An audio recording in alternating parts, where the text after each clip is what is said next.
Senate Committee on Business and Commerce will come to order. The clerk will please call the roll. Senator Shortner. Present. Senator King. Here. Senator Blanco. Here. Senator Campbell. Here. Senator Hagenbu. Here. Senator Hinojosa. Present. Senator Johnson. Senator Colkhorst. Senator Menendez. Present. Senator Sparks. Here. Dean Zaffarini. There being 10 present, a quorum is established. Members, welcome. We have some new faces on the dais. We have a lot of friendly and familiar faces out in the audience. Welcome, everybody. And there might be an overflow room. If not, there is an overflow room, E1.016. But thank y'all for your attendance as well. Before we begin, and I'm going to ask the new members introduce them, but I'd like to just point out a bit of good news that came out this morning.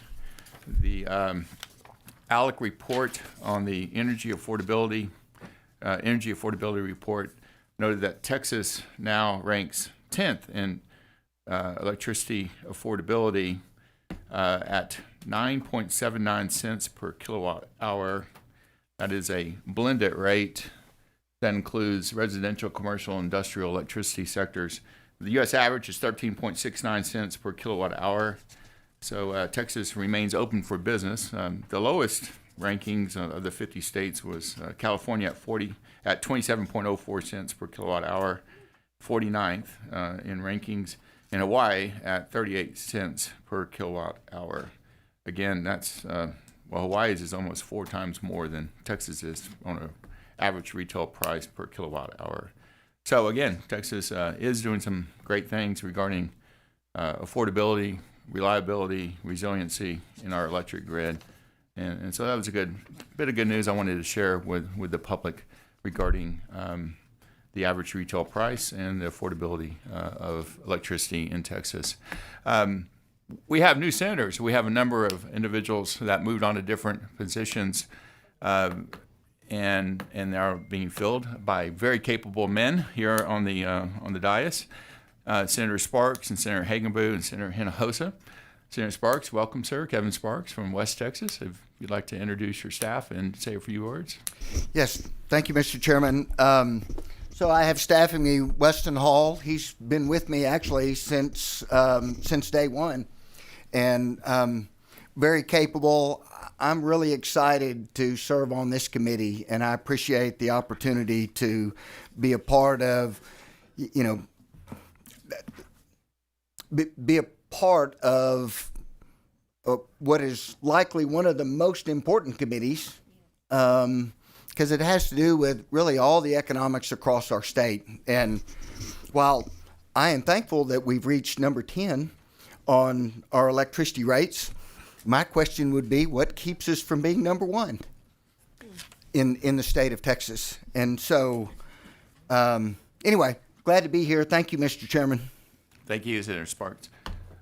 Senator Hinojosa, welcome from the Corpus Christi and down the valley in Brownsville. Thank you, Mr. Chairman. It's an honor to be here. I have with me, staffing with me, Alex Sprague. He's my general counsel. He's an attorney with an MBA. Rumor has he knows a few things about some of the issues here, so we're excited to have him on board to help me navigate through this. But, District 27 is blowing up, as all of Texas is, so just excited to be here and have a seat at the table. Thank you. Thank you. Senator Hagenbu, welcome, sir. Thank you, Mr. Chairman. It's an honor to be on the committee I asked to be, and I think it's such an important committee. I have with me here Todd Gallagher, who's my chief of staff, who will be working with me on the committee. He's got a great deal of experience in the Capitol. I think will be a great support to the committee in my work on this.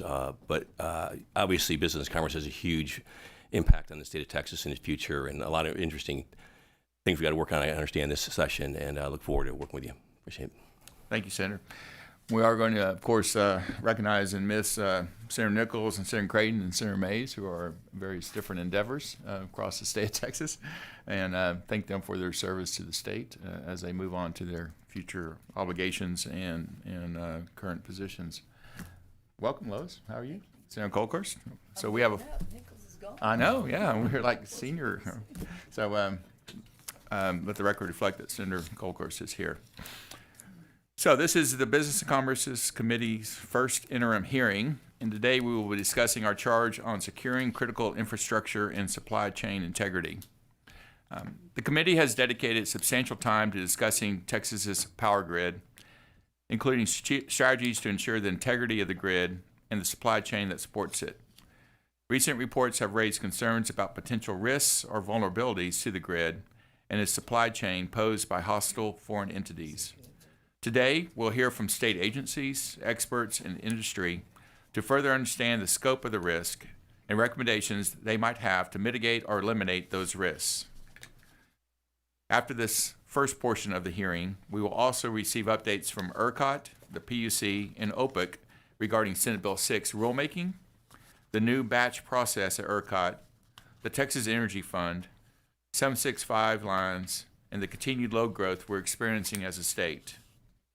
Members, I wanted to include this second section, this update, now since there are a multitude of active rulemakings and projects at both ERCOT and the PUC related to these topics. However, this committee will have the opportunity to address these issues in more detail later this interim, given that these charges that we are tasked with the Lieutenant Governor include these items in the future. Are there any remarks by any other members on the dais? All right. The plan is to hear testimony from invited witnesses and allow time for questions.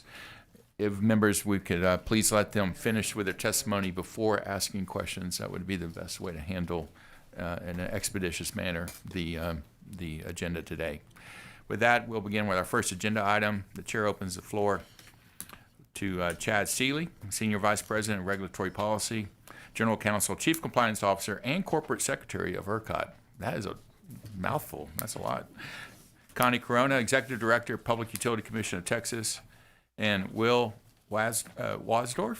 I hope I'm saying that. I apologize again, Will. Associate Deputy Attorney General for Civil Litigation, Office of the Attorney General. Welcome. Chad, we'll begin with you, Mr. Seeley.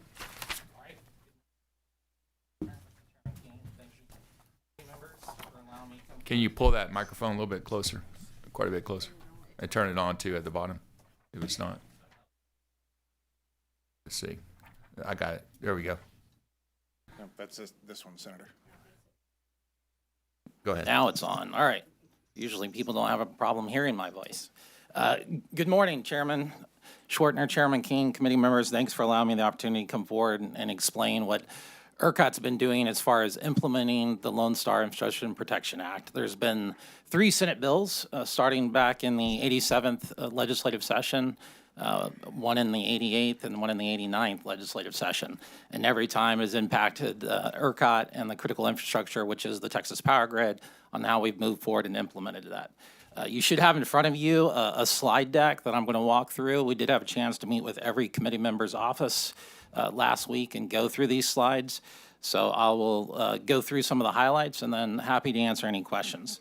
But, you know, I think the key takeaways on the first slide is that we have successfully implemented all the requirements that apply to ERCOT from the 3 Senate bills. We get a lot of information from interconnecting entities, which are entities that are moving forward with assets that connect to the Texas power grid.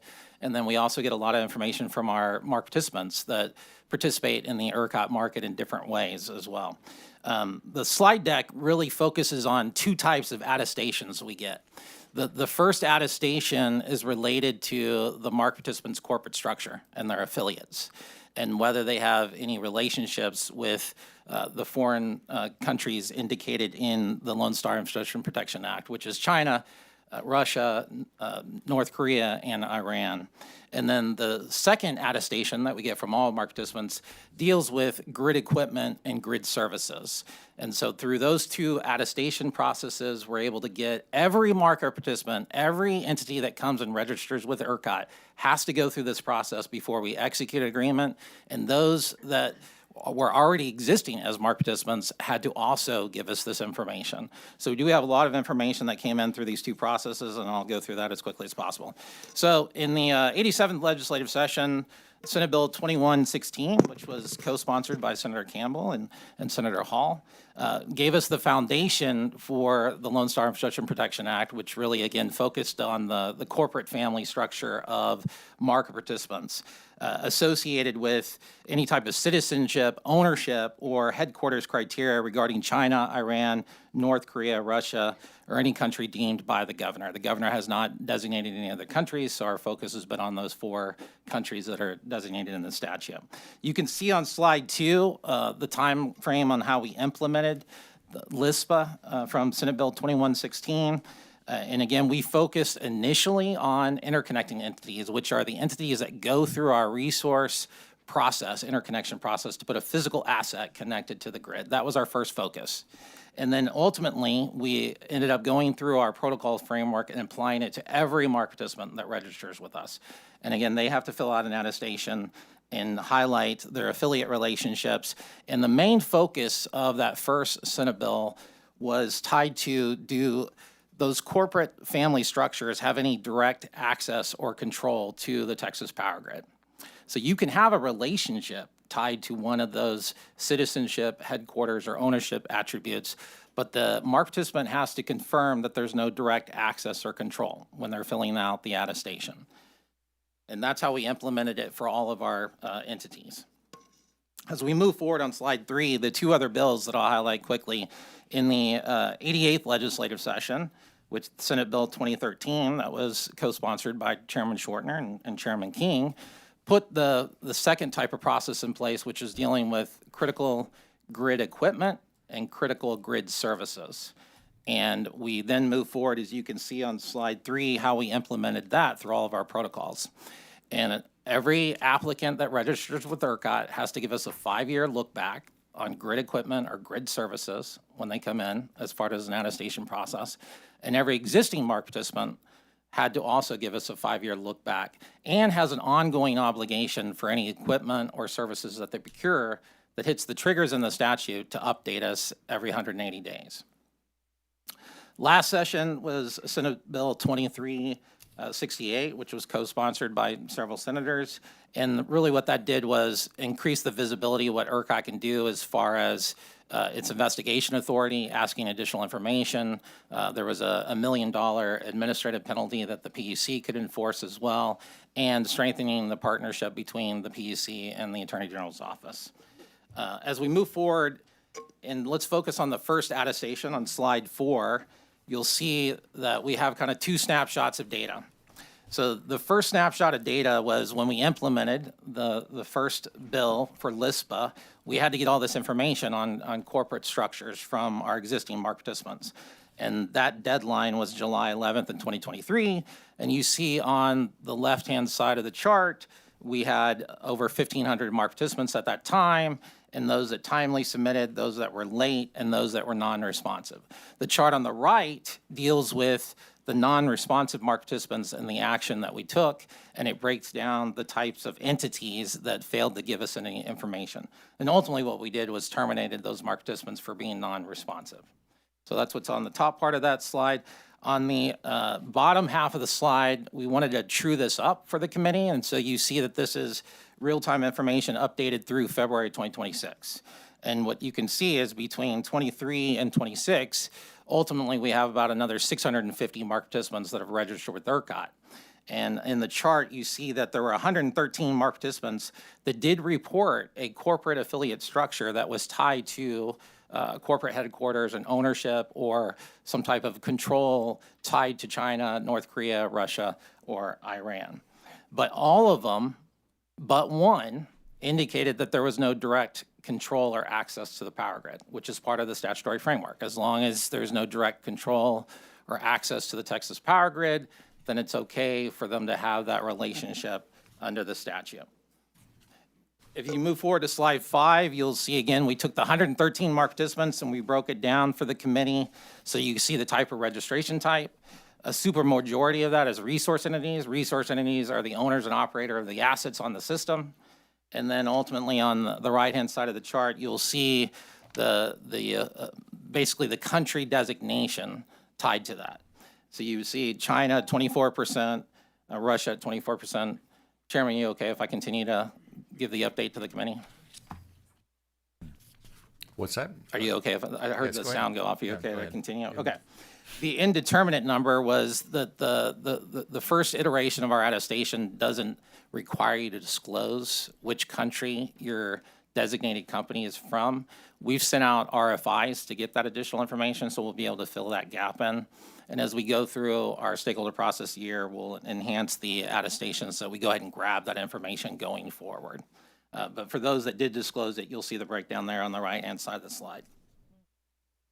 So as we move forward to the second attestation, again, the second attestation was grid equipment, grid services, which was part of the 88th legislative session. And this was, okay, are all these market participants, what type of equipment may they be purchasing? What type of services may they be purchasing from companies tied to these 4 countries? And again, broken down into 2 data sets. We had an October 28th, 2024 deadline for all of our existing market participants at the time to give that information. You see those that were timely, a tremendous amount of late submissions that we had to manage, and then non-responsive submissions. And then we again trued that information up through February of this year with a couple hundred additional market participants that have come on board that were required to do that. On the right-hand side, you see the status of the 126 that did not respond to us. Again, most of these were either terminated or they self-terminated on their own. The other ones we have coordinated with the Compliance Enforcement Division of the PUC, and so we'll leave that to them on how they want to manage that. Late last year, we notified the commission publicly and then submitted a confidential list of all those that were non-responsive to the commission so that they can handle that under their enforcement provision. On the lower half of the slide, you'll see that what did market participants disclose as far as grid equipment, grid services? And you have basically 240 market participants that reported that they had purchased equipment from companies affiliated with these 4 countries. But again, all of the entities that submitted that they had grid equipment indicated that even though they purchased it, they will not result in that entity having unauthorized access or control. Unauthorized access or control. Of course, if you buy equipment from a vendor associated with one of those countries, the statute allows that vendor to go in for product warranty and services to do that. So that is authorized versus unauthorized access or control. Moving on to slide 7, again, breaking down the 248 market participants that reported grid equipment through February 2026. You would see no surprise there that most of the equipment came from China. There was one entity that disclosed that they had gotten some switches from Russia as part of their solar array system, but again indicated that there was no unauthorized access or control to that equipment. And then on the left-hand side, again, focusing on who are the market participants buying this equipment, again, a majority of that being resource entities that are purchasing that equipment. So what is the type of grid equipment that we're talking about? On the chart on the right, you see that it's primarily batteries and inverters, transformers, battery management systems, power conversion systems, computers obviously would be a part of that too, switches, which I just indicated 2 of the switches did come from Russia, solar panels and components. And then when you get to that threshold issue of there's grid equipment being purchased from companies associated with these 4 countries, what are some of the mitigation controls in place so that they don't have unauthorized access? You see that entities have disclosed firewalls, multi-factor authentication, using an identity access and management system, and then remote access controls to prohibit the unauthorized access or control.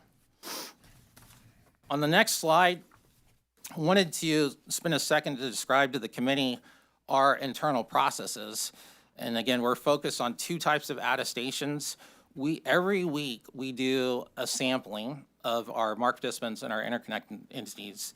And monthly, that's about 40 entities that we sample and send out additional information to make sure that the information that we have on file is correct. And we have third parties like Dun & Bradstreet that we can verify that. We're looking at third-party supply chain tools that we may be able to use too to help verify the accuracy of the information coming in from our participants.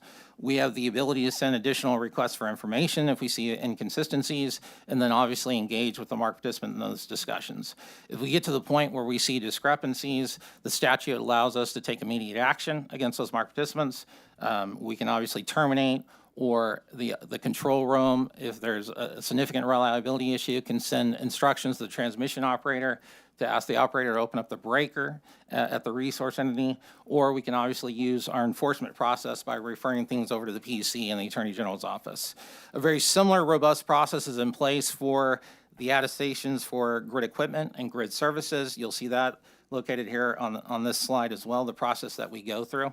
So we do spend a significant amount of manpower going through to make sure that the information coming through these attestations can be checked somehow independent of what the market participant is giving us. So what do we focus on this year? If you go to the next slide, what we're engaging now that we've had a couple of years of implementing this statute, there are obviously opportunities for improving things. We want to continue to enhance the attestations that we get from the market participants to get more discrete data. We want to continue to enhance our request for information process on how we engage with the market participants. We want to go through our protocols and better define what grid equipment is, because right now it's kind of a broad category, and now that we've gotten some history of it, we can be very specific with our market participants on these type of things are critical grid equipment, so that helps as they're giving that information to us. And additionally for grid services as well. We'll continue to collaborate with the Attorney General's office when we see issues. We have not seen an issue that requires us at this point to get the Attorney General's office directly involved. Again, we have a relationship with the PUC's Compliance Enforcement Division, and then we can obviously facilitate that by working with the PUC. And then as I indicated, there are third-party solutions out there that can help us from a supply chain perspective verify the accuracy of the information coming in from our participants. Chairman Schwartner, you talked about opportunities for the next session and legislative considerations. On the last slide, we've highlighted 3 where there could be additional opportunities to enhance the statute. One of them is tying the direct purchases to the Department of Defense Section 1260H list, which is really part of their National Defense Authorization Act, and the Texas Prohibited Technologies list. So that could be an opportunity for the legislature to look at. Another thing would be to address this issue of product warranty and support purposes. This is a provision in the statute that allows the vendors to get in there and work with the market participants for product warranty and services. There's no guardrails around that. And so it's hard to understand how the market participants are engaging with those vendors when they're authorized to do that. And so that could be an opportunity to clarify what those guardrails would look like so that we have better confidence when they're interacting with those vendors that they're staying within the confines of those guardrails. And then lastly, there's an opportunity here that the statute only focuses on grid equipment dealing with unauthorized access. Clearly, you can buy grid services as well. The statute does not speak to the unauthorized application of grid services. So that could be another opportunity in the statute to enhance as well. So that's my presentation, and Thank you. I'll open it for any questions. Appreciate that, and also the potential legislative considerations. Remember, since this is a kind of a consolidated issue between the ERCOT, PUC, and AG, it might be best to just go ahead and hear from the panel and just ask questions in which all 3 can maybe answer as necessary from a more detailed standpoint. So, Ms. Corona, from a PUC standpoint, what else do you have to offer today? Good morning, Chairman Schwartner, Vice Chair King, and members. I'll be very brief, just highlighting a couple of Chad's remarks as it relates to the PUC's involvement in this process. First of all, the commission has the authority, as Chad said, to investigate entities for suspected violations of the Lone Star Infrastructure Protection Act and to impose penalties of up to $1 million per violation per day. Those investigations are led by our enforcement division. We learn primarily about potential violations from ERCOT, as you just heard. Although we have initiated investigations based on information reported to us by the public. The compliance is a 2-part test. So our investigation focuses on 2 questions. First, does the critical equipment contain components that would grant remote access or control to a third party other than the owner? And if so, does that third party have ownership or control by a designated country. Importantly, compliance is based on self-reporting, as you heard, and ERCOT has a detailed process that they've just been through regarding that. Our enforcement division recently conducted about 230 investigations into market participants who did not timely submit their attestations to ERCOT. And since October, when those investigations were open, 99% have been resolved, either because the entity submitted the attestation as required, the entity left the market, or was removed from the market by ERCOT. Thank you. Thank you, Ms. Cronin. Mr. Wasdorf with the AG's office, tell us how your involvement here in this issue. Well, obviously, the Office of the Attorney General views the involvement of foreign adversaries in our state and country as a very important issue. However, the Attorney General's office role in the Lone Star Infrastructure Protection Act, as it is currently drafted, is fairly limited. Currently, we have the authority to audit the attestations that are sent in to ERCOT. And then if ERCOT requests us to conduct further investigation into something, they also have the authority to make that request. However, the act as currently drafted does not actually give any additional investigatory authority to the Attorney General's office. So we are looking towards our investigatory authority in other areas to be able to conduct more investigation into the issues that are uncovered through these attestations or referral from ERCOT. The act also does not provide any direct cause of action against anybody for violation of the Lone Star Infrastructure Protection Act. It would be essentially through the PUC's enforcement actions, and the Attorney General's role would come if those ever reached the courts. Okay. I'll start off the questions. I know probably the members on the dais will have some, but my understanding just in general here is that the Lone Star Infrastructure Protection Act, one, they have to do an attestation regarding their supply chain and whether or not they're controlled by a entity such as Iran, China, Russia, and North Korea, right? Correct. And if you find a violation or attestation is not submitted, then it goes to the PUC, and y'all then can take action against that market participant by referring to the AG's office. Yes, Senator. Right. And right now, the PUC, y'all have supplied information to the PUC. The PUC has not actually asked the AG office to take any action on individuals, market participants that have not been in compliance. We have enforced against the failure to file the attestation in violation of the ERCOT protocols. We have not seen anything in our investigations that would require Rose to the level of AG. Yes. Your enforcement action, though, was removal. It was not the $1 million fine, for instance. That's correct. So it was just removal from being a market participant. Yes. Right. There was news reports of various solar suppliers, Canadian Solar, and then Trina Solar, which is now owned by T1 here in Texas, headquartered here in Texas, that they had significant potential undue influence by Canadian or by Chinese leadership, undue influence.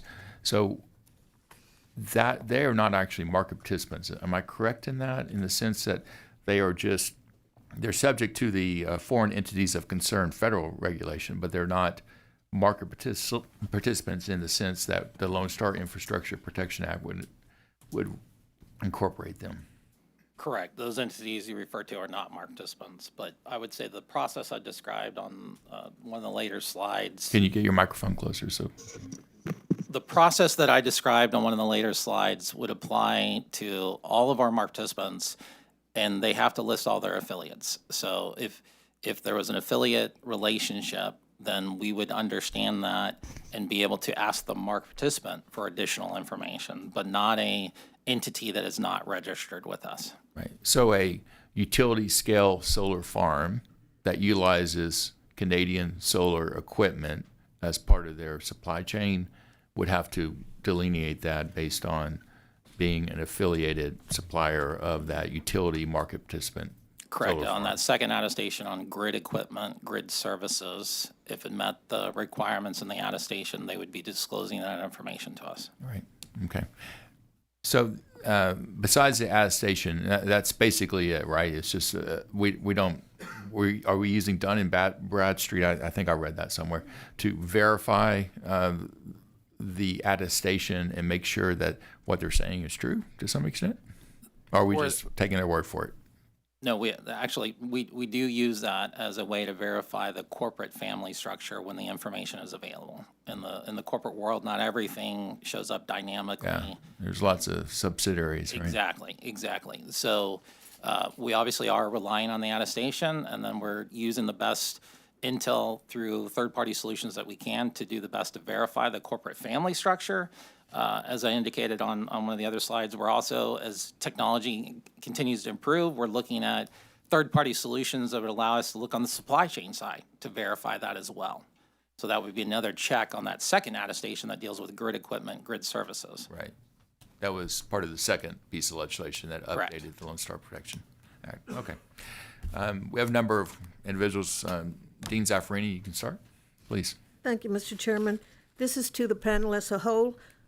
Our charge includes these directives. Number one, to identify any vulnerabilities or potential risks posed by hostile foreign entities of concern. And second, to make recommendations for improvements and an ongoing evaluation process to remain vigilant in maintaining a reliable and secure Texas electric grid. I should have put on my glasses first. Do you have any recommendations for us, anything that you believe we should address during the rest of the interim or include in our report? And we'll start in the order of presentation. Yes, Senator, so I have three recommendations on the last slide. ERCOT has been involved in this from the beginning, so we continue to think about ways to improve the statutory framework. Those three right now are the ones that are currently in our thought process, but as we continue to work with the legislature, we may have additional ideas as we move toward the next session. Thank you. Ms. Corona? Yes, thank you, Senator. The PUC will continue to work with ERCOT on developing recommendations similar to what they have put in their presentation. We would also recommend that legislature consider authorizing us to engage with the national labs who study this, security matters in detail. I believe you'll be hearing from a witness from the national labs later this morning. Thank you. Sir? Yes, Senator. I think the two challenges, the biggest challenges for the Attorney General's office are kind of knowing what to investigate and then having the authority and the resources to investigate it.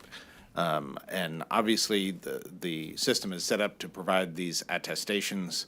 I think I heard testimony that all but one of them found themselves in compliance. You know, that's always a challenge when you're doing self-reporting, you know, who is going to report that they are in violation of a statute. And so that is a challenge from our perspective, is to knowing what to look into. And then number two, to the point that I addressed earlier, is, you know, having the authority and the resources to conduct the level of investigation necessary to uncover these issues. As was addressed, you know, uncovering corporate structure of these entities is challenging. And it takes a lot of work to get there, and that is something we struggle with in, you know, all of our investigations and litigation, where that sort of ownership structure is an issue. And because of, you know, not everybody is registered, you know, or incorporated in Texas, and so when you start involving other states and foreign jurisdictions, I mean, that just really increases the challenge. So I think those are the two primary areas where the Attorney General, has challenges to address. Thank you so much. Mr. Seeley, thank you for your excellent written testimony.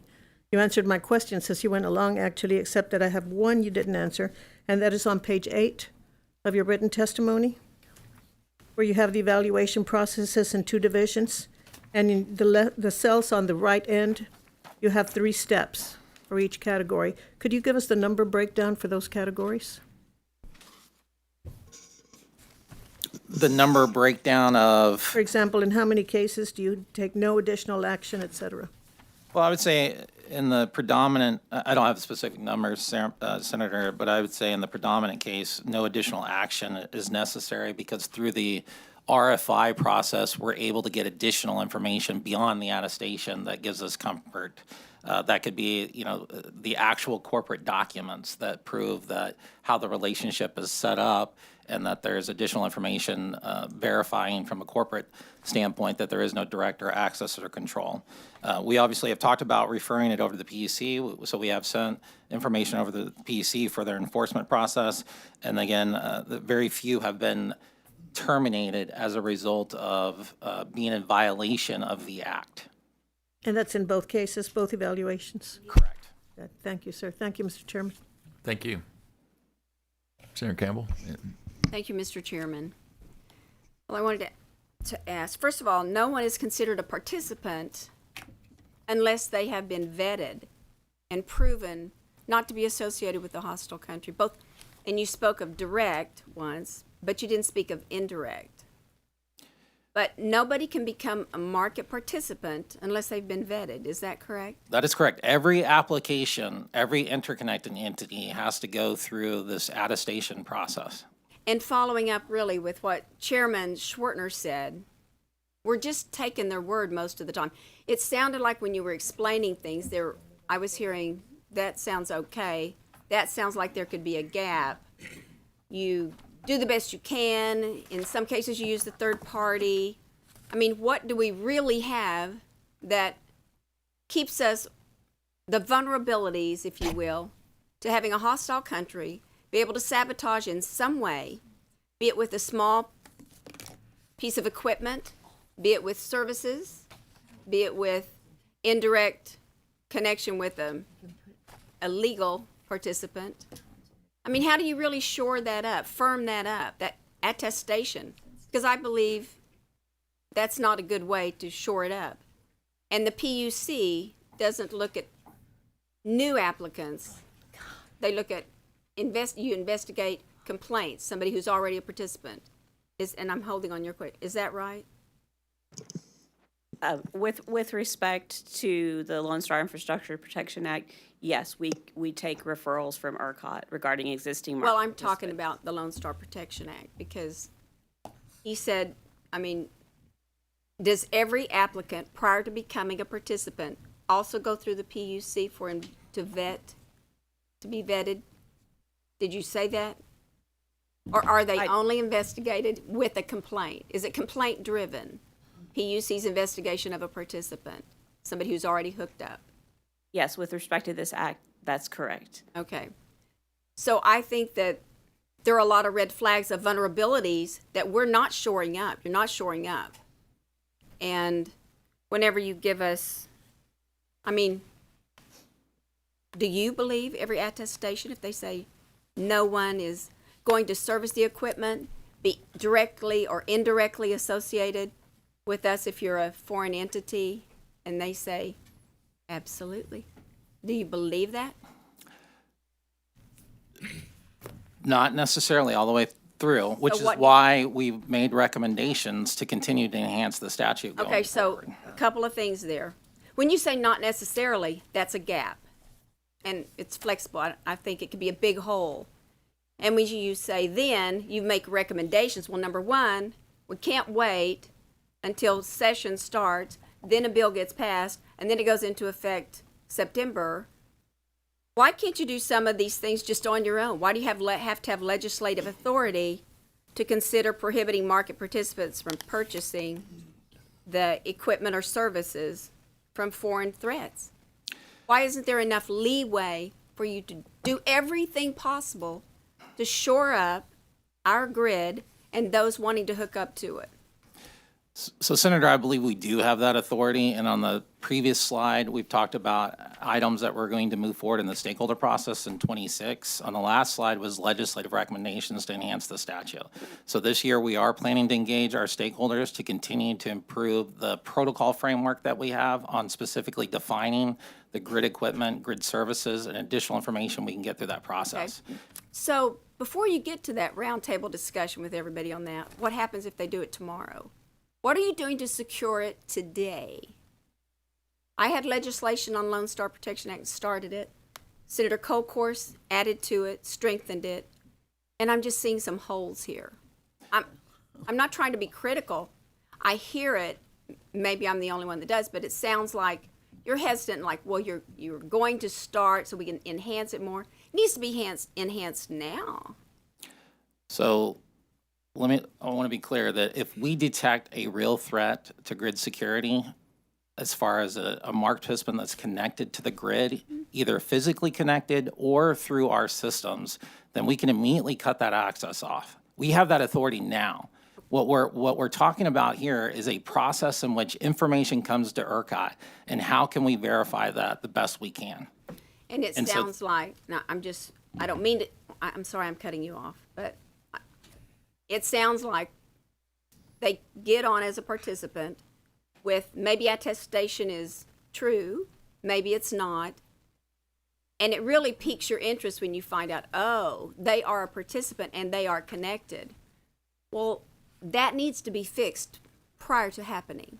But with that, I think, thank you, Mr. Chairman. Thank you. How many times has ERCOT cut off access to the grid because of a risk that was noted at ERCOT in an expeditious manner, in an emergency manner? I don't know how many times, Chairman, but we have done it, and it doesn't necessarily have to be grid security. It could just be a reliability risk that's caused by a resource entity that can have a broader impact to the grid. So we have invoked that But authority. then specifically security regarding concern about some entity having undue influence for whatever frequency, whatever it is, that would be a security risk that ERCOT took direct and immediate action to cut off access to the grid. I know we've done Not just that. reliability. I know we've done that. I don't know the number of times. I can tell you it's not always about the physical equipment connected to the grid. It can be about access into our systems through like a digital certificate. Yeah. And we can revoke those certificates immediately as well. Who makes that call at ERCOT to cut off access? So Whoever's ultimately, who's over in charge of the grid at that one particular moment at the ERCOT headquarters? depending on the situation, if it's grid connected, then the operations group is going to make that decision. If it's more about access into our systems, then our security department, along with coordination with the business functions, will make that decision. Okay. Senator Sparks and Senator Kolkhorst, then Senator Johnson. Sorry, Senator Johnson. There you go. Thank you. I see on page 4, and this is ERCOT again, a breakdown of the non-responsive market participants by category. Who's out there that is actually failing this test? Do we have some sort of notion of why we have entities that are doing business in a way that would be in violation of the Act? Are we comfortable that those entities are just, shucks, we're contracting with the wrong people, we'll come back next year? So Senator Johnson, I'm not sure I understand the question, so I apologize. That's what I was afraid of. 33 market participants were terminated for not responding, for not submitting an attestation, correct? Correct. So the presumption would be that they're not going to, either they're just out to lunch, which is not very good business, so glad they're not in the market anymore, or they can't attest to it, or they have not met the requirements of the Act.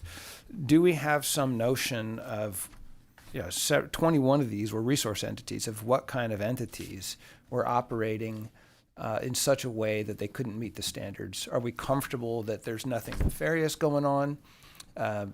Just tough luck for them because of who they contracted with? Have we taken a look at whether or not there's something more that we need to know about the non-responsive entities?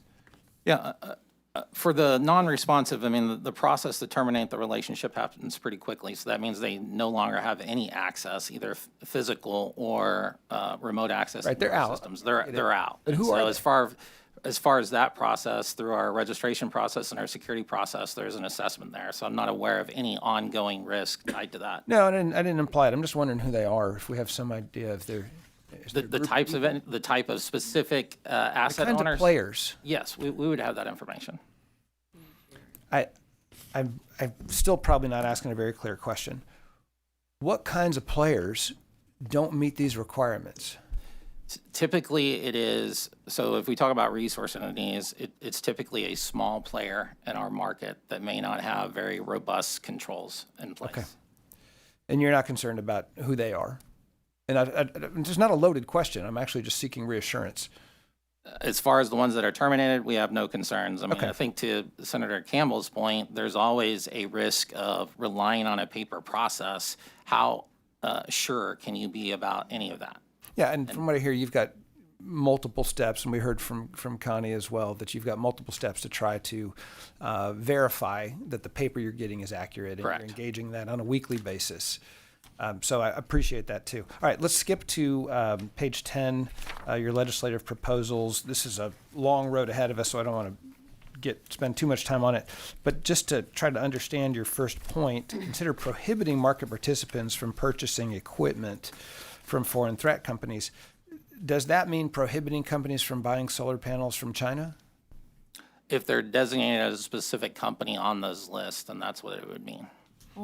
Do we have a cost problem if we stop people from buying grid components from China? I think that's the trade-off that the legislature would have to balance if it wanted to move forward with that recommendation. Good. Just wanted to highlight that. Thank you very much. Thank you, Senator Colkhurst and Senator Blanco. Yeah, I'm just going to walk through a few of these things, and I just want to make sure I understand. Been in the district a lot lately, traveling thousands of miles, and I hear concerns on a lot of these issues. And I know, Mr. Chairman, thank you for the mini charts that I have up here, but on foreign-owned entities that own in our Senate district, that'd get my constituents pretty fired up, but I'm going to walk through what would really get my constituents fired up right now, okay? On page 4, so 2,194 attestations received through February of 2026. 2,081 of those reported no affiliation with the designated company.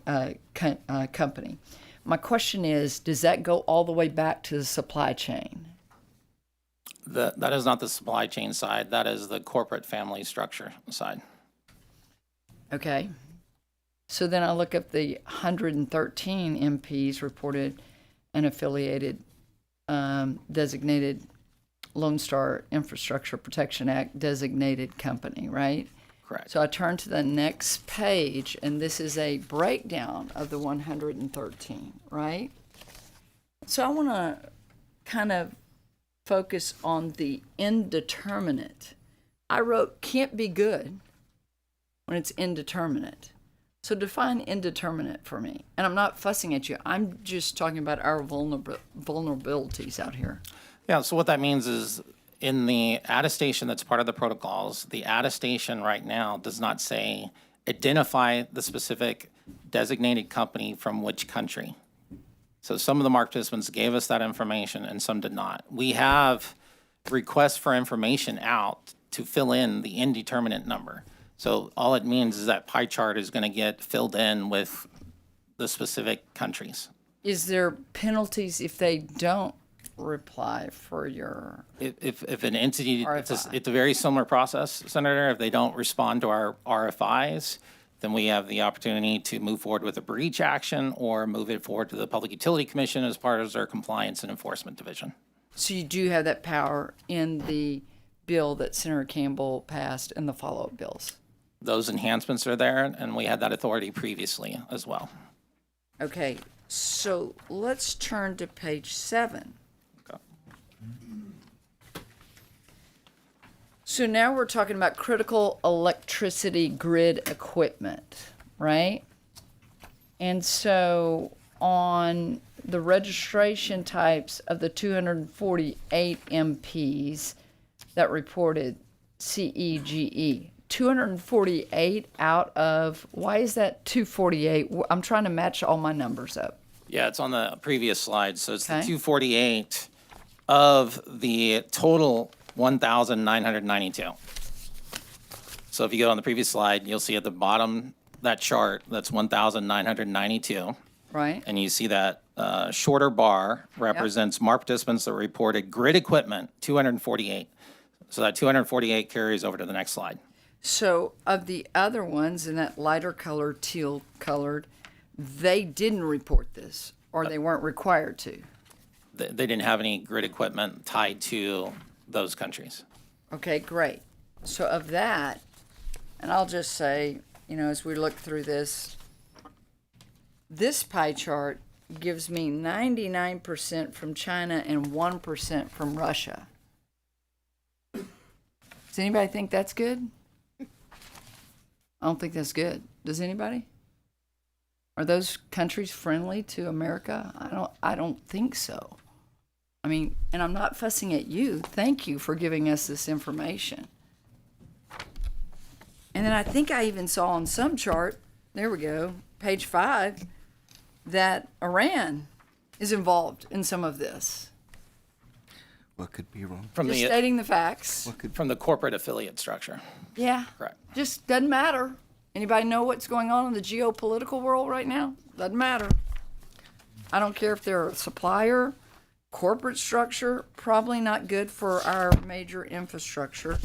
And then when we go to battery equipment, BESS, that's a favorite in Senate District 18 right now. Real favorite. Like 16, I don't know, plus proposed in Austin County right now. Anybody know the size of Austin County? Pretty small, less than 30,000 people, all up and down those power lines. We're going to have batteries pulling off when it's cheap, putting it back up when it's expensive. I don't know. Doesn't work for me. Doesn't make sense to me. But some of this supply chain here, I think, should be of real concern to us. I want to thank Senator Campbell for your work on kind of getting this started. I want to thank ERCOT. Y'all are trying I know she's kind of asking the questions, why can't we move more quickly? But I think, Mr. Chairman, these are sobering discoveries. I mean, if I just sent this out in an e-newsletter in Senate District 18, I can tell you they're going to show up with pitchforks at my office. I'm real honest with y'all here. Nobody wants the renewables anyway in their district, and now we find out it's littered with foreign enemy countries. I don't know. It hasn't ever worked for me on just the reliability, and now we find out that it could be, and it's enough electrons that they're putting out there that we are dependent on them. And now we find out, and we're trying to make sure that they can't remotely just click and it's all gone. And I just think we have a lot of work before us, Mr. Chairman. I'm very intrigued about the future panels coming up today. I want to thank the Lieutenant Governor for bringing this forward because we have a lot of vulnerabilities in our grid. Happy about we're getting to be number 10. Thank you, Chairman and Vice Chair, on reliability and cost. But we also have the vulnerabilities that I think we should work on. Right. Mr. Chairman, also, I don't know how I got y'all's recommendations, but it's the supply chain now and the corporate structures. And I know this from the bill, Senate Bill 17. It's got a lot of work to do, too, because you can, as one former Russian citizen said to me Saturday when I was out traveling a district, she told me, she said, your bill, Senate Bill 17, isn't strong enough. I'm from Russia, and I can tell you what they're doing. So we have a lot of work to do. Thank you, Mr. Chairman. Members, y'all recall, Senate Bill 17 was the ownership of land by foreign entities of concern. Yeah. The prohibition of that. And you're absolutely right. We do have work to do this next session.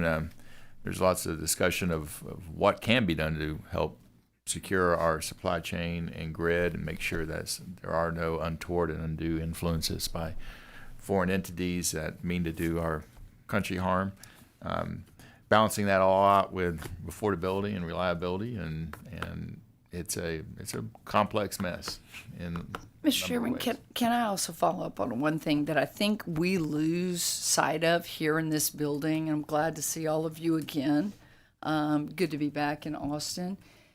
But if you look at all of this and you factor in tax credits, federal tax credits, Chapter 313 agreements back in the day, and the tax burden that we've taken off on a lot of this to make it work. I mean, many of you have testified, wow, we can, if you're in renewables, you can put energy onto the grid at a loss and you're still making money, which, as we all know, and we've worked on this to try to get our portfolio back balanced. I think all of that feeding into the foreign countries that are making money off of our tax dollars. Our tax dollars. I mean, let that sink in. It's really sobering. And we're not even manufacturing the parts. It really is just, it's almost mind-boggling. And you can feel the anger of people. You can feel the anger of great productive land being taken out of production and farmland. And then for them to know that we have vulnerabilities, we gave all the tax credits, and none of this stuff is made here in America. I don't know. Just doesn't make sense to me. Thank you. Thank you, Senator. Senator Blanco, then Senator Menendez, and then Senator Hagaboo, Sparks, and then back to Senator Campbell. Thank you, Mr. Chairman. Appreciate it. I just want to make sure I've got this all correct, and the question is directed to PUCT. The question is about statutory authority as well as the resources for independent verification. We're utilizing this attestation process. Can you all verify? Do you have the resources to verify independently? It sounds like this is a little more reactive rather than proactive. What do you all need to make sure that these companies that are doing business here don't source their components from these countries that are foreign adversaries? Thank you for the question, Senator. As the Attorney General's office indicated, we too are resource constrained. I would note that there is a very detailed level of expertise needed to work through these issues, and thus our recommendation that we be authorized to work with the national labs and the country's foremost experts on this topic. So do you have the resources and the capability to proactively do it? At this time, we do not. Okay, that's important. You had mentioned these laboratories. Can you name a few? Like, I know our neighbors to the west, you have Sandia Labs and things like that. Does Texas have these type of entities that you all can work with so that Texas doesn't have to go outside the state? Well, specifically, Sandia is one of the labs that has the necessary expertise and has studied this issue. Not all of the national labs are focused on this particular issue, but Sandia is one, and I believe you'll hear from Idaho later today. Okay, and then as it relates to supply chain, does the state provide any kind of economic incentives to ensure that these companies are sourcing products or equipment from domestic suppliers? I'm not aware of any. Okay. Thank you, Mr. Chairman. Thank you. Senator Menendez. Thank you, Mr. Chairman. First of all, let me just thank the panel, Mr. Seeley, Ms. Corona, Mr. Walsurf. Mr. Seeley, thank you for your PowerPoint. And of these things, do we have a percentage of the components that are going into the grid that are coming from these, specifically on page 7, of the 248 market participants that reported that 99% China and 1% Russia. You know, I am 100% in agreement with my colleagues in terms of we must be, the grid has to be secure. The question is, are some of these components so small and consequential? I'm not going to bring it down to nuts and bolts, but wiring or whatever. I want to know, are there components that are, what percentage of the total have we kind of figured it out? Because maybe it's worth us saying, you know, get to the point we might just say buy only stuff made either here or with our allies. And so we got to figure this out. And if you could help us with that, what percentage of are we talking about? And are any of these CEG type, the batteries, inverters, transformers, do any of those have any kind of connectivity via the web, via Wi-Fi, via whatever, that could potentially put us at risk? Because, I mean, that's the other question. If we're talking about things that don't have any connectivity whatsoever, it's just metal and plastic, then I mean, maybe we're frustrated, but it's not something we have to be concerned with. Can you help us with that? Yeah, Senator. So on your last question, the definition of the grid equipment includes the routable connectivity, so network to network connection. That's why we need to make sure that we're getting this information in and that they have appropriate mitigation where those type of supply chain vendors don't have unauthorized access into the grid. But the definition includes routable connectivity. And of the 248, do you know what percentage of the total? I mean, it seems like it's a small percentage. You said, I think, 1,900 were the others that had no relationships. So I don't have a specific percentage for you, but my educated guess is it's going to be a small number relative to all the type of grid equipment on the Texas power grid.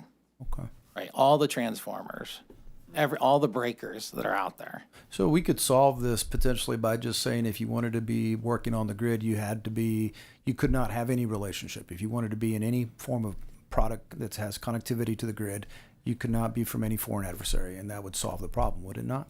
That would be one option to consider. Okay, thank you. Thank you, Mr. Chairman. Thank you, Senator. Senator Sparks. Yeah, thank you, Mr. Chairman. I'm going to continue with that line of thinking from Senator Mendez. So, you know, I look at 1,992 entities that have been reviewed at this point, and then you get on the component side 248. Still a lot of entities to try and police. My first question is, I'm assuming there are components that are more vulnerable than other components within the structure of the equipment that you're putting in. Is that a true statement? As far as how we define grid equipment, we are attempting to define what is the critical grid equipment that can have a major vulnerability to the power grid. So that is part of the definition and why those market participants need to look at that information and look at that defined term when they're submitting this information into us.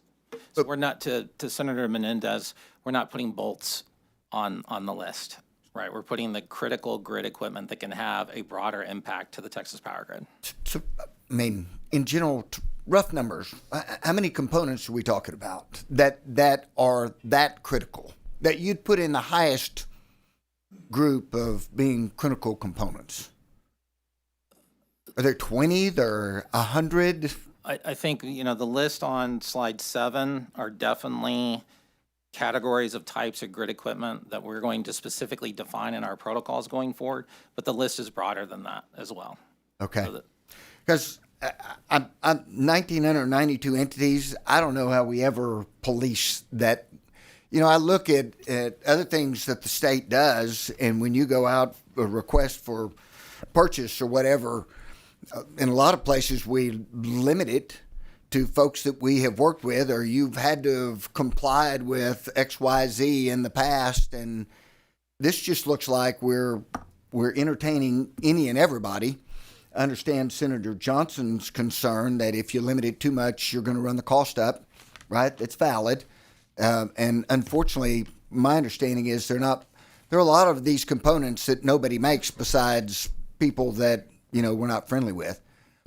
But is there a way that we could limit the most vulnerable components to a much smaller group where we have at least the possibility, you testified you guys don't have the wherewithal right now to really do what needs to be done.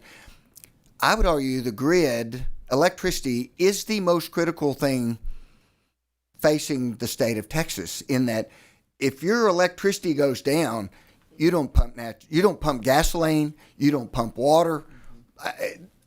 Literally catastrophic. And I don't want to be an alarmist. It's just a reality. There's a difference between, my shoestrings breaking and the brakes going out on my car. So is there a way that we could limit the most vulnerable components to a group of folks that we could really dive in and say, we're very comfortable that these people are good actors? I think the way I would say that is that what we're hoping to do this year is continue to work with our stakeholders on better defining those type of critical equipment and giving them more confidence as they look at their supply chain actions, that they know and have visibility about what the ERCOT operator is concerned about. And so right now the definition is fairly broad. It has a impact assessment tied to it as far as that equipment. Now that we've gotten a lot of information in, we can better sharpen our pencils and move forward to get to the point that you're talking about, Senator, which is focusing on more the critical grid components and better defining that for our stakeholders. Okay, so I'm new to this committee, so thanks for all the information you guys have given so far. I would hope that, and I assume that what you guys are all trying to achieve is the same thing that we're trying to achieve, which is the best, because it's going to affect us, it's going to affect our children and grandchildren. So if it doesn't specifically state it in a bill, you guys are still going to try and go do the best that you possibly can because it's critical for the well-being of all Texas citizens, right? Correct. Okay. Yeah, thank you. Thank you, Senator Sparks. Chairman, if I may elaborate on Mr. Corona. Feely's response. One of the recommendations on page 10 of his slides does approach what you were describing, Senator Sparks, which is adopting the Department of Defense and the Texas Prohibited Technologies list. May I ask one quick question, Mr. Chairman? Yeah, sure. I'm assuming that means that, the grid issues, not just a concern for Texas, concern for the whole United States. So we have federal folks that are looking into all of this as well and highly interested in making sure that their components are being sourced from the right people as well. And you're saying that's one of the things that we need to build into our next legislative draft. Yes, Senator. Thank you. Senator Campbell, then. Thank you, Mr. Chairman.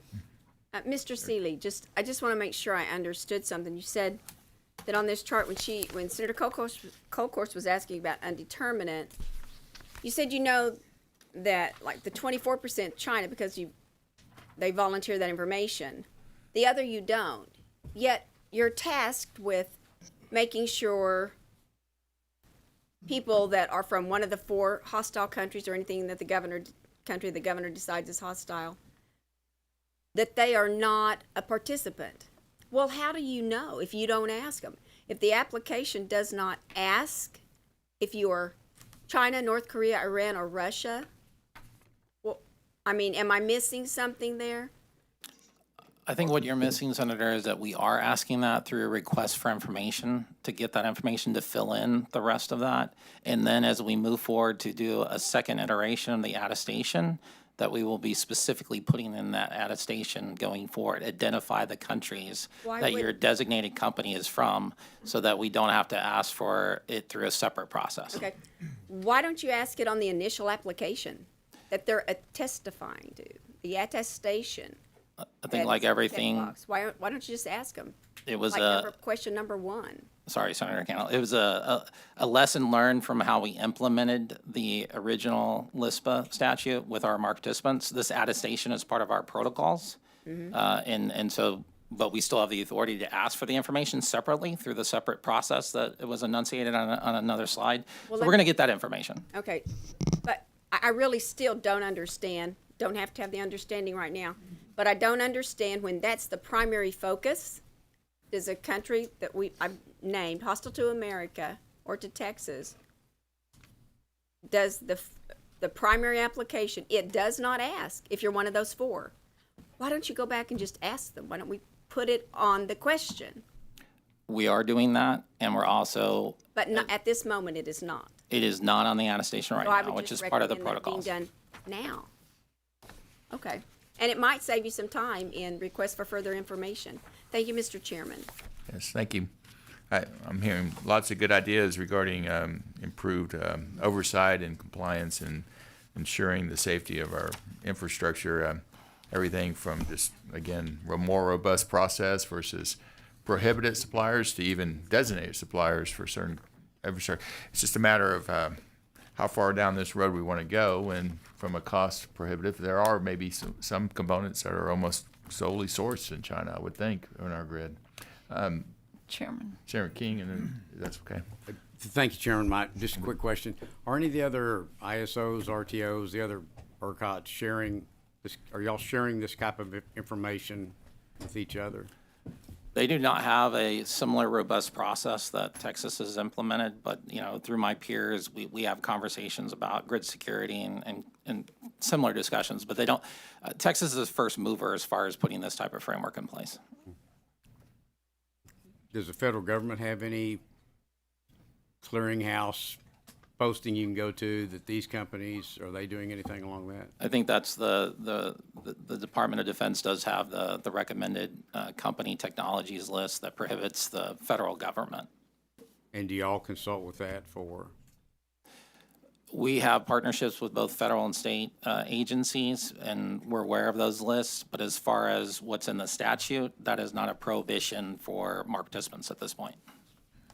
I guess what I was just trying to say is there some other source, other states, other regional transmission authorities that are gathering the same kind of information you are? Because it's the same companies providing stuff all over the nation. I'm just trying to find out if y'all are talking to each other and sharing that information. Hey, we just found out that this company or that there's someplace you go. I mean, it's kind of like a registered sex offenders database that's nationwide. Is there anything where you're sharing any kind of information? Not that I'm aware of, Senator. Thank you. Ms. Corona, you mentioned the page 10 there, the Department of Defense's Section 1260H list and Texas Prohibited Technologies list. Those are already lists that are already devised by the U.S. government regarding foreign entities and that have been put on that list for whatever reason. That is the don't use them list, correct? Yes, Chairman. Yeah, but we don't necessarily incorporate that list in the Lone Star Infrastructure Protection Act methodology, or but that was kind of the way you're trying to go about. All right. So Senator Colkhurst, and then let's see, Senator Blanco, and then Senator Hagenbooth.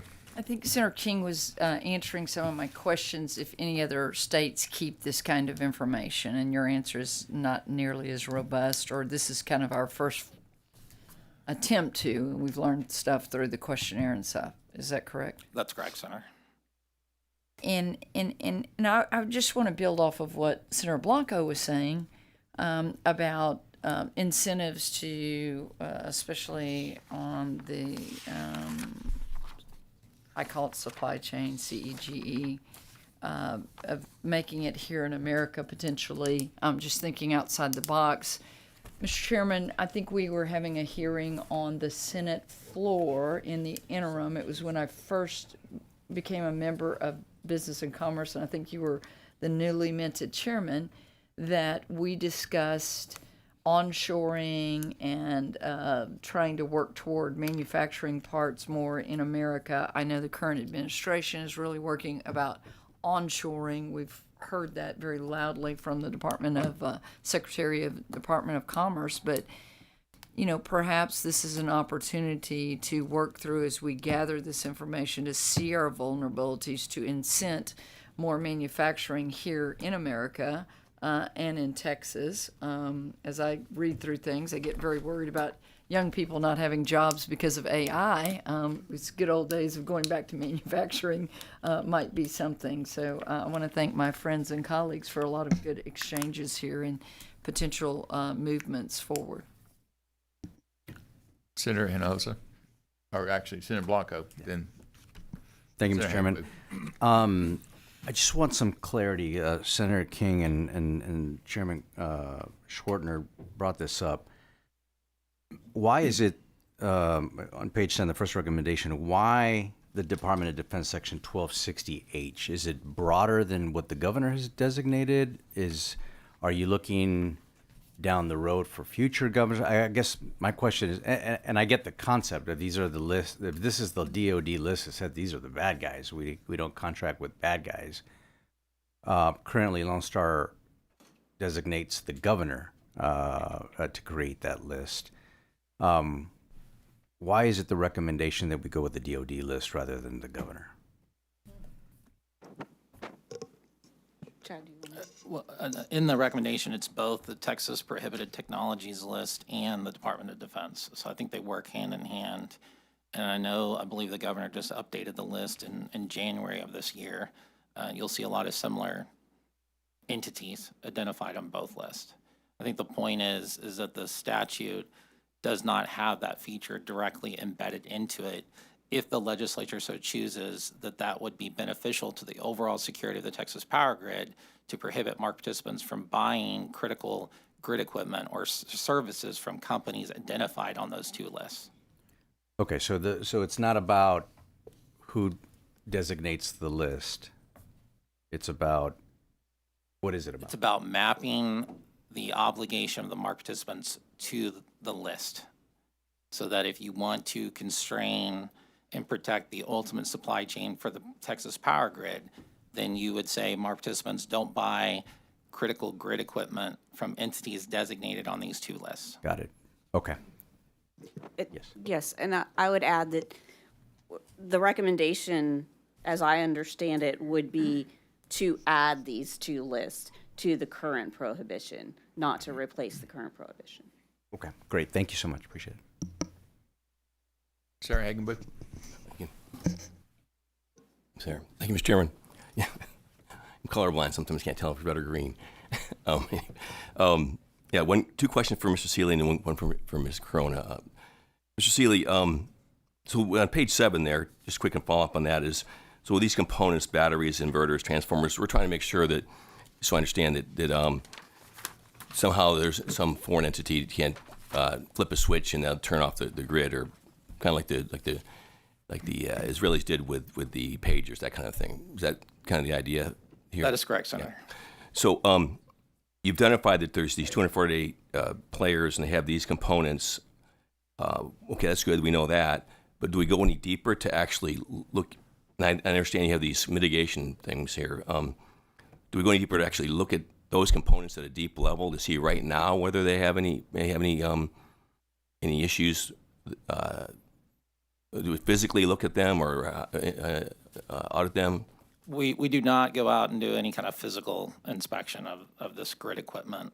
We do get information that supports the mitigation measures that are listed there on slide 7. So you can buy equipment, a battery, that will have that routable connectivity.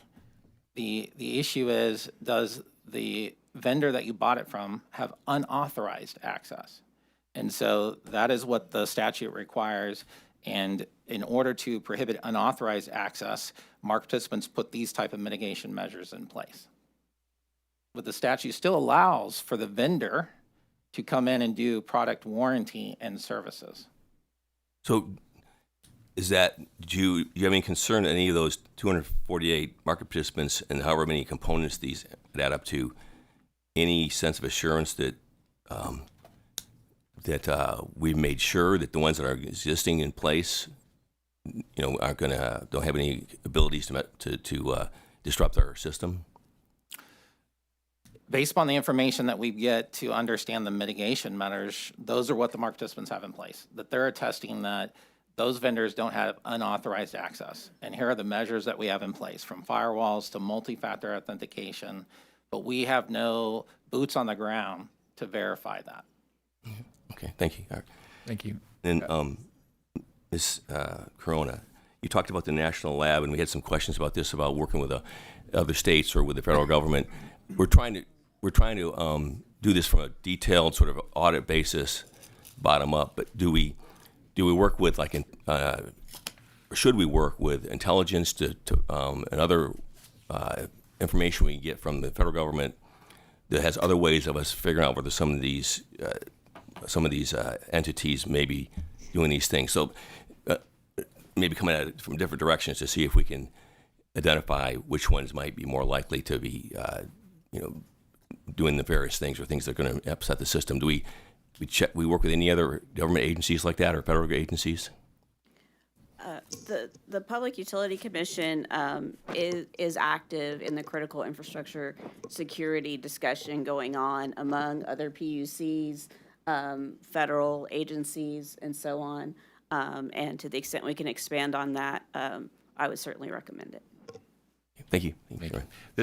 The second panel members, just to key all in, these will be experts really telling us and hopefully informing us about the vulnerabilities in the electric grid.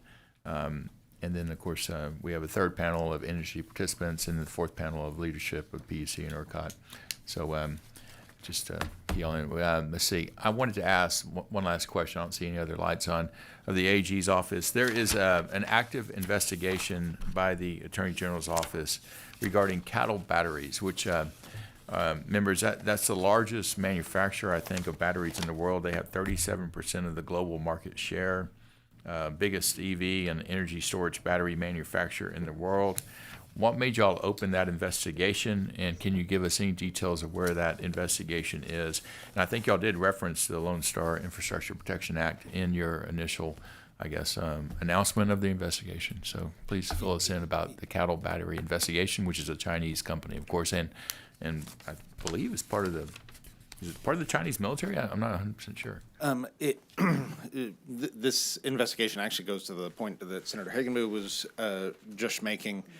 So there is the Amador Energy Project. It is a wind farm that is being constructed by a Finnish company, Teleri Energy. They are where? In Van Zandt County. Okay. They are utilizing an energy storage company for that project called Fluence, who is using CATL batteries. I forget what the acronym stands for. Those batteries, I do not believe it's the battery itself, but there is a connector, which is essentially a smart plug for the batteries that provide some level of connectivity for monitoring. And the status of that investigation is that we are looking into, and to I think everybody's point here, these are complicated issues, and so we are starting discussions with experts to uncover the level of connectivity. To the point that was discussed earlier, if it is just a monitoring level of connectivity, then there is no real risk there. Energy projects obviously, need to be able to monitor these things. They need to be able to work with the companies that are supplying these products to monitor the products. But if it's just monitoring, that's one thing. If it is a level of connectivity that would provide, access or control where they could turn the batteries off, that would be another issue. And so that is where the investigation stands now. What made y'all open that investigation? Was it brought to you by somebody, or was it? I assume that it would have come through a complaint process, because we don't, as to what I was saying earlier, we don't have, people reporting directly to us. on these issues. Okay. Van Zant, is that in your district, Dean Zaffarini? No, I'm sorry. But according to my notes here, cattle was added to the U.S. Department of Defense's list of Chinese military companies in January 2025, and the NDAA, National Defense Authorization Act, prohibits U.S. defense funding for cattle products. That's true? Yes, sir. Okay, very interesting. So, lots of discussion about what we need to do as a state to further enhance the security of our grid, whether it's improved processes or regulation or oversight or enforcement, or whether it's a do not use list or a only use list. Those are all potentials, but how far down, again, we go in securing the grid and at what cost to the end consumer is always the balance of part of this that has to be taken into account. Thank all members. We do have the second panel. We have 4 panels, members. Thank you all very much. Y'all are excused. I want to first recognize Shelby Vestal right here. Shelby is the new committee director. She came from Senator Nichols' office, of course. She took over for Jacqueline Hill, who's now with the governor's office. So she runs the committee from a committee director standpoint, and we welcome her. Thank you for coming on board with my team and, of course, your team from Extension. So thank y'all very much for letting me do that.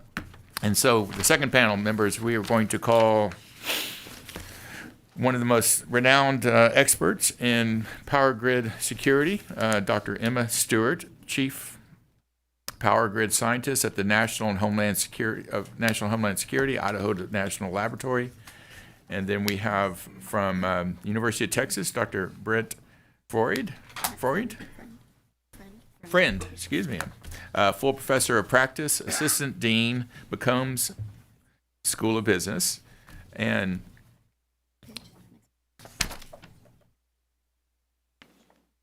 Miss Gustavi, research associate, McCombs School of Business at the University of Texas at Austin, and Rabita Sala, graduate student at the University of Texas, who have written some very interesting white paper that is in your that has been disseminated to your offices. I hope y'all had a chance to look that over.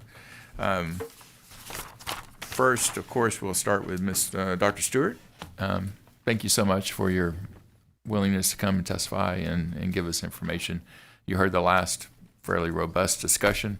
We all have great fears about the security of our grid here in Texas and in the United States, and are our fears justified? And where are we from a standpoint of enhancing our security, and what do we need to do to make sure we're better? Sorry. Thank you for the opportunity to talk to you all today. My name is Emma Stewart. I am the Chief Power Grid Scientist at Idaho National Laboratory. Idaho is one of U.S. Department of Energy's 17 national laboratories. I think we've heard a little bit about some of them today already. We have a core focus on securing the nation's energy future. Over the decades, we have designed and built and tested more than 50 nuclear reactors at our site in the high desert west of Idaho Falls. That experience gives us a deep practical understanding of operational technology that we're talking about today, how these systems function, how they fail, and how they can be secured as well. Over the past 2 to 3 years at this point, we've been investigating the national security implications of things like battery energy storage technology, transformers, inverters, and other resources, in particular focused on their sourcing from adversarial countries as well. As part of that work, we do provide resources to states, local entities, to utilities and others in inspecting and essentially being the boots on the ground, as was said today, of how to look through the equipment, remediate challenges, and also find what these problems are so we can help report on what these larger challenges are that you're talking about at the moment. It's from that perspective I'm speaking today about how to secure the Texas electric grid and the supply chains that underpin it. In parallel to all of this, we've been facing a credible and evolving threat that you've mentioned already from actors linked to PRC and the Chinese Communist Party. I work primarily on those particular actors, but I can talk a little to Iran and others and what's been going on there. We've seen campaigns like Volt Typhoon and Salt Typhoon from these PRC actors. Volt Typhoon in particular was about pre-positioning and gaining footholds in our operational networks in this country. Salt Typhoon was referring to surveillance and data collection at scale. Together, they've demonstrated both capability and intent at an unprecedented scale to harm our energy delivery systems that we rely on. They extend this into the supply chain and into the control systems, communications infrastructure, and the electronics that operate our grid today. The concern is not simply the components are foreign manufactured. The concern is whether these systems are understood, controlled, and secured. In short, if it has a communication system, we can consider it at risk at this point. Whether they attest to that or not, we consider our communication systems at risk. The infrastructure we rely on is changing. We're deploying these inverter-based resources, what we're calling chip-to-grid at scale at this point. Battery energy storage are more digitally connected systems than ever before. They are essential technologies providing flexibility, resilience, and growth, unlocking baseload capacity, and supporting new load types. The recent study sponsored by DOE's Cybersecurity Office and the Office of Electricity that we performed examined the battery energy storage, inverter, and transformer ecosystem in particular and its supply chains. What we found was that internally is a highly complex and interconnected network. It's not necessarily just where the component is from, it's where the interconnected system comes from as well. I joke and call this what the name on the tin is actually important, but also what's inside. It's very difficult to fully trace the dependencies from full raw materials to deployed systems. And as part of that, we've developed a series of solutions essentially that account for this difficulty so that it's not a full-time job necessarily for each utility to track where every single component came from. It's their job to help secure it in the future. So over the past 2 decades, PRC manufacturers have systemically expanded their presence in this space, acquiring the IP, scaling the production, and increasing their market share. Today, with at least 70% of manufacturers in key segments, again, this is from open information that we 70%. review. At least 70% of the manufacturers will have a critical component related to control from PRC. While this work has evolved rapidly, our issues still remain in our communications and control infrastructure. We did review where things like the material for battery infrastructure comes from. We didn't necessarily focus on that because there's a lot of work to move that to this country already. What we're really looking at is the communications and control of these devices.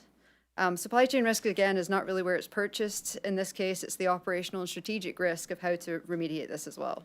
We're at crossroads in our deployment. Our role in this environment can either deter or further exacerbate the resilience and reliability of this rapid load growth. Considering Texas, which, as you've heard already, has over 70 different asset owners and operators of battery storage and solar assets, representing about 18 gigawatts of capacity and growing, that scale, combined with the diverse ownership and the complex vendor relationship, has created a risk that's not static but dynamic. The risk is evolving over time, from design to operational concerns. The control layer does not end at the installation. As said, an increasingly full-time job for many utilities and on the federal side in the work we do to try and monitor the technical and business relationships that are growing and try and meet requirements. Inverter-based resources rely on multiple communication pathways, industrial protocols, things like Ethernet, Wi-Fi, cellular, Bluetooth. They're actually essential for their operations and safety to remain in communication with some of these devices. So cutting off all comms is not necessarily the solution. They enable monitoring, dispatch, and safety functions, but they also can create that control and attack plane. If not fully understood and documented and secured, it's a pathway for influence. We see this in practice. We've seen legitimate access, such as for maintenance, software updates, and warranty support, becoming a vector for unintended risk. So what do we actually do about it? I don't want to just say all the scary things about the challenge we have. The good news is we're not starting from zero. We have been providing resources and solutions to states, local, and utilities over the past 3 years, out there looking at the systems online and finding what is actually in the systems as opposed to just sort of following our rumors as well. We've already got the tools and approaches needed to help manage the risk. We just need to apply them to the existing, growing, and future fleet of resources. But they must be applied in a focused and prioritized way. So first, prioritizing based on the consequence of the system that you're looking at. With the range of solutions based on criticality for existing or new infrastructure, not everything carries the exact same level of risk. A system supporting a military installation, for example, or a critical hospital has a very different profile than a small economically dispatched asset. Strategic replacement of critical components in the most critical places while addressing the lower criticality base through modifying communication pathways, it would enable the majority of the worst case scenarios to be avoided while we grow the US manufacturing base. We should focus those most intensive efforts where the consequences are highest while providing resources to that lower lying fruit to try and take care of most of the problems that we see. It does mean reducing unnecessary communications, establishing clear control boundaries, and ensuring those systems can operate safely, even if those parts are compromised. So operate through compromise is one of the key mentalities we are pushing at the moment. Second, addressing the in-design systems, things that are still being designed. We need to actually design these systems for resilience from the engineering level. Oh, if I Go can. ahead, please. If not, bolt on the solutions on top. One of the solutions we've been providing is cyber-informed engineering, which is when we take the designs that people are doing at the moment and go through those and help them apply solutions to remediate their biggest problems, for example, even preventing explosions, for example, from the very beginning, rather than waiting till the end of the deployment. Those tools have been provided and can be provided to anyone that asks us for them as well. It's not just what documented, restricting that remote access is really important, ensuring the data remains within trusted environments also. Requiring disclosure and validation of those communication pathways has been one of our key solutions, and also adapting contractual rights to require inspection. Many of the PRC-based systems don't allow for inspection. There is clauses written into contracts that enable these entities to also sue for you inspecting their systems. And so requiring those in contracts to be removed, basically saying we will inspect your system as a deterrent, is one of the things we've been considering from the sort of state and national level as well. Checking what's inside the box basically requires contract changes to enable that to happen in a sort of legal way that helps these companies also grow. To close, the grid is a cornerstone of economic growth, especially in Texas, innovation and national security. And the risks we're discussing today are real and urgent. Within the next 2 years, we hope many of these risks are addressed, but they're manageable across that life cycle as long as we apply these solutions rapidly. Okay. Thank you for today. Thank you, Dr. Stewart. Very informative. Members, we're going to ask questions of Dr. Stewart first and then move on to the other individuals. First, how long have you been with the Idaho National Lab? 3 years. 3 years. And where were you before that? I worked for NRECA as the chief scientist, National Rural Electric Cooperative Association, and before that I was at Livermore National Lab and then Berkeley National Lab. Okay, great. And you have a PhD in what? Electrical engineering. Definitely. All right. So what I heard from you was that you were ringing a bell that we do have vulnerabilities and that we do need to pay attention to this issue. Mm-hmm. And there are ways based on some of the ways you outlined it, some of the ways we've already discussed to enhance the security of our grid. Mm-hmm. Yes, right. sir. All right.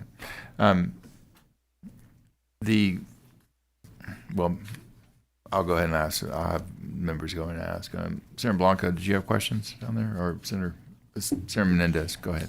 Thank you. And then Senator Colkhurst. Thank you. Dr. Stewart, first of all, thank you. Thank you for being here. Reviewed your background and impressive. And what I heard is that connectivity is critical to maintain communication with if you have batteries, to know what you have, how much, deployment, et cetera. But what I'm understanding, and I think we should figure out, is it possible to do this at the federal level, or do we need to do this do we require that the batteries or these come in with no connectivity if they're coming in from the People's Republic of China, and that we add connectivity when it arrives? So is that a possibility, number one? Number two, my understanding is that the company CATL is an acronym for, they have 37% of the share of the world's share. They also sell to Ford, Tesla, BMW, Volkswagen, in addition to these large grid batteries. So they're one of, if not the largest, manufacturer of batteries in the world. Is that an accurate statement? Answering the first part on how do we secure the communications, or how do we address that, one of the techniques we've been talking about using, I've been calling it repatriation of the technology, or changing its citizenship effectively. So allowing that equipment or the communications firmware and software to be replaced, and sort of keeping the hardware parts that we are not necessarily building as well. We can build firmware and software to the cows come home effectively. Right. We can build that, we can replace it, but we can't necessarily build yet the hardware that goes with it. So one of the techniques we have talked about is being able to replace that, and I think that's a reasonable approach for a number of advanced entities, and it can be applied for some of the smaller ones as well if they're given the appropriate assistance. So possibly the federal government could help if we were to contract, or there'd have to be some sort of clearinghouse for companies so that we could put them on a list of batteries are allowed to be made by XYZ company if they've gone through the repatriation of the communications. Yeah, there's programs that we work with. One of them is called Citrix from Department of Energy that enables companies to come in and be essentially reviewed by the federal government through this a series of national labs. It's not just Idaho. There are 4 other national labs involved. They can send us equipment and it can be reviewed, and that helps them sort of get we are in this process where we've been reviewed by independent entities. There are a number of ways to do that. Again, I've heard today about a lot of the attestation going on. This is an actual physical review of what they're sending to entities so that they can say that as well. Again, if someone can send in a piece of equipment that doesn't have anything in it to try and prove out that they are the best or not. So one of the other ways we've done that is go out into the field and inspect things on site that have been installed without them knowing that we were going to come and look at that in the future as well. So there's multiple ways to look at it as well, and there's a sort of series of entities across the country that are there to help with that. Thank you very much. Thank you, Mr. Chairman. What do you mean by operate through compromise? That was what I was trying to remember. So say your system is compromised or you know it has been. Some of the cases you don't actually want to trip this off the electric grid. You might need it for something like Keep flying the reliability plane? operations. Yep, keep flying the plane. Hopefully it lands. But yes, keep flying it through the compromise. Basically, can you let that system run? It's been seen a number of attacks recently where there was an attack in Poland, for example, where they lost all communications with their renewable generation sites as well. That did continue to operate and provide resources to their grid. It didn't completely go offline. They lost the communications and they were able to continue operation in a way that still supported their electric grid without that communications for a period of time. That's the sort of operate through compromise mentality, removing any ability for the entity who has compromised it to create something dangerous, but enabling them still to provide a critical resource during that. So, And focusing knowing on you're the compromised is- prioritization of the highest and best aspects that would improve the security, communications and control, I think is what you mentioned, right? Yes. Yep. Right. Senator Colkhurst, then Dean Zaffarini, then Senator Hagenbu. Building off of what you just said, I wrote down operate through compromise as well. So thank you for that explanation. I want to go back to an early statement you made. If it has and I can't even read my own writing, so it's either a communication system or a connectivity system. Which one was it? It can be both. So either way is good. Okay, so my abbreviation is correct. It is at risk, more so than where it is manufactured. Yes. Is that a correct statement? Yes. So we don't care if the guts are manufactured somewhere.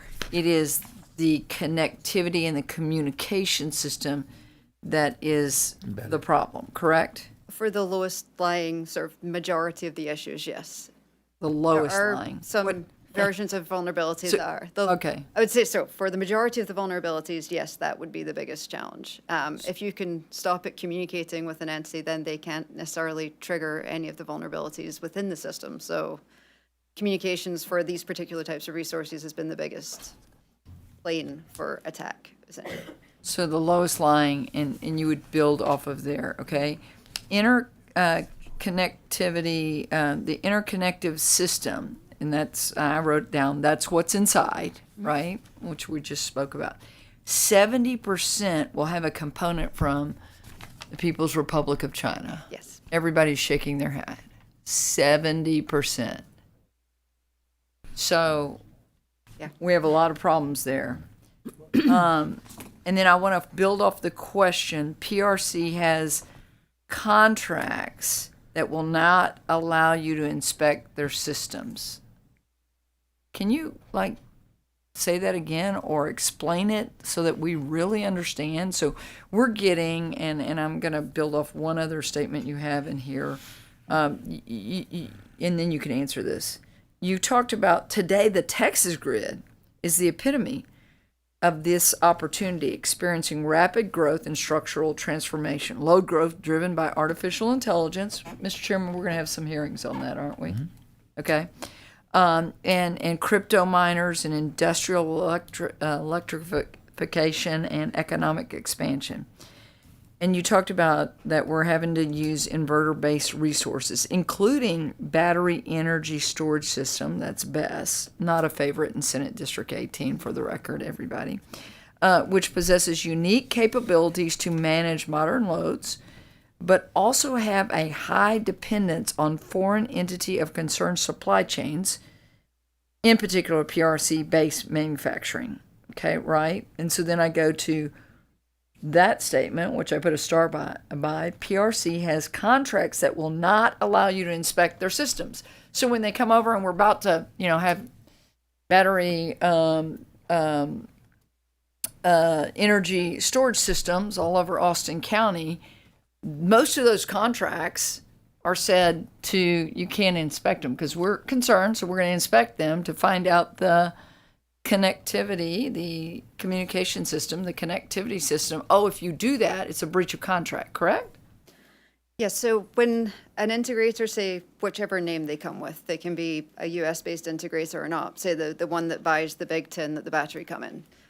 They have contracts with these different entities to say buy the inverter, buy the battery management system, all those different pieces. Those contracts are the things that end up coming with a clause in them that says do not reverse engineer our equipment, do not reverse engineer our software.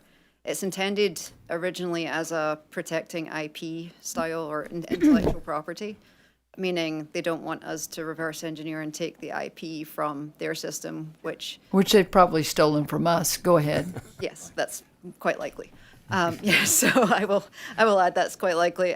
But that was the original intent of it. Now it prevents these entities from allowing someone like Idaho National Lab or any other third-party entity that they've contracted with to come in and then take that equipment apart or take the software apart, take the firmware apart, and look at what's actually there from a vulnerability.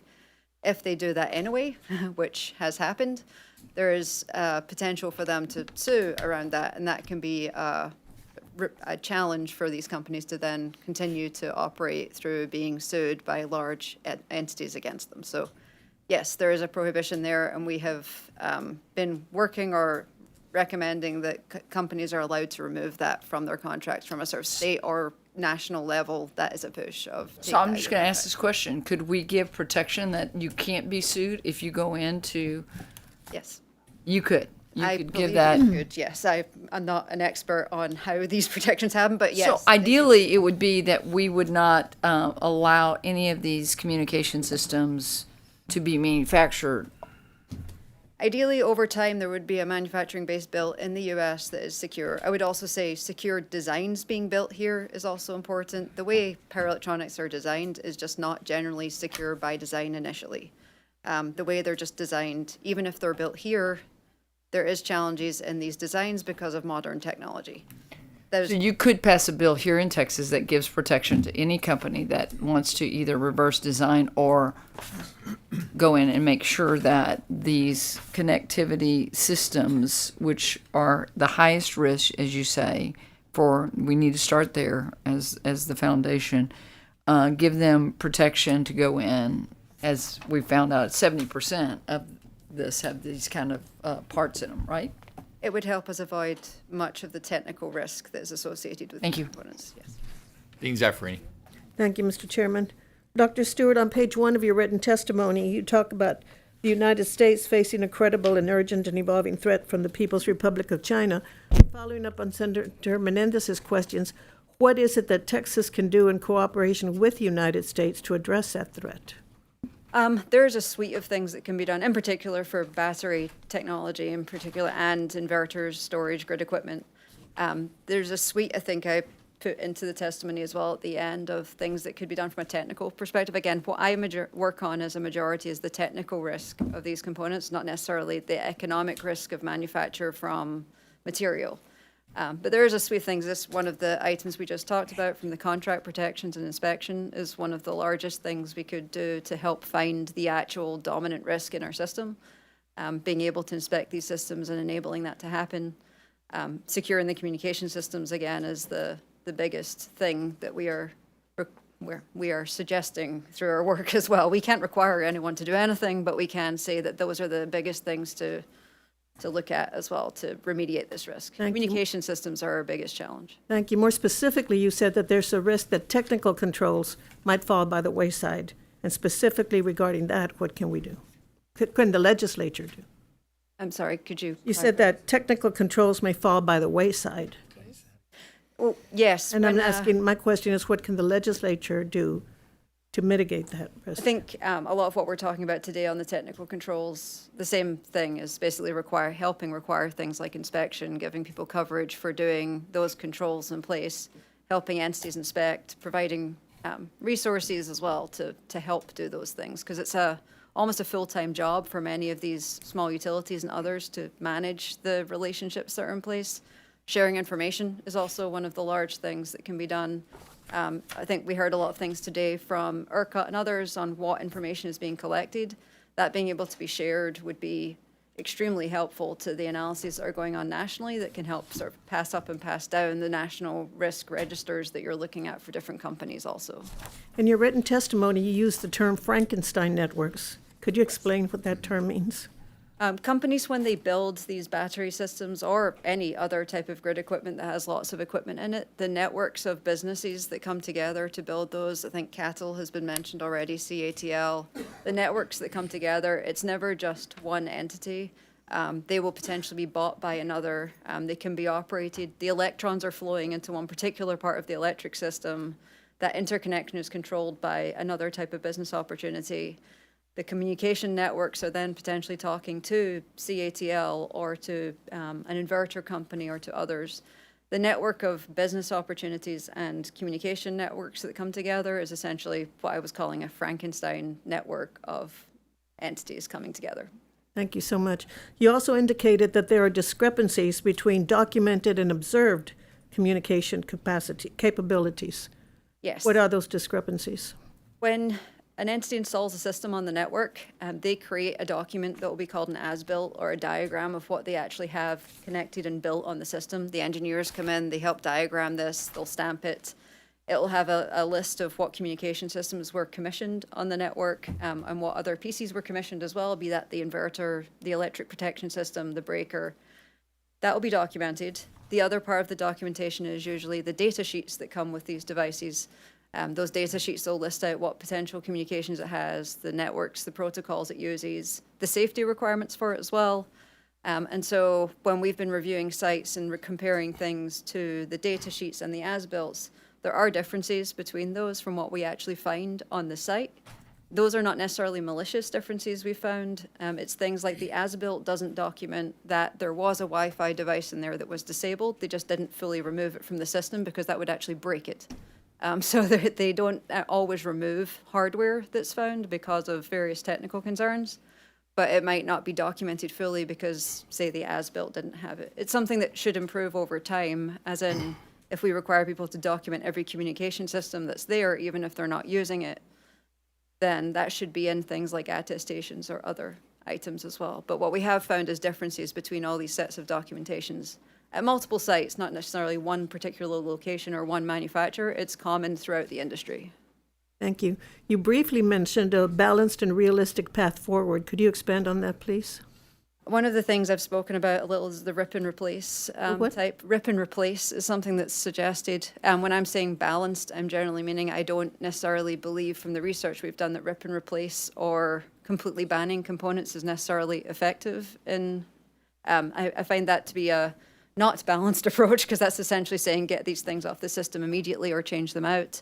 Balanced is, to me, doing the technical remediation to the systems and economic while we build a U.S. supply chain for these components. So remediate the problems rather than just completely ripping them off the system, and provide resources as well to help balance out how people are addressing it. So you're still able to use your systems, you're still able to sort of thrive in those networks, but we aren't necessarily pulling them offline immediately to help with that. So thank you.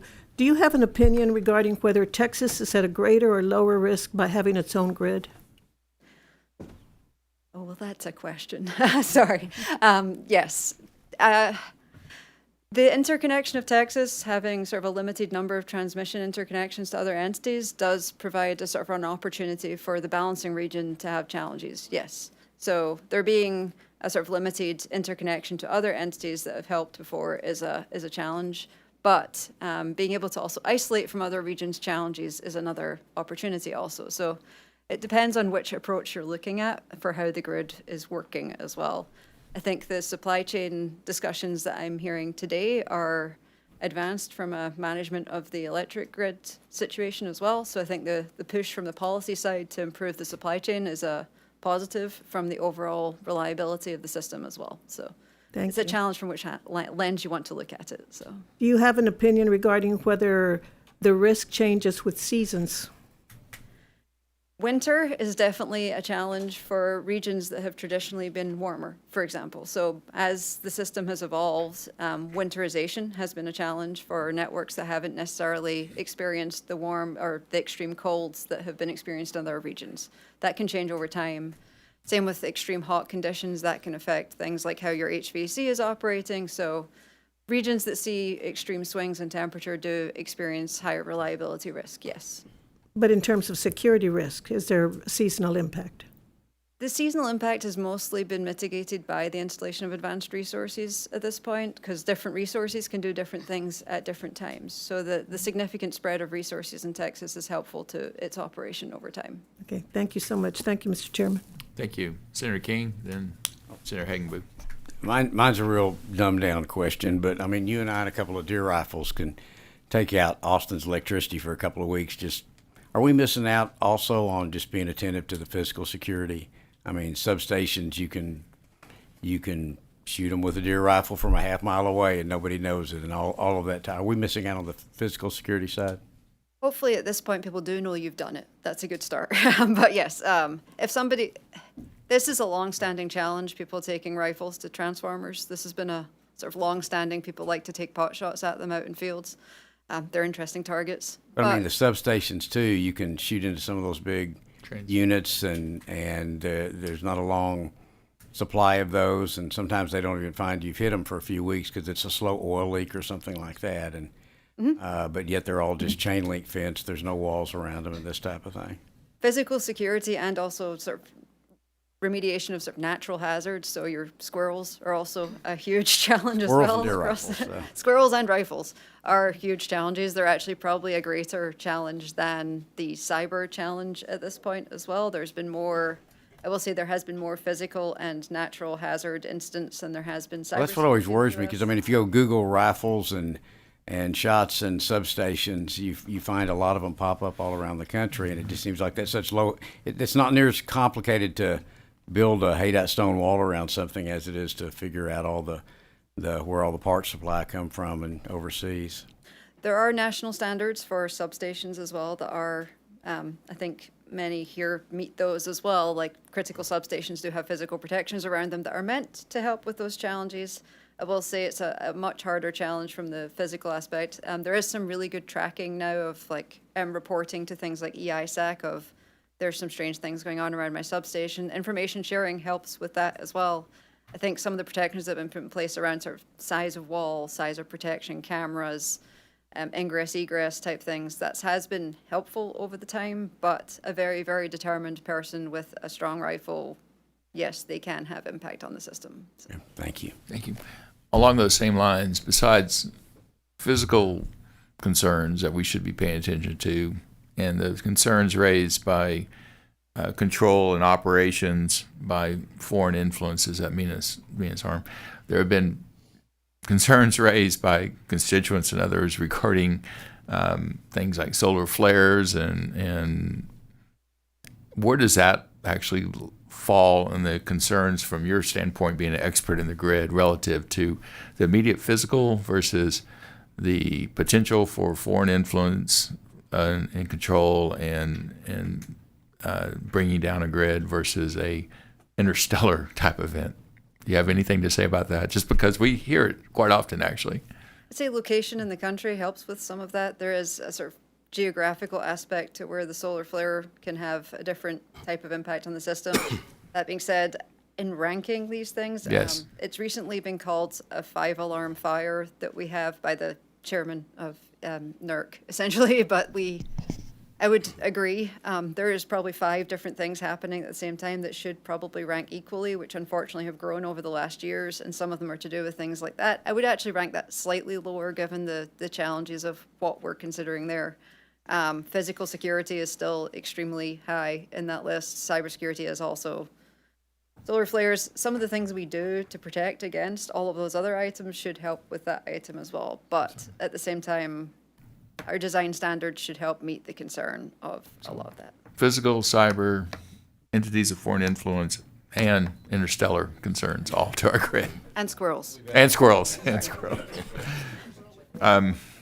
Sir Hagenboot, you got an answer to this? The squirrel problem? Rifles, I think. Right, there we go.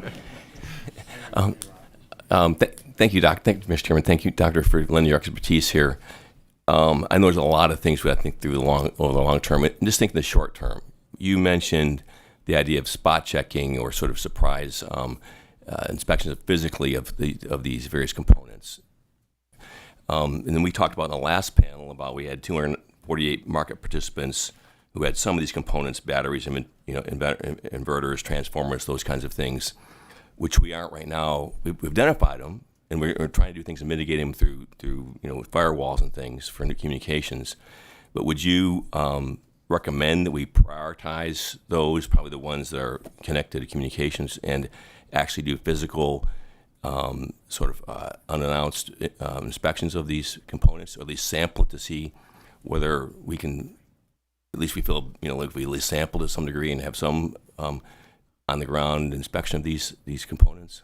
I would prioritize the most critical systems, or the most consequential systems, being those potentially military bases, hospitals, things like that. Prioritizing those for inspection would be, in particular, those that have potentially PRC components. I would say yes, that would be a priority to look at those and spot check. I would say don't announce which ones you're going to do first, but yeah, for prioritizing and spot checking those would be a recommendation, yes. Okay, thank you. Thank you. We went down that route with when we did SB3 with looking at our critical gas infrastructure and inspecting gas plants regarding weatherization. It adds a lot of FTEs, just so you know, for the ability for the state to take up a inspection aspect, an active, proactive aspect. Yeah, I understand. It's not easy to do from a cost standpoint, but it's certainly potentially justified. Any other questions, members? All right, thank you. Dr. Friend, right? That's it. And then I'm sorry, Freud, what's the name? How do you say your it? last name's German, my last name's German. It should be Freund, but we just translate Okay. Friend. Well, thank you, Doctor. I appreciate you being here from UT Macomb School of Business. And you are accompanied by Simdeth Ghasavi, I think, and Rabita Salith, which are one's a research associate and one is a graduate student at UT. Thank you. And I hope I didn't terribly butcher your names, and I hope you can please help me enunciate them and introduce your colleagues after you say your introduction, sir. Sure. So I'm going to have a very brief introduction. I'm Britt Friend, and I'm a professor and assistant dean at the Macomb School of Business. And I was thinking, I have a little prepared thing, but I was thinking based upon what's been talked about so far, what I can add to the conversation. I'm not talking about security of the grid. I'm talking about supply chains, okay? So if you have questions around supply chains, where it goes, how it works, that's what we're here to talk about, us, the three of us, okay? Let me just give you a very brief bio so that I can try and address why you might want to pay attention to what I'm saying, because a lot of people don't really want to listen to a professor. Don't blame you, okay? But I am going to dedicate most of my time to my colleagues here because they did the actual work in the reports that you're seeing. But I am a professor, a full professor of practice, and that means what I do is most of the time I'm working directly with companies with respect to supply chain and risk. That's what I do. So it's not so much sitting in my office as an academic, it's more out there working with companies on risk. And I think that's important because I'll try to give you a practical perspective to the things you're asking about.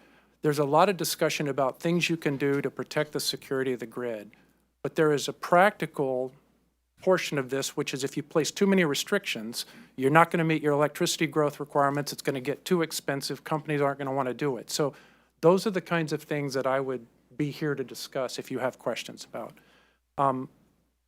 We've only been looking at this specific question for this specific committee for 3 months. And we've tried to go to 3 different constituents to figure out what we should be looking into. We've gone to the actual power generators, so local utilities, what they're doing, what their problems with supply chains are, and kind of what they worry about. We've gone and talked with the grid operators, and we've talked with end users. In particular, I have a very close association with a lot of the oil and gas firms, and so I've been talking to them about what they're worried about with respect to energy, electricity, and grid, and that's what we focused on. As a result of that, what we're prepared to talk about today are 2 of many items that we should really pay attention to. It's already been discussed. These are high-voltage transformers. What does the supply chain look like for that? And the other is inverters, because these are at particular risk. So that's the setup, and then I'd like to hand it over to my colleagues, just give you a very brief example of what you're talking about. Very good. We do have some written information supplied to each member of the committee that y'all produced, right? Your white paper, but also an actual PowerPoint presentation. Correct. All right. And so y'all each have 7 minutes to go. Oh, less than that. Or less We've than been working Very under good. about, yeah. All right. So Please, Sumaid go. Gosavi. Thank you, sir. Go ahead. Good morning. My name is Sumit Sunil Gosavi, and I'm a research associate at Macomb School of Business at UT Austin. And today I'll be providing you with an overview of our finding on supply chain risk to the state of Texas in case of transformers, and particularly large power transformers or LPTs. So on the slide 2, on the left-hand side, you'll find a simplistic representation of electric grid. As you can see, transformers play a very important role in connecting power source with the load, and in a way enable us to harness this electric power for our very many applications. Electric grid resilience I believe electric grid resilience is a topic of utmost importance as it affects the welfare of Texans and economic growth of Texas. And I really appreciate the committee setting up this hearing and discussing these matters at length. Among the different transmission and distribution components, if you look at when it comes to lead times, transformers are the outliers with lead times exceeding over 100 weeks. Moreover, further analysis revealed a shortfall of almost 25% between the number of transformers Texas needs for its demands and how much of those U.S. manufactured transformers it can secure. I would like to emphasize here that these figures are intended to provide directional estimates and do not claim to produce exact totals. Moving on to next slide, where I'll be discussing some supply chain constraints and implications. The constraints span the entire supply chain, be it critical materials or limited U.S. manufacturing and a supply base when it comes to transformer manufacturing, or even imported inputs. Large power transformers are heavily customized pieces of equipment, so even in normal times, the unit lead times were well over an year, and currently they are as high as 3 years. And building new capacity isn't quick either, taking anywhere from 1 to 3 years to set up. A key pinch point, although I would like to highlight, is the availability of electrical steel, particularly the grain-oriented electrical steel.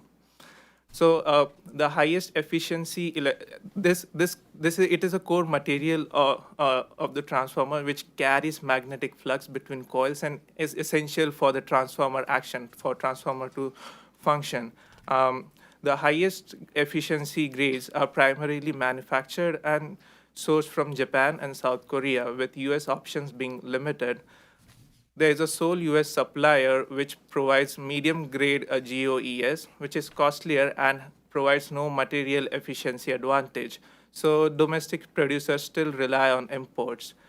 For Texas specifically, there is another challenge as most large power transformer manufacturing plants in the US are located outside of the state in the Midwest and the East, adding another logistical exposure.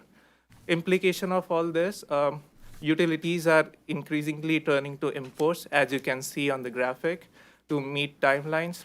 Shortages force older units to run longer, accelerating insulation degradation and growing the replacement backlog. As a result, high-value projects such as AI data centers and other emerging industrial loads could face delays, which we can't compress simply with financing. And that's why equipment availability and not generation alone can determine whether Texas can energize new load on schedule.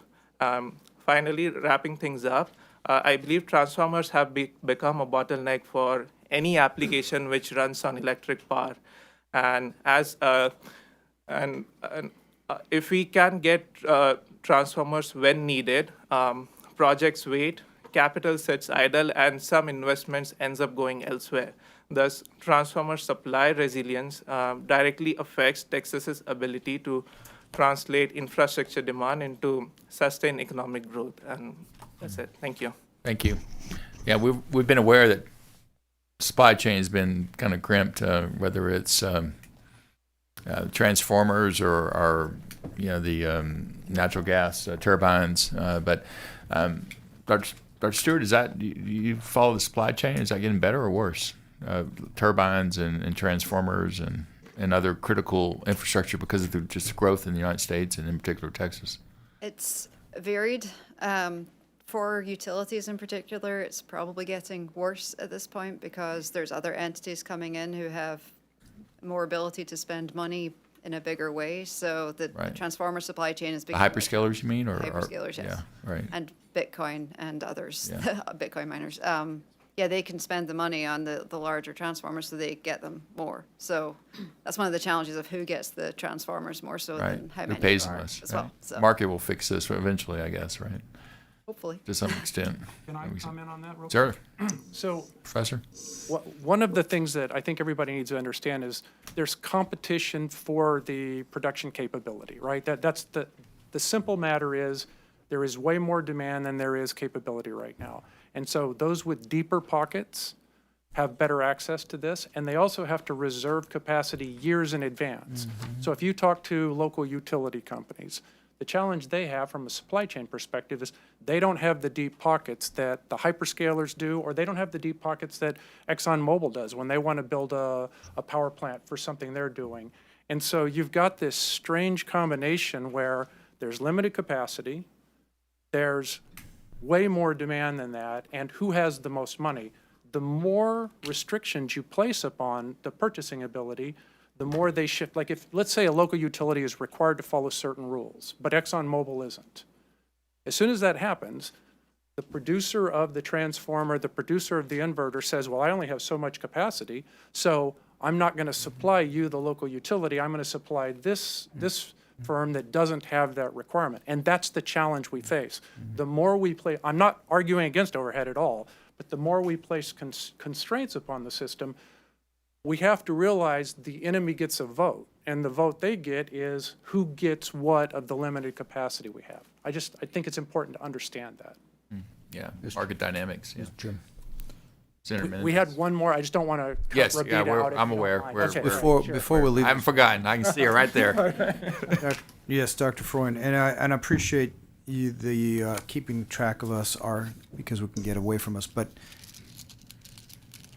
I was thinking about what you were saying, and the irony is that as these data centers get in line to want to connect to our grid, if we don't have more generation, we can't let them connect. Right.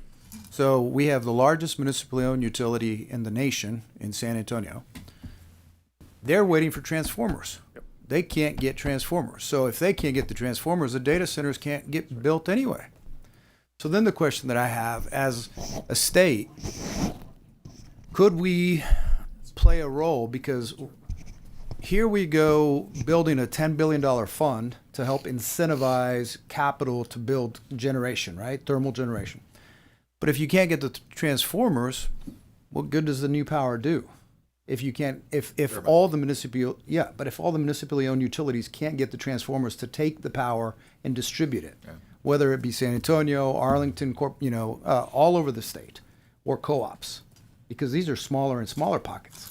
Well, just think, if you were a supplier, would you rather sell to the San Antonio Public Utility or an IPP who can give you money in advance, can hold inventory. Right, I mean, right. this is a really hard business challenge. And here's where the question comes.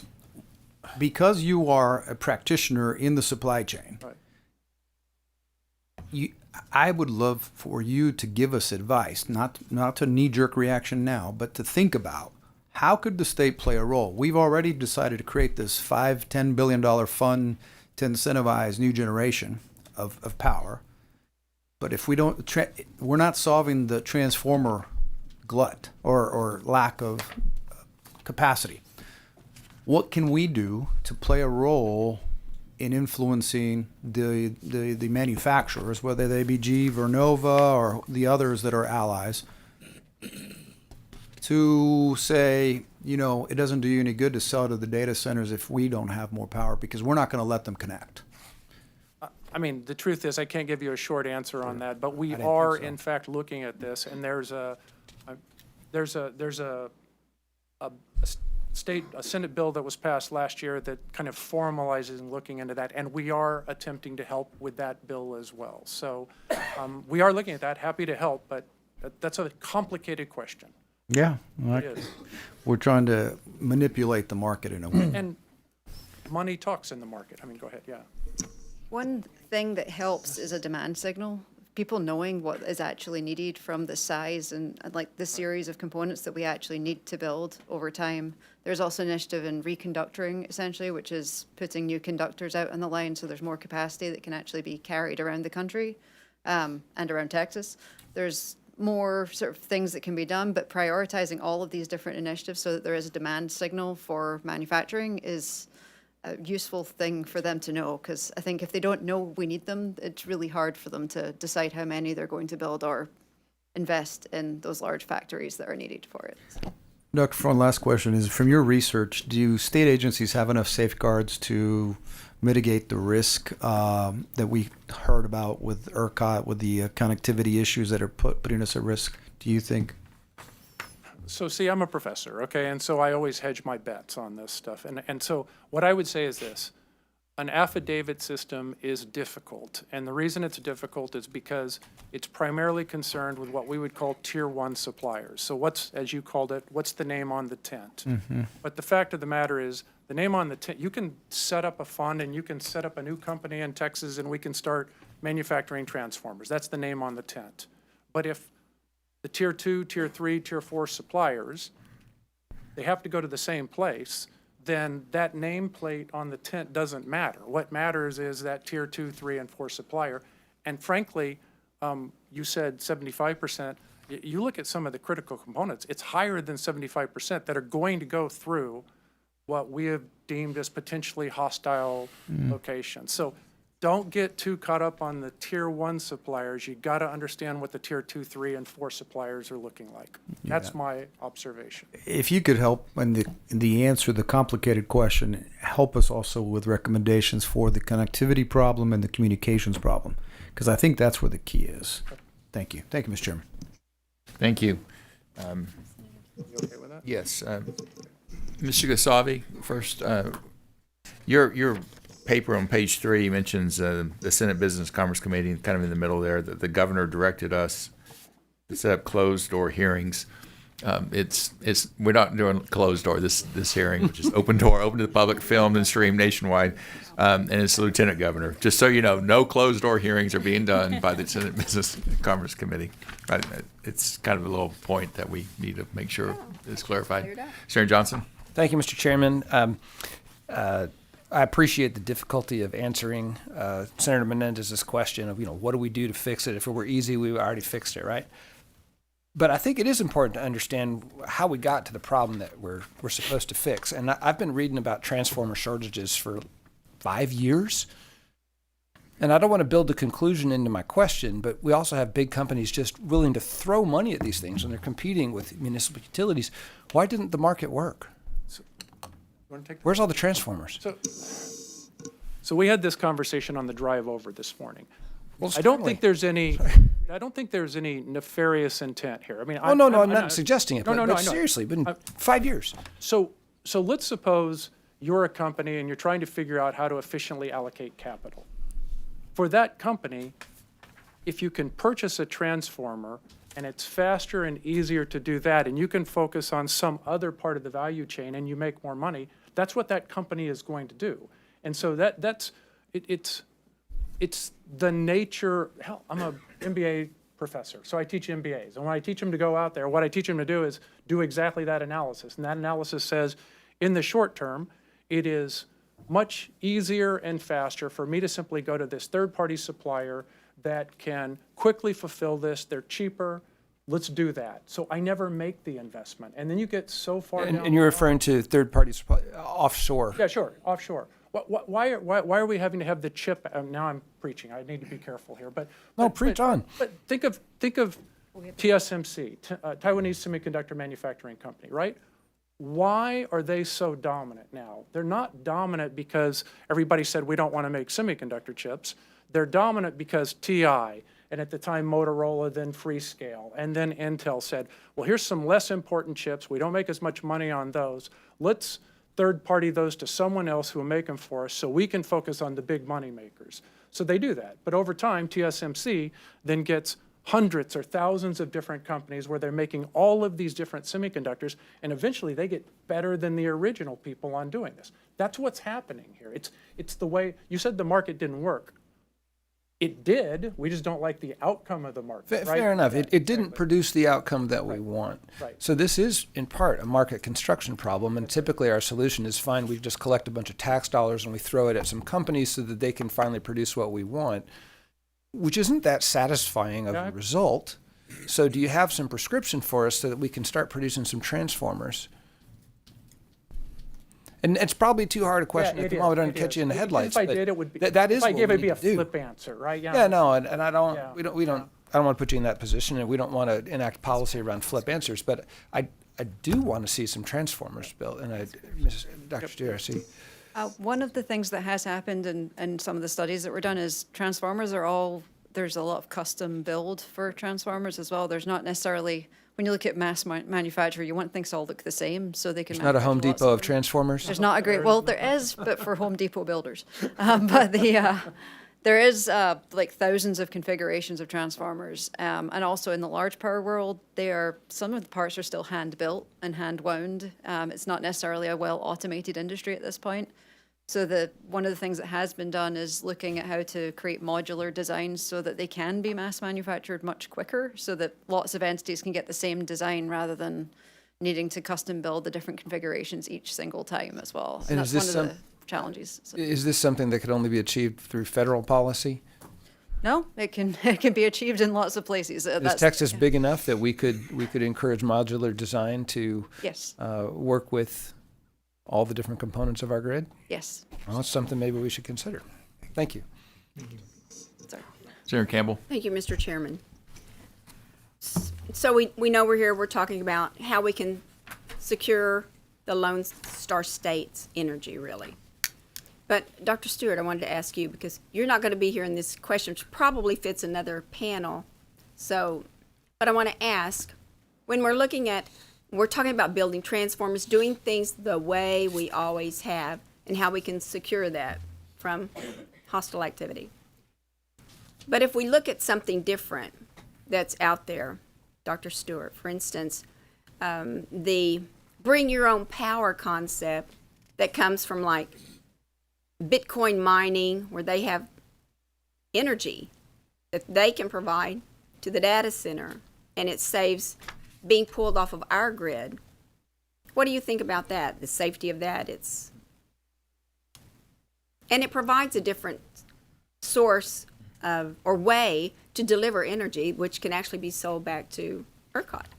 Well, see, the most resilient way to get power is always going to be the big electric grid. That is the most resilient, reliable thing that we have in this country. In Texas, the big electric grid is the primary source. And I agree with it, yes. Yes, there is a lot of, the Bring Your Own Power initiative has been interesting. I do think there are options. Like, for example, during one of the winter storms recently, there was we will give power back to the grid from our backup generators or help defer the load off of the system for that. Mm-hmm. That is a good way to manage this in the growing risk. In the end, though, I do believe we just need more capacity, more generation, more ability to move the power around so that people are reliably supplied at all times with any variation of that as well. Exactly, and thank you for that. And that's why we're trying to secure that grid. But to his point, Senator Johnson's point also, 5 years, we're just slow on the uptick for building transformers and getting it out there. But in the meantime, also, it's a quick build for private industry, for instance, Bitcoin mining, to encourage bring your own power. Thank you, Mr. Chairman. Thank you. Dr. Stewart, does behind-the-meter generation pose a unique safety, security concern that maybe we should be knowledgeable about up here on the dais? To the entirety of the grid, can they, when they're feeding electrons, somehow feed other things that are not really good for the grid? Recent behaviors that we've seen from some of the crypto mining has not been beneficial to the electric grid recently. There has been behaviors. Well, that's like frequency things, more than. Yeah, what do you mean by that? When the load trips off without any real control over that, when there's an instantaneous drop of large volumes of load, that is not great for the dynamics of how the system operates. Yeah, so the there's 60 power. megahertz, the frequency. But beyond that, just the operation, I'm talking about the specific security, any specific security risks posed by behind-the-meter generation that we don't know about or wouldn't even think about that you probably know. I think we talked about sort of scale of things beforehand. On the scale of sort of behind the meter, looking even just masses of homes in aggregation doing their own thing or creating their own generation, I'd say that's below the large generator and large load type risk of behaviors. In aggregation, yes, lots of people doing something at the same time, one way or the other, is not always great. So the variability, though, and the frequency changes and the projection of load, our ability to project that generation onto the grid, that those dynamics are difficult to administer from a grid operator standpoint, but you don't see any specific nefarious conduit off the grid generation would pose to the grid. On the scale of technical risk, I'm less concerned about that, if that makes sense. But again, I worry about the large-scale grid implications a lot. That's my job. But on the scale of risk, the behind-the-meter small generators, with the appropriate amounts of control and capacity, they're there and doing their thing, and they have been surviving and doing well. So there's a challenge really in how we look at prioritizing the risk in the system. I'm less concerned about the small ones. Got it. Yep. Senator Hagenbu and then Senator Sparks. Thank you, Mr. Chairman. On that topic right there, just thinking about this, we're talking about a 765 power grid eventually in the state here. But from your expertise, both of y'all, is there a concept of maybe saying we're better off with its distributed power, where we put more of the generation near the load, and it's to me it seems like it'd be harder to hit if they had a distributed power generation, you could hit one part of the state, but it wouldn't affect the rest part of the state, and you still hit the generation closer to the load. Is that a better, more secure way of designing a system? I'm an EE also, so it's okay. I would say do all of it. I won't prioritize one over the other because I think doing everything is a good idea. I'm sort of an all of the above proponent of these things. Having things close to the load when it's a critical load, then being able to back themselves up or behave however they feel is very helpful. Having the large transmission and all the pieces, I do believe we sort of fundamentally need to reconsider how we look at the electric grid as a sort of everything can contribute to that system. So it's a balance. Going to politics. Let me just address one thing on that, though. We have to be careful with the practical economics of what's going to happen here, because when you have data centers and ExxonMobil wants to sell low carbon power to a data center, and they're going to find an IPP to set this up. The driver for them to do that is going to be the economics of the situation, right? It's not going to be, do they connect to the grid? Do they not connect to the grid? It's an economic analysis. So I think you're going to find that it's going to be hard to coordinate what happens. It's going to be a bunch of individual decisions, sometimes connecting to the grid, sometimes not. And I'm heavily involved with that with ExxonMobil, and they're very much looking into this kind of question. So, Senator Sparks. So continuing on with that line of thought, what I think I'm hearing is that all of these behind the meter kind of ideas significantly complicate the system. And so can base load power that we can depend on all the time is the most reliable for the grid. Is that correct? I mean, generally speaking, or not? Yes, base load, but you do also, for these sort of new loads that are coming online, say the crypto or just the data centers and AI training loads, those ramp extremely fast, which base load doesn't meet. So for meeting sort of dynamics ancillary services, you need both the base loaded sort of big, good generators running and these sort of faster dynamic loads. Natural gas is one of those, but also batteries and other things can meet those fast dynamics that help balance the whole system out rather than just one or the other. Yeah, so currently we have peaker plants, right, that are that's a little different scenario than an industry that's generating their own electricity, but every now and then puts electricity back on the grid, right? Peaker plant typically, there's a little more reliability typically to that arrangement with ERCOT, I think. So would you say that as we move towards more intermittent power for our grid, there will continue to be more struggles with our reliability? Is that a fair statement? I think there's a combination of things, like intermittent power or renewable generation or any of those pieces. Yes, they do contribute to challenges in managing, but batteries aren't necessarily intermittent, they're dispatchable. So matching up those things is one way to solve some of that. Again, I would say the sort of complete suite of resources can contribute to this and has done over time. There's lots of different cases and different weather conditions where one might work, whereas the other isn't working as well. And I think for overall whole of system reliability, a mix of all those resources is really helpful for many locations and has been shown in multiple locations during events to be helpful. But again, it's a mix of everything, not one or the other. So one thing to add to that, I mean, just so you all understand, and I'm sure you do, but batteries are a capacitor to the system. They help us balance the load. Batteries are DC. Therefore, you're right back to the inverter problem and who made the inverter and how are you going to get back on the load? So, you know, every time you make one step, you got the risk of the follow-up coming on here. So it's just a... That's a very good point. Thank you for making that distinction. Thank you, Mr. Chairman. Thank you, Senator.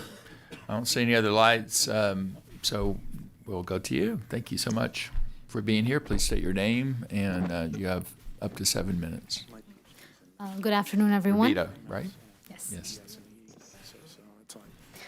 So I'm Rabita Saleh. I'm a graduate student at the University of Texas at Austin. I've been working with Professor Frund on examining potential foreign jurisdictional exposure in grid-scale solar inverter supply chains in Texas. And before I begin, I just want to mention that this presentation has been prepared with a very wide range of audience expertise in mind. So if I'm going through something that feels rudimentary, it's just to get everybody on the same page. So to start with, brilliant. Our core research question is about to what extent are grid-scale solar inverters deployed within ERCOT exposed to foreign jurisdictional influence?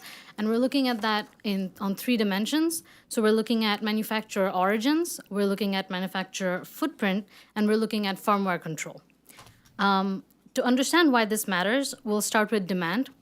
So the demand for electricity in Texas is projected to increase by over 60% in the next 5 years. And this is largely driven by data centers, crypto, industrial growth.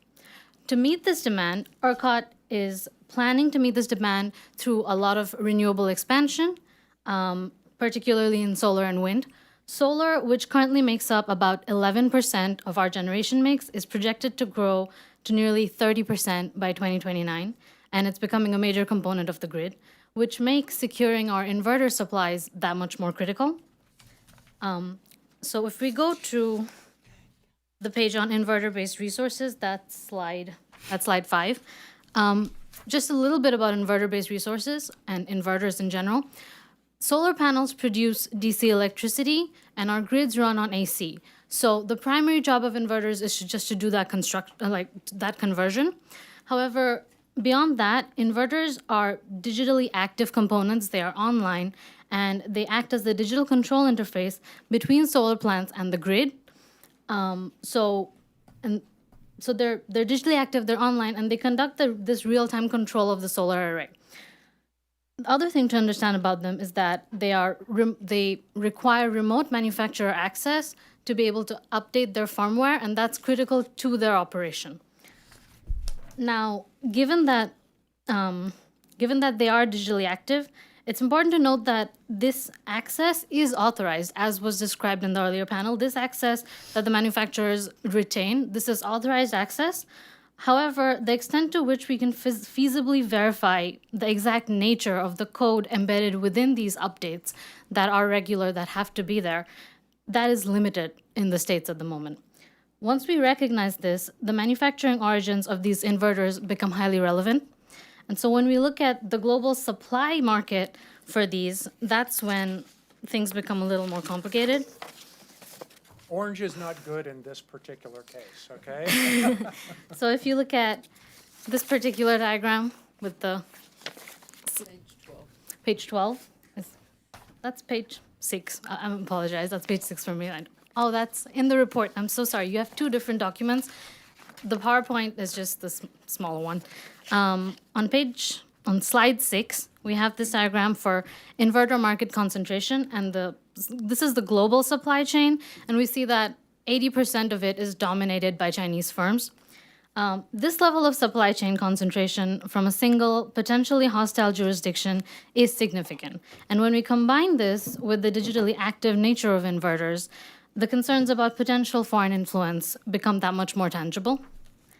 Moving on, so what we're planning to do, and what we would like to do, is perform some analysis of these supply chains. We use a hypothesis testing framework for our analysis, and we begin by assuming that the exposure exists. And we will only reject that assumption if sufficient evidence suggests otherwise.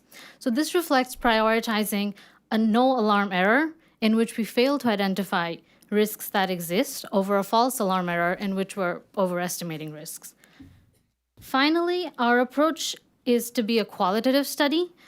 There is a sample of 14 solar projects which we would like to examine in detail. That is on slide 8, the sample of the 14 projects that we want to examine in detail. And our goal is to develop a method that can scale across the full list of over 600 potential solar projects that are in currently ERCOT's list of planned projects. So we want to take this sample, we want to do supply chain mapping on it, we want to have procurement analysis, and we want to see the firmware dependency, and we want to stress test it under geopolitical disruptions models. So we want to see how this would behave, and then we want to scale that for all of the projects that are currently in the ERCOT GIS list. To do this effectively, we will require access to project-level data, particularly around vendor relationships. Our hope is that we will be granted access to this data so we can perform this analysis and provide the state with actionable recommendations and insights. Thank you. Thank you. I have a question for you. On this Yes. map here, you don't have any U.S. Isn't Enphase, SolarEdge, aren't they inverter companies or not? No, we do not. If the U.S. had sufficient or significant supply in the global market, you'd see that on the map. If it's not there, we don't have we don't have the significant supply here. I don't have any questions. Members, questions of panel? Got a question, quick question. Senator Colcourse. This. Yes. My pages aren't, but this. Professor, did you say orange is bad? Yes. Orange is bad. Normally, orange is good. Okay. Oh, I love that. Thank Okay. you. I tricked you Orange- into that. But anyway, orange is bad from the Horn Frog. To this page. And I'm going down case study selected ERCOT projects and data requirements. all of those, Spectra Solar, Permian One Solar, we're gonna go Scurry County, Pecos County, Deaf Smith. 1,200 megawatts. Did you see that? 10, yeah. Jack, Big. Wharton County, These are big. Duval, Brown, all the way down, Matagorda, Bastrop, Colorado County, Fayette County. How does that, all of those counties, one of which is in my district, translate to this? That's the study. So, so the study, we've selected these 14 projects. We've selected them based on two main reasons. One is capacity. So you'll see the first 4 are really large. Their capacities exceed 800 megawatts of generation. So any of those having vulnerabilities would mean a significant risk for our grid. The other 10 we've selected based on public disclosures and reports and evidence that we have of these, the interconnecting agencies specifically, of them already working with Chinese, so the companies over here, the In orange orange. ones, yes, the bad orange ones.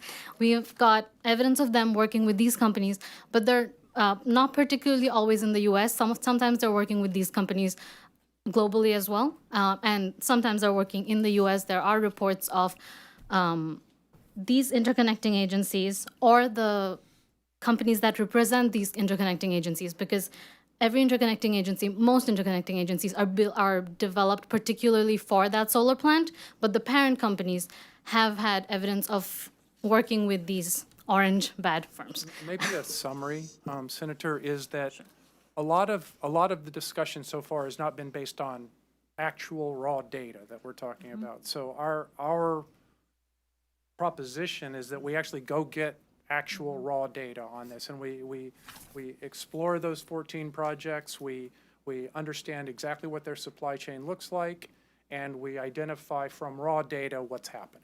That's what we would like to be able to do over the next year. And if I could go back to earlier statements when we talk about tier 1, tier 2, tier 3, and tier 4, what y'all are trying to do is tier 2 and tier 3 and tier 4, Correct.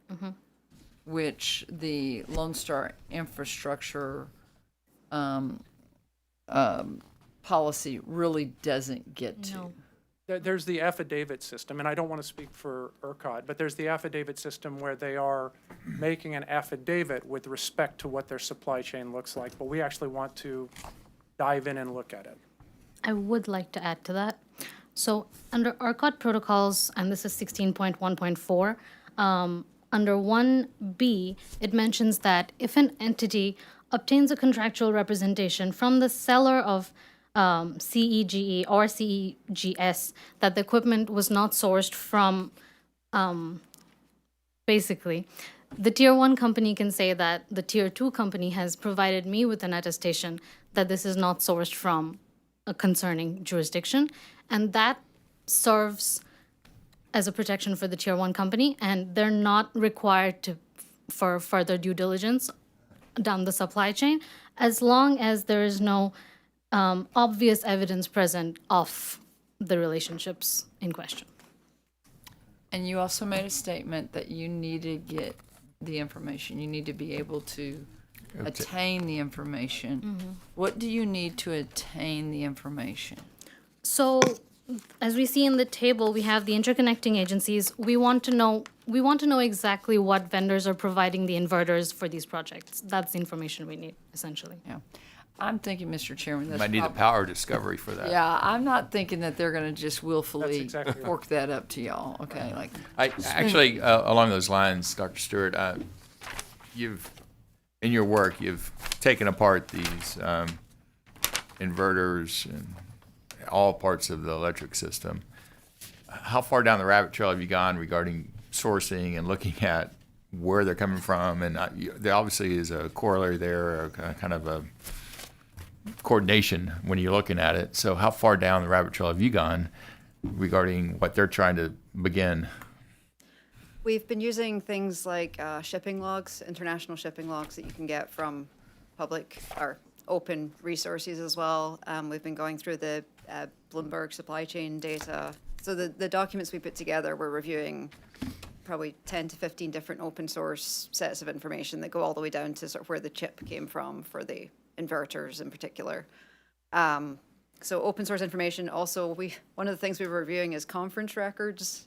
Who has relationships with who from these sort of large conferences? You'll see large companies go, we've decided to buy all of our battery cells from X company, and they announce it on the internet.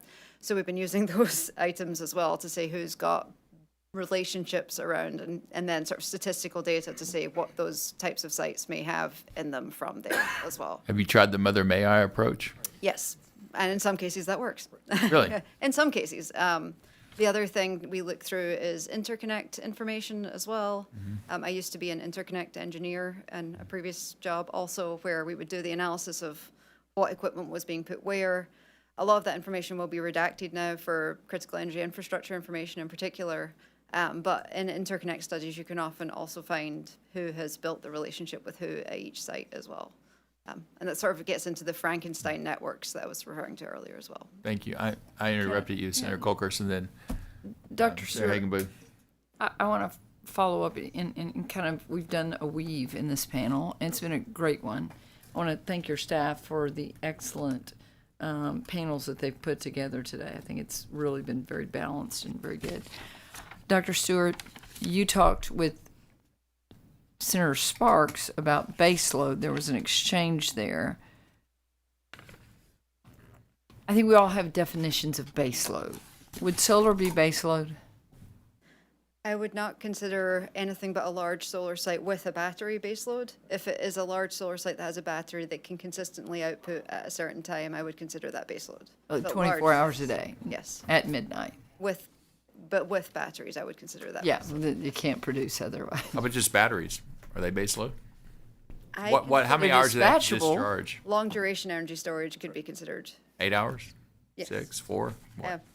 Well, everything is 3? dispatchable on a certain limit Yeah, as well, true. so that's, I guess a natural gas plant will run out of fuel eventually. It is. it could do if you didn't have the Or gas coal. supply from the. If you don't pump have it on or- site. Yeah. So I want to go to the statement of 60% needed growth in our electrical grid demand.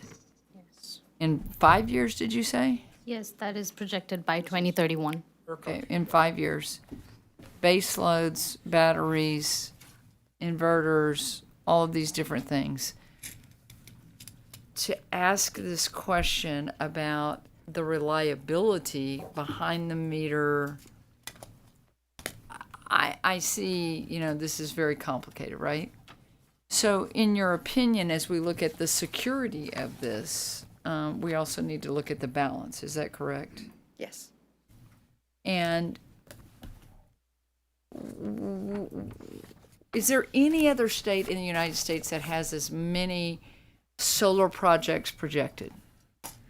By volume, no.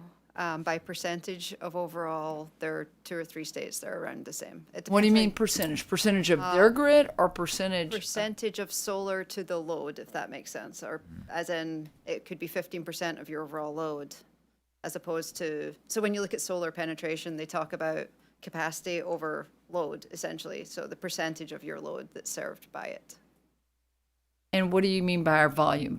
We're the largest by Number volume. of sites. Pardon and me? total megawatts, basically, by Yep. raw megawatt numbers, or And then- gigawatts, that's fine. Nobody has really talked about wind today. Are we the number one in wind now, too? I actually don't have those numbers to hand, I believe so, yes. Y'all have the same concerns about wind that you do on solar? In general, you need an inverter in wind. Wait, pull Oh, you I'm that sorry. microphone. In general, you're going to need an inverter for wind as well. Thank you.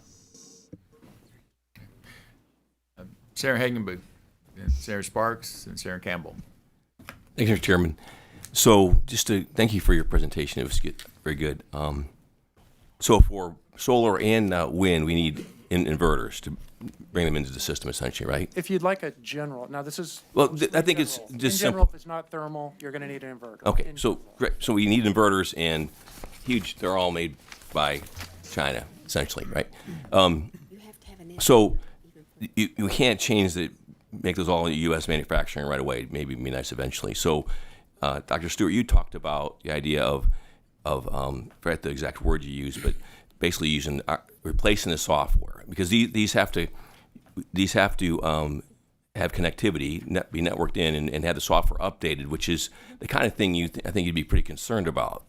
That's where you could cause some kind of problem. So, is this where Dr. Stewart, you would suggest that we try to? I mean, is there a way we would replace it with our own software, our own networking capabilities? Yes. So replacing the software is also a security control, also, which is kind of a sort of strange catch-22 in this. That to keep your devices secure, you actually want to update things like your firmware and software, similar to like your iPhone. You want to update your software and firmware to make sure you don't have another vulnerability in it. Same thing with those sites, but you being able to verify those updates through, say, analysis of the firmware, take it apart, check there's nothing weird in it that's being sent through the network as well. That's one solution for working with them. The other one is somebody that you verified is creating that and updating it yourself that isn't necessarily one of the adversarial entities as well. Okay, thank you. Thank you, Mr. Chairman. Senator Sparks. Thank you, Mr. Chairman. Just by the way, every time I have to update my cell phone, it just wrecks my world. But but the people that are working with this, I'm sure, are experts. So I want to just clarification. So when we talked, when Senator Kolkhorst asked about looking at other states, is Texas the only state that has its own grid?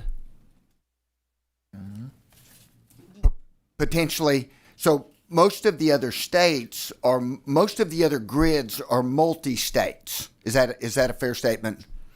It depends how you look at it, but yes, it depends though on how you look at the system. So its own grid is a sort of, everything is interconnected, so the different balancing regions are connected together. So Texas is the only one with like that particular style of connection. Yeah. But again, it depends. So when we look at this graph that basically says, you know, by 2029 our mix is going to be 48% wind and solar, and I'm assuming this 14% other is mostly batteries. Is that what that's going to be? Yes. Are there any other grids? Are there any other grids that have this type of makeup, percentage-wise? From a state perspective, the West Coast is getting towards the same percentages. So we're following California. That probably wasn't the best way to put it, but yes. Is also sort of North Carolina, Arizona, other locations are also pulling towards those kinds of percentages. But again, there's also others that can answer that question more directly that are in the next panel, I believe. Oh, okay. I'm sorry. Yeah, very good. Thank you. Thank you for that. Yeah, we have representatives from the solar industry here on the next panel. Senator Campbell? No. Okay, very good. I don't see any other lights. Members, any other questions? I want to particularly thank you, Dr. Stewart, for being here. That was very informative, and the UT presentation as well. Outstanding work. Thank you all very much. Good luck with your studies.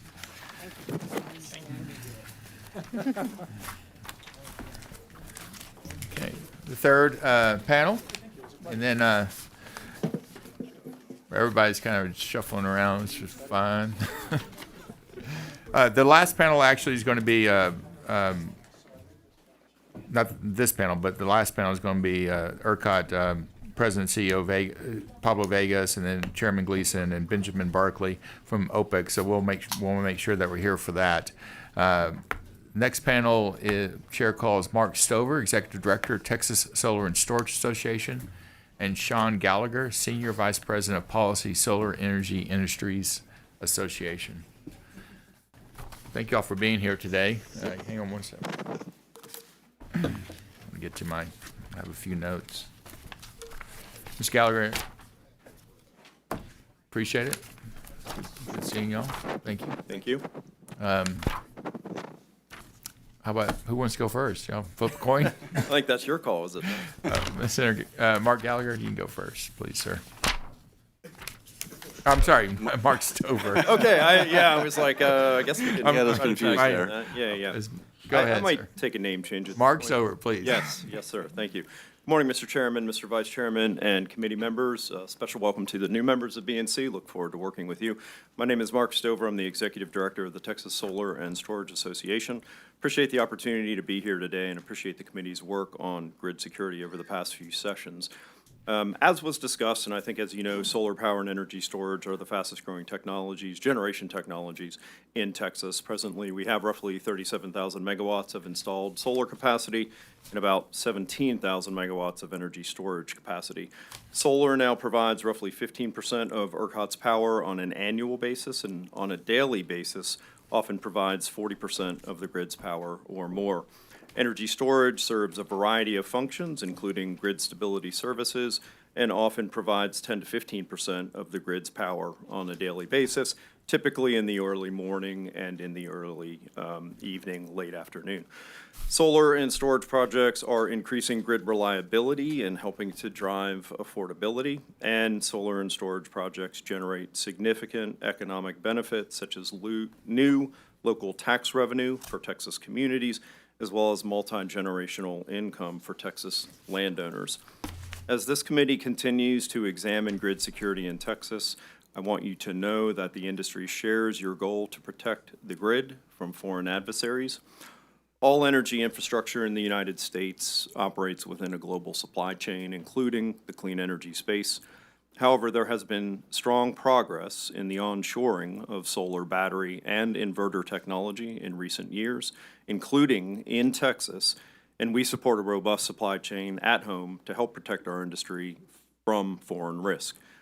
At TSSA, we want to see as much equipment as possible made in Texas by Texans for the Texas power grid. You've heard a lot about digital technology and its influence, and clearly the influence of or I should say the increasing use of digital technology throughout all industries, including the power industry, requires that steps be taken to ensure secure and safe operations. Protecting infrastructure, information technology, and operational technology is critical. TSSA supports thoughtful, fact-based technical reviews of cybersecurity and supply chain risks, as well as coordinated policy responses with the federal government. As we've done over the past few sessions, we think it's important to craft policy in a manner that will protect the grid from hostile acts while not disrupting the industries that are powering Texas and creating economic benefits in this state.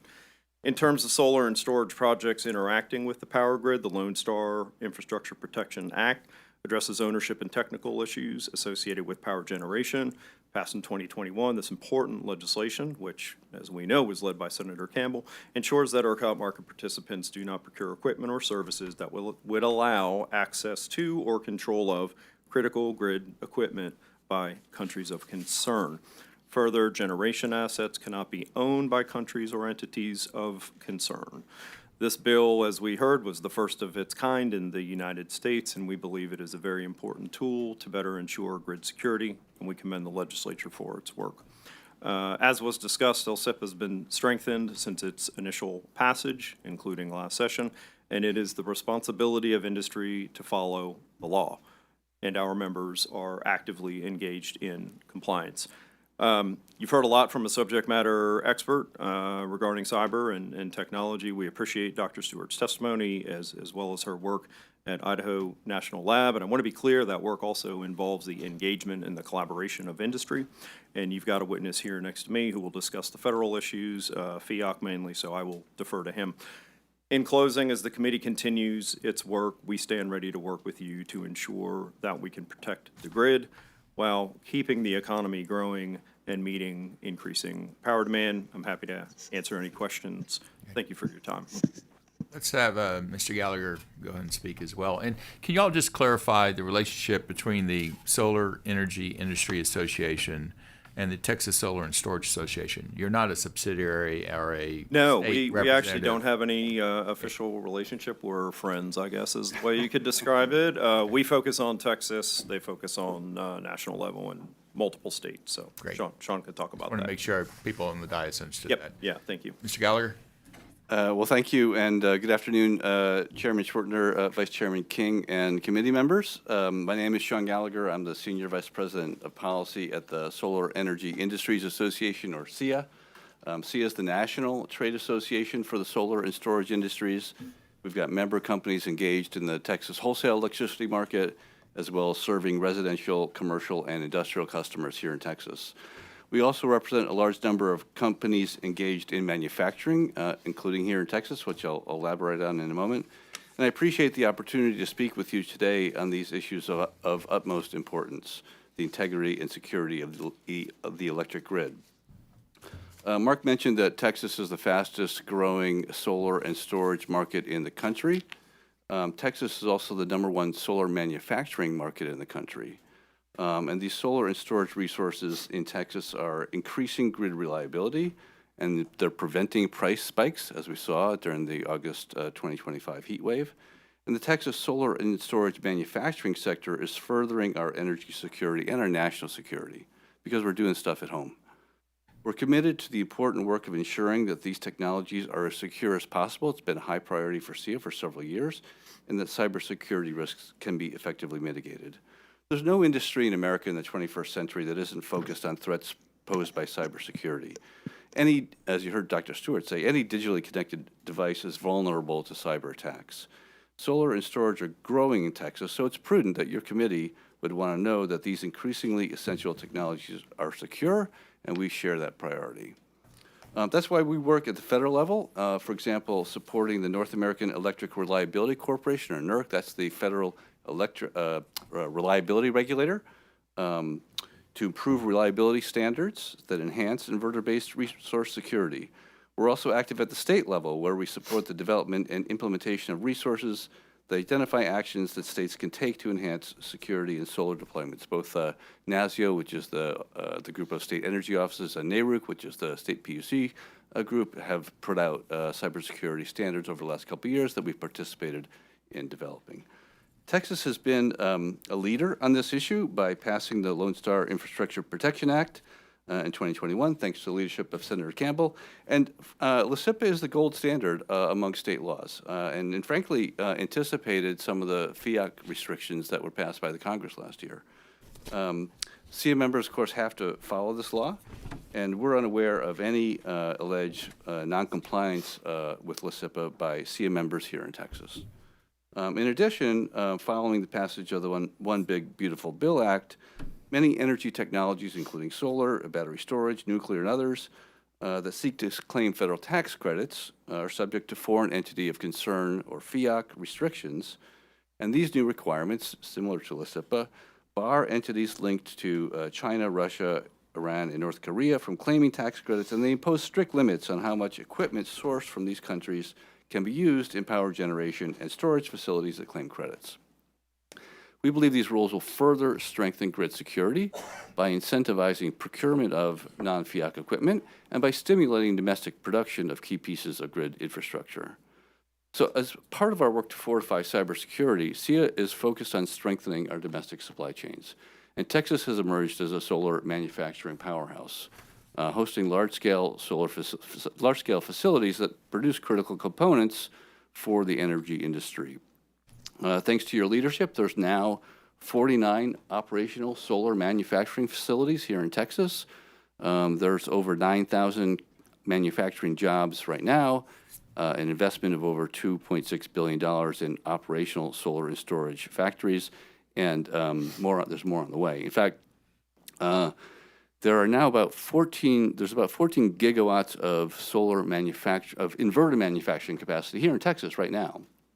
And there's a large facility planned that would add up to 20 gigawatts more. So if all these facilities are able to come online and produce at their full capacity, that's enough to actually supply the full Texas market with inverters made here in Texas. To date, there's no documented case of foreign energy storage or solar hardware being used to attack the U.S. power grid. And it's in our interest for that to remain true. We are working, the solar energy storage industries are continuing to work closely with federal agencies, with utilities, and with national labs to ensure that these technologies are secure by design. That means that they're cyber secure when they're manufactured. You're not tacking on cybersecurity later. And that cybersecurity risk can be effectively mitigated through technical standards, through procurement safeguards, and through operational controls. In evaluating supply chains integrity and cybersecurity risks associated with the Texas grid, policymakers may want to consider several approaches that support both security and reliability, including, one, encouraging domestic manufacturing of inverters and other critical grid equipment. Two, promoting procurement practices that require supply chain transparency and adhere to nationally recognized cybersecurity standards. Three, coordinating state-level initiatives with federal cybersecurity frameworks to ensure that there's consistency and avoid conflicts. And finally, establishing processes for ongoing evaluation of emerging cybersecurity and supply chain risks.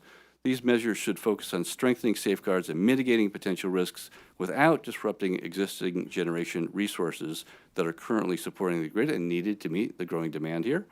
And ensuring these technologies are deployed with strong cybersecurity protections, transparent supply chains, and coordination between industry regulators and federal partners will help maintain reliability, resilience, and the security of the Texas electric grid while addressing potential risks. Our industry is committed to working with this committee to ensure that Texas has the strongest, most secure grid that's possible. I very much appreciate the invitation to speak with you today and welcome any questions that you may have. Thank y'all both. Mr. Gallagher, you mentioned in your testimony that Texas is now the #1 manufacturer of solar components in the United States. Correct. That's correct. And that an additional, I think you said 20 gigawatts was going to be added. Is that the T1 manufacturing capacity? Oh, no, that's the power electronics facility that's going to, if it's successful in meeting its full capacity, will be producing 20 gigawatts of inverters here in Texas. 20 gigawatts of inverters total. That's correct. The cybersecurity threat that's been brought to light by various news articles, I have one right here that was brought to light regarding one of your prior members of your organization, Canadian Solar, which, from my understanding, was a primarily Chinese company with the name Canadian Solar. It was part of your association last year, but it's not now. Why is that? That's a question, frankly, it's better addressed to Canadian. They voluntarily left the association in the last several months. I don't recall the exact date. Can you assure the panel that all your member components, both in both associations, are in compliance with FEOC restrictions when they need to be? I assume to be able to avail themselves of the subsidies under the big beautiful bill, as well as the Lone Star Protection Infrastructure Act. Well, what I know is that the passage of bills like the Lone Star Infrastructure Protection Act and the FEOC provisions have driven a lot of scrutiny of supply chains. So both the financing entities that are necessary to get these projects built, and the ownership, they're looking very, very hard at those supply chains. There's a lot of due diligence going on. The supply chains are being scrutinized over the last year or two, even before passage of the what we call OB3 in shorthand, because we knew these things were coming. And, companies had to take a hard look at where their supply chains are coming from and understand what those supply chains are involved with so that they could be prepared to meet these requirements. Yeah. And can you, as far as you know, do the companies for which your association represent, are they in compliance with the Lone Star Infrastructure Protection Act and the restrictions under the FEOC restrictions when applicable? Yeah, as I said earlier, I'm not aware of any allegations of noncompliance with LACIPA of SEIA members, and certainly all the SEIA members that are seeking federal tax credits that are subject to the FEOC provisions are engaged in the work now of ensuring and demonstrating, and they have to demonstrate to the IRS that they comply with those provisions. Mm-hmm. Yeah, and I know, Mr. Chairman, you asked that of me as well. So I could say the same as Sean. I've got 2 member companies who are involved in equipment manufacturing. They're American-based. I have market participants, also same story, aware of no compliance issues there, and they are either American-owned or have ownership from friendly countries, so no market participant members in TSSA associated with countries of concern. But I do think this is probably a good time to remind you all of something that was discussed earlier. It's not the solar panel or the battery cell, the hardware or the equipment. And I won't dismiss hardware concerns or technology concerns, but it's really about the control of the equipment, as was discussed, the IT, the OT. So having a manufacturer in the membership that may be providing technology, I don't think that would be of the concern. Again, we have American companies, so it's not something that we're focused on at the moment. But I do think the importance of kind of separating passive technology or dumb technology, quite frankly, versus the IT and the OT, which was discussed earlier, is something that we need to keep in mind. Dean Zaffarini. Thank you, Mr. Chairman. My questions are for Mr. Stover. First of all, how do vendor-neutral standard engineering and procurement controls and other guardrails ensure solar and battery technology is not misused by hostile actors? Well, I would say, one, you heard much on that front from subject matter experts earlier. I think that, the feedback that we've gotten from our members, and appreciate the question, I'm not a market participant anymore. I'm not participating in LCIPA compliance, but, what I have heard from my membership is that some of the things that they're doing right now include pointing to the requirements of LCIPA and their vendor agreements to make sure that vendors are educated about what the project owner is expected to do and making sure that they are synced up on LCIPA compliance. Our members are working to thoroughly vet those suppliers. And I think one of the issues, and this was discussed, remote access, I think that is really a key point of focus right now. We've got member companies who are really trying to limit remote access from all vendors. It was discussed earlier, the software updates, the firmware updates. Some of the things our members are doing is taking those updates, bringing those in-house, scrubbing those before they then go to the hardware that is deployed in Texas. It was also discussed that, not all technology poses the same threat. But compliance with LCIPA is not only the law, it's best practice for industry. Our members want to make sure that they have technology that's feeding the grid, that's providing reliable power. They have a direct financial stake in this. But it is, it's a complex process. I think that's been made clear today. But our members are trying to take all of the tools that they have to make sure that they can practice the best digital hygiene, if you will, at their projects by working directly with the vendors. Thank you so much. Are there any potential regulations that would thwart the timely deployment of solar generation and battery storage assets that would affect ERCOT's generation queue? Nothing that I'm aware of right now. I think, though, if as Dr. Stewart discussed, you wanted to move into bans of certain technology or a rip and replace regime, that would slow down the ability of solar and battery growth in Texas. I think that would potentially present some resource adequacy issues. So I would agree with her statement about taking a balanced approach going forward. Again, really focusing on IT, OT, maybe a little less about the hardware, but also keep in mind, as a few of the senators have said, we have economic considerations, we've got load growth considerations that we need to think about in this context. Thank you. Are there any scenarios you're aware of in which solar panels, batteries, or related technologies could be controlled remotely by hostile actors? I am not. Are you aware of any? I'm not, and I know that there was a report last year that created some concern about potential unauthorized communications devices or unauthorized communications from certain inverters.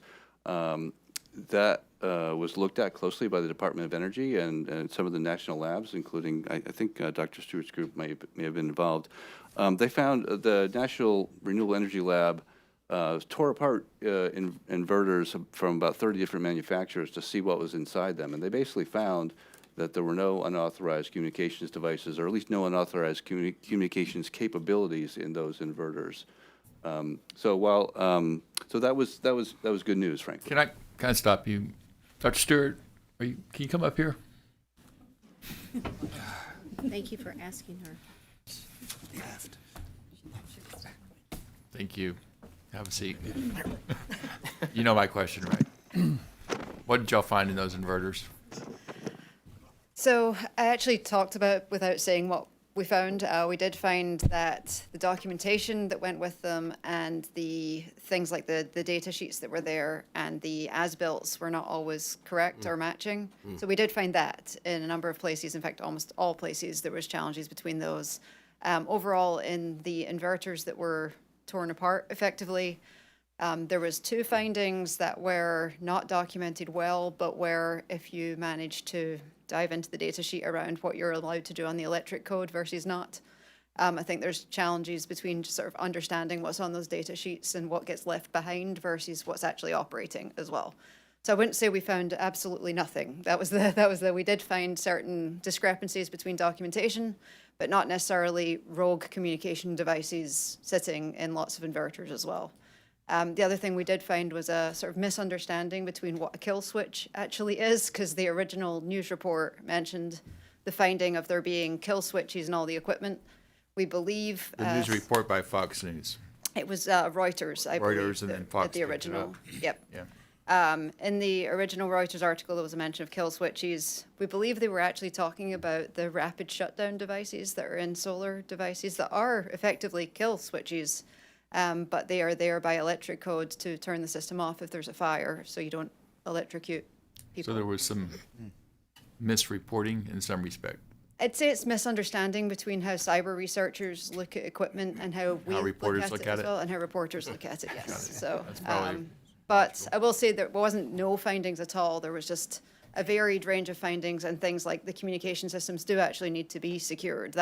We found unsecured communication systems as well in live sites. So Very good. Thank you, Dr. Stewart. Thank you. Dean Zaffarini, and then we have, I'm sorry to interrupt you. I just want That's all right. that. Welcome to, anytime. And this is to both of you, and that is that our charge includes a directive I quoted earlier to identify any vulnerabilities or potential risks posed by hostile foreign entities of concern. When we write that section of the report, how would we address those vulnerabilities in terms of solar energy and battery storage?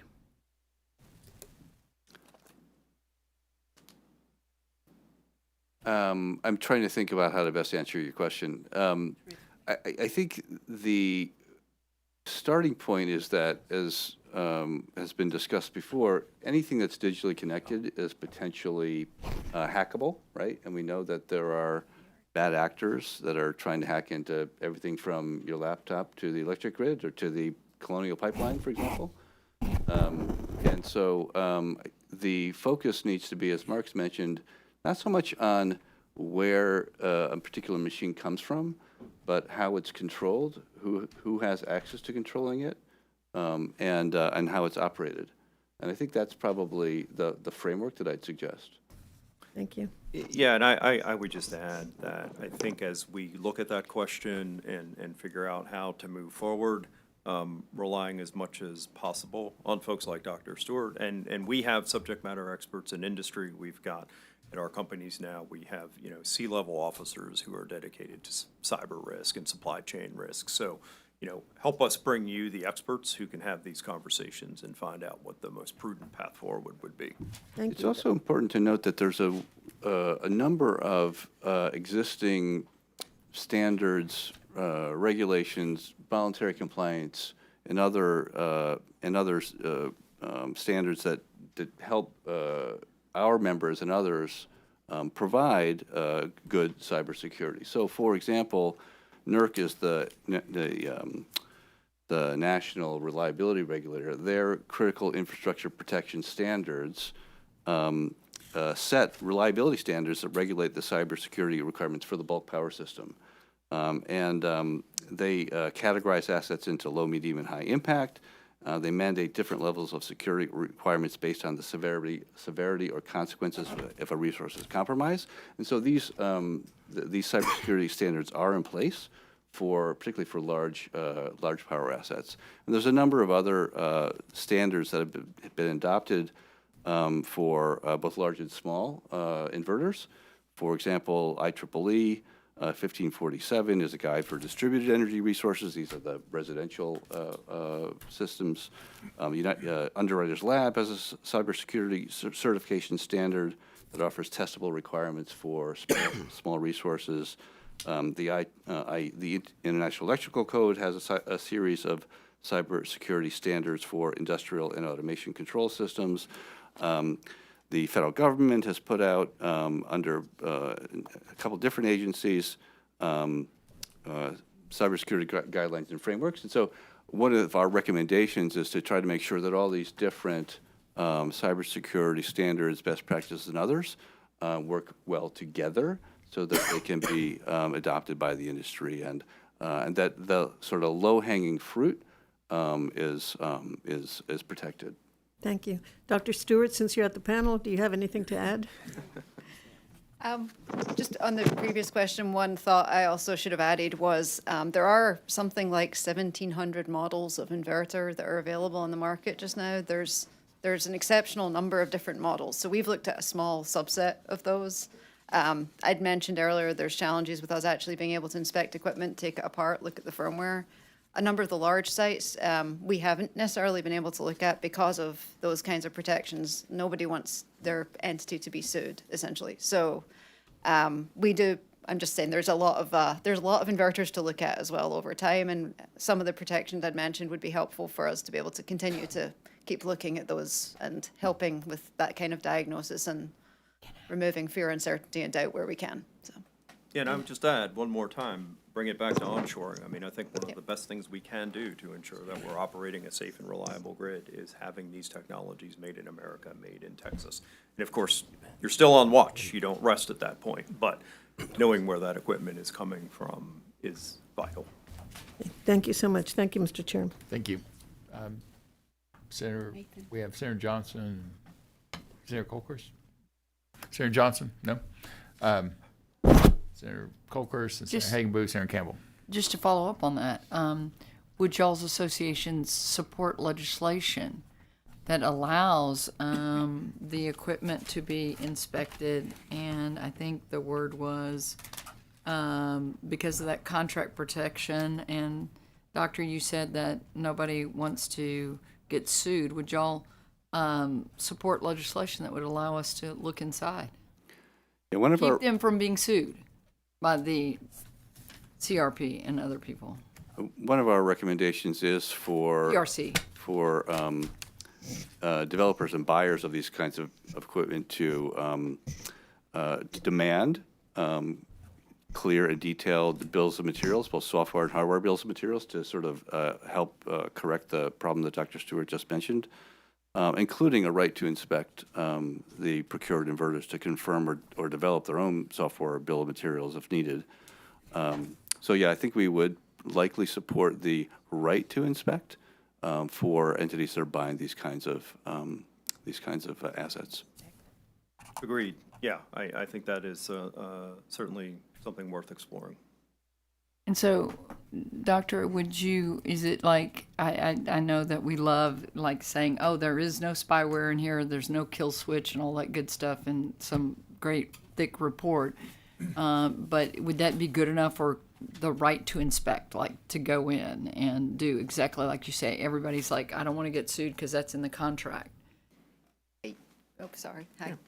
Yeah, right to inspect is the phrasing that works for this. And Right the to details inspect. of which, the devil's in the details on That's that, right? a legal reform that's necessary to do that. Yeah. Yeah. Yep. Yeah, without being sued. Yeah, correct. Okay, thank you. Senator Hagenboo. Thanks, Mr. Chairman. Just, Mr. Gallagher, you, I think you said 4 things you suggested for potential legislation. Can you repeat those? Probably. The first one was domestic manufacturing. First one is domestic manufacturing. The second one is promoting procurement practices that require supply chain transparency and adhere to recognized cybersecurity standards like the NERC-CIP standards. Third is coordinating state-level initiatives with federal cybersecurity frameworks to ensure consistency and to avoid regulatory conflicts, right? So NERC has got its standards. If there are state standards developed, they should be consistent. And last is establishing processes for ongoing evaluation of emerging cybersecurity and supply chain risks, right? This is the cybersecurity threat landscape is constantly evolving. We have to evolve with it. Okay. Thank you. Senator Campbell? Thank you, Mr. Chairman. So in the Hill Country, I represent a lot of the Hill Country, but not all of it, but there's an area that is proposed, I guess, Marshall Springs project, 1,100 acres, to put up a battery storage farm, or what do we call them? Just Project. project. Well, it is Marshall Springs project. They're concerned because it's going up in Fredericksburg, historic area, but which I don't represent, but it's still part of the Hill Country. Components that are used from a company called Ampere, and I may mispronounce that, AMPYR. But they're concerned that they'll procure inverters, really, from SunGrow, which is a Chinese company. I don't know how they will get to know unless there's a specific investigation or inspection. I'm not sure how that happens to try to ease their mind as to whether they're Chinese components or not. Do you have a comment on that? So I would say I don't know that project that you're talking about. I will say 1,100 acres for a battery storage project seems unusual. You can pack about 25 megawatts an acre. Typically, you see a battery storage project in the 5, 6, 7 acre timeframe, so there may be some other generation technology associated with that. Can't speak to SunGrow or the particular developer on the project, but I think you would point to LSIPA and the protections that are in LSIPA to ensure safe operations of that project. But Somebody again, still has I to don't do know. the investigation. Who would that be? ERCOT? Who's going to investigate equipment? We don't have an We're inspection going- of the equipment like we do with, under Weatherization. weatherization, Yeah. supply chain, and our. Right. So that was if they've, one things if we talked somebody's about. wondering what's in the battery storage or the batteries themselves, wherever the inverters are put in to connect up the energy, I guess I'm wondering just who's gonna, we can say, oh yes, we'd be open to inspection, but who's gonna do the inspection? A question to be answered at some point when we think about it. How do you put out a fire of batteries? I know how to put out regular fires. It's very difficult. And then, of course, when you can't get them out, out, they can restart. It produces caustic, toxic fumes. And they're really concerned about that. How can you address that? Because that's definitely a safety issue. Yeah, I mean, so- you can try to plan to not have a fire. You can still have a fire. Yeah, You can so- start back, drench it with a lot of water. But is there really a way to put it out and make sure it's out without releasing toxic fumes? The short answer is yes, and I think you will recall this past session, we passed 2 battery storage bills, one on decommissioning, these were led by Chairman Schwartner, and one on fire safety. So the objective of the fire safety bill was to ensure that in Texas, no matter the location or the project owner, that these technologies are following the latest and highest standards and codes associated with battery storage So technology. with that bill, how do you put the fire out? Can you tell me what we do? Just 1, 2, 3? Typically, it is, isolate the rest of the project so that fire does not spread, and there is a lot of technology around what? managing thermal runaway. So you have technology and you have regulations and control systems to prevent fire from spreading within a system. But when you isolate the burn, typically the process is to let that fire die out. Now, there are, I will say, there are fire suppression systems within battery storage containers that help accelerate how you manage with a fire and try to bring that down as quickly as possible. But, the bill requires that the battery storage project owners are working directly with the first responders in the community so that everybody knows what to do if there is an event. Now, to date, we have not had a battery storage fire in Texas.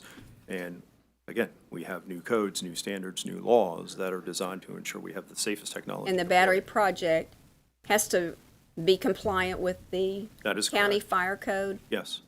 Well, so the rules around implementation of the bill are running through the Texas Department of Insurance, where the state fire marshal sits. There are provisions in the bill, say you're in a small county where It the is. county's not feeling well-equipped to review a battery storage project. There are provisions that would require third-party review Well, of the project. Without belaboring it, I know I'm stopping you. Do they follow the county fire code, It will follow the state law. state law? I'll just double check on that. I believe if I'm not mistaken, that the state law requires compliance with sort of the newest and highest standards, including there's a National Fire Protection Association Standard 855, which is the kind of gold standard nationally in how to manage batteries and fires with batteries, and that's, as I understand it, incorporated by reference into the statute. So your law that you passed is requiring battery developers to comply with the best practices as outlined by the fire professionals themselves. Okay. Thank you, Mr. Chairman. Thank you. Mr. Chairman. Senator Menendez. Thank you, Mr. Chairman. And if I recall correctly, didn't that law also call for a decommissioning plan as well? That was a separate bill, but yes, we yeah, now so have decommissioning law in Texas for battery storage that was modeled after wind power decommissioning, which we adopted in 2017, and then solar power decommissioning, which was adopted in 2019. And I would argue these are the strongest decommissioning laws you have in the country. Yeah, thank you. Thank you, Mr. Chairman. Yeah, we passed that last session. Yeah. Let's see, Senator Campbell. No. Very good. Sorry, sir. I don't see any other lights. Members, Dr. Stewart, once again, thank you for participating. Thank you all very much for being here. We appreciate it.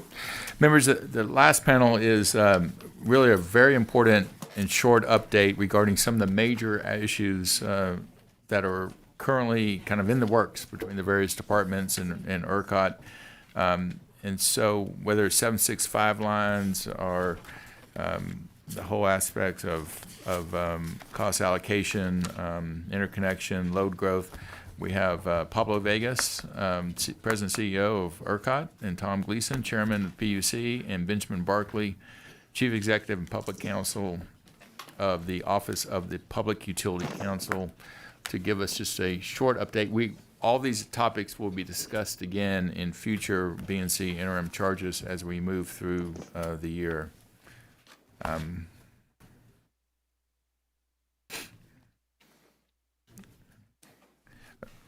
Before we begin with the invited witnesses, I want to point out that the projects involving the 765 lines will likely be contested cases, and as such, the panel here today, leadership here today, cannot comment on the specific details pertaining to particular sections of the project or decisions associated with individual lines because of the current process that by law is being followed. So just wanted to make sure that is perfectly clear and known to members on the dais. So with that, Mr. Gleason, we'll start with you.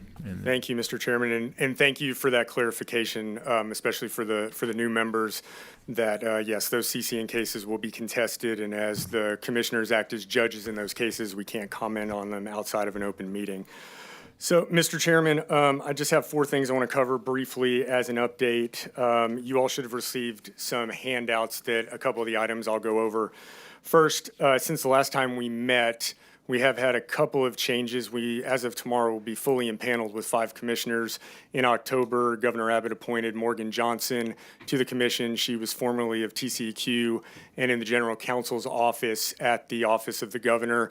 And then most recently, Governor Abbott appointed Patrick Rohde, who will be sworn in tomorrow after our open meeting, and his first open meeting will be on the 17th. Patrick has a wealth of knowledge. He previously, a while back, worked at Entergy, and so really looking forward to once again having a fully impaneled 5-person commission starting on the 17th.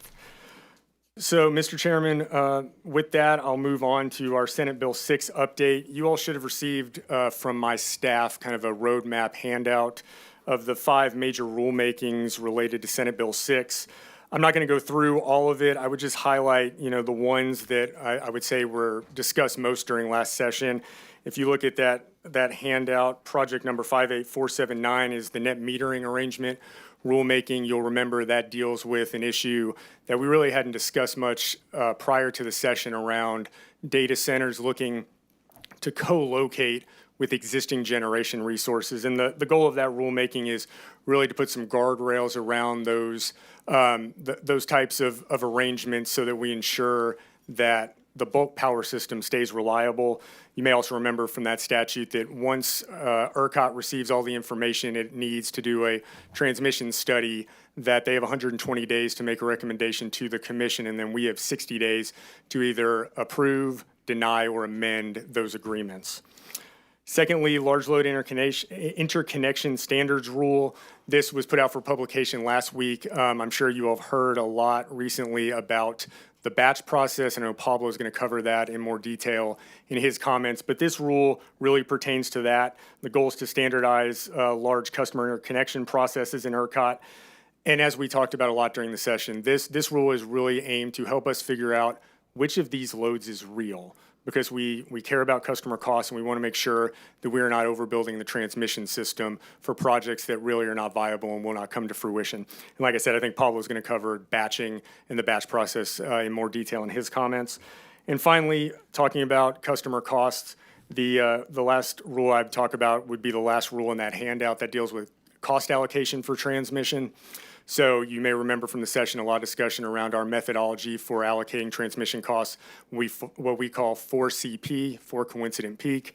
And, as I've talked about this in the interim, what I can say is we will definitely in December have rules that will change the 4CP methodology.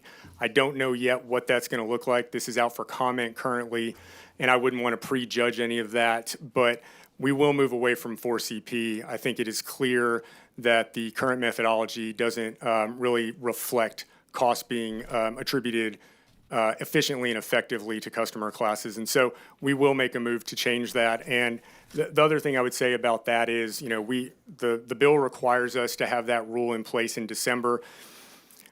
I know there have been some discussions about very broad sweeping changes to the current methodology, and I'm not going to say whether or not I think that's warranted or not, but I think on this timeline, it'd probably not be prudent to look to enact really broad sweeping changes. So I think, subject to consultation with my fellow commissioners, the thought would be we'll make some changes probably on the margins and then tee this up as an issue. We would want input from you all if we're going to move away from a construct that we've been using since 2002 to allocate costs, very drastically in a different manner. And so I imagine this will be one subject we'll definitely come back and want to talk to you all about as we, look to continue to iterate on costs. I want to interrupt you. Yes, sir. You're talking about the 4CP method. Yes, sir. Right? But you've already been directed through SB 6 to move away from 4CP. Yes, sir. So we were directed to study and analyze it, and if we are going to change it, that those rules would be in place by December. What I'm saying is we will be moving away from 4CP. I think there are going to be a lot of discussions around how far you move away from that. And given the December timeline, there are going to be a lot of issues that need to be vetted through that. There have been discussions around moving away from coincident peak to non-coincident peak. We're looking at total 12CP, 365 CP. That's correct. Minimum demand charges. So I think a lot of that's on the table. The CP construct, I think, having longer durations for those intervals, which are now 15 minutes, moving to a 6 CP with some seasonal, 12 CP. I think those are all in the realm of possibility for this. Absolutely. You anticipate you and your fellow commissioners will do something that actually changes the needle as to how it's allocated? Yes, sir. I mean, that is what I'm committing to you we will do. What I'm saying is there are going to be a number of comments that I think will move us far away from coincident peak to other types of methodologies. And I don't want to commit that we'll have enough time between now and December to make those sweeping changes. I just advise you again that, the ratepayers, the residential and small businesses are feeling a significant burden when it comes to the growth, which is primarily data center, right? And so, we actually, at least in my thought, the dais and the bills that we passed really, because of the expertise you can avail yourself to and the process the PUC has, we gave the PUC the authority to change it based upon and with the recognition that consumers are getting the short end, retail consumers, our seniors and families that are trying to struggle and to get by that are having trouble with that, and we were really looking to the PUC to make some changes that were effective when it comes to at least cost allocation of electricity. Yes, sir. And like I said, I'm committing, we will make changes to this. Again, I just don't want to commit to making just these broad overhauls to something that's been in place that long without making sure we fully vet all of all the options on the table. We've been vetting it for years, though, right?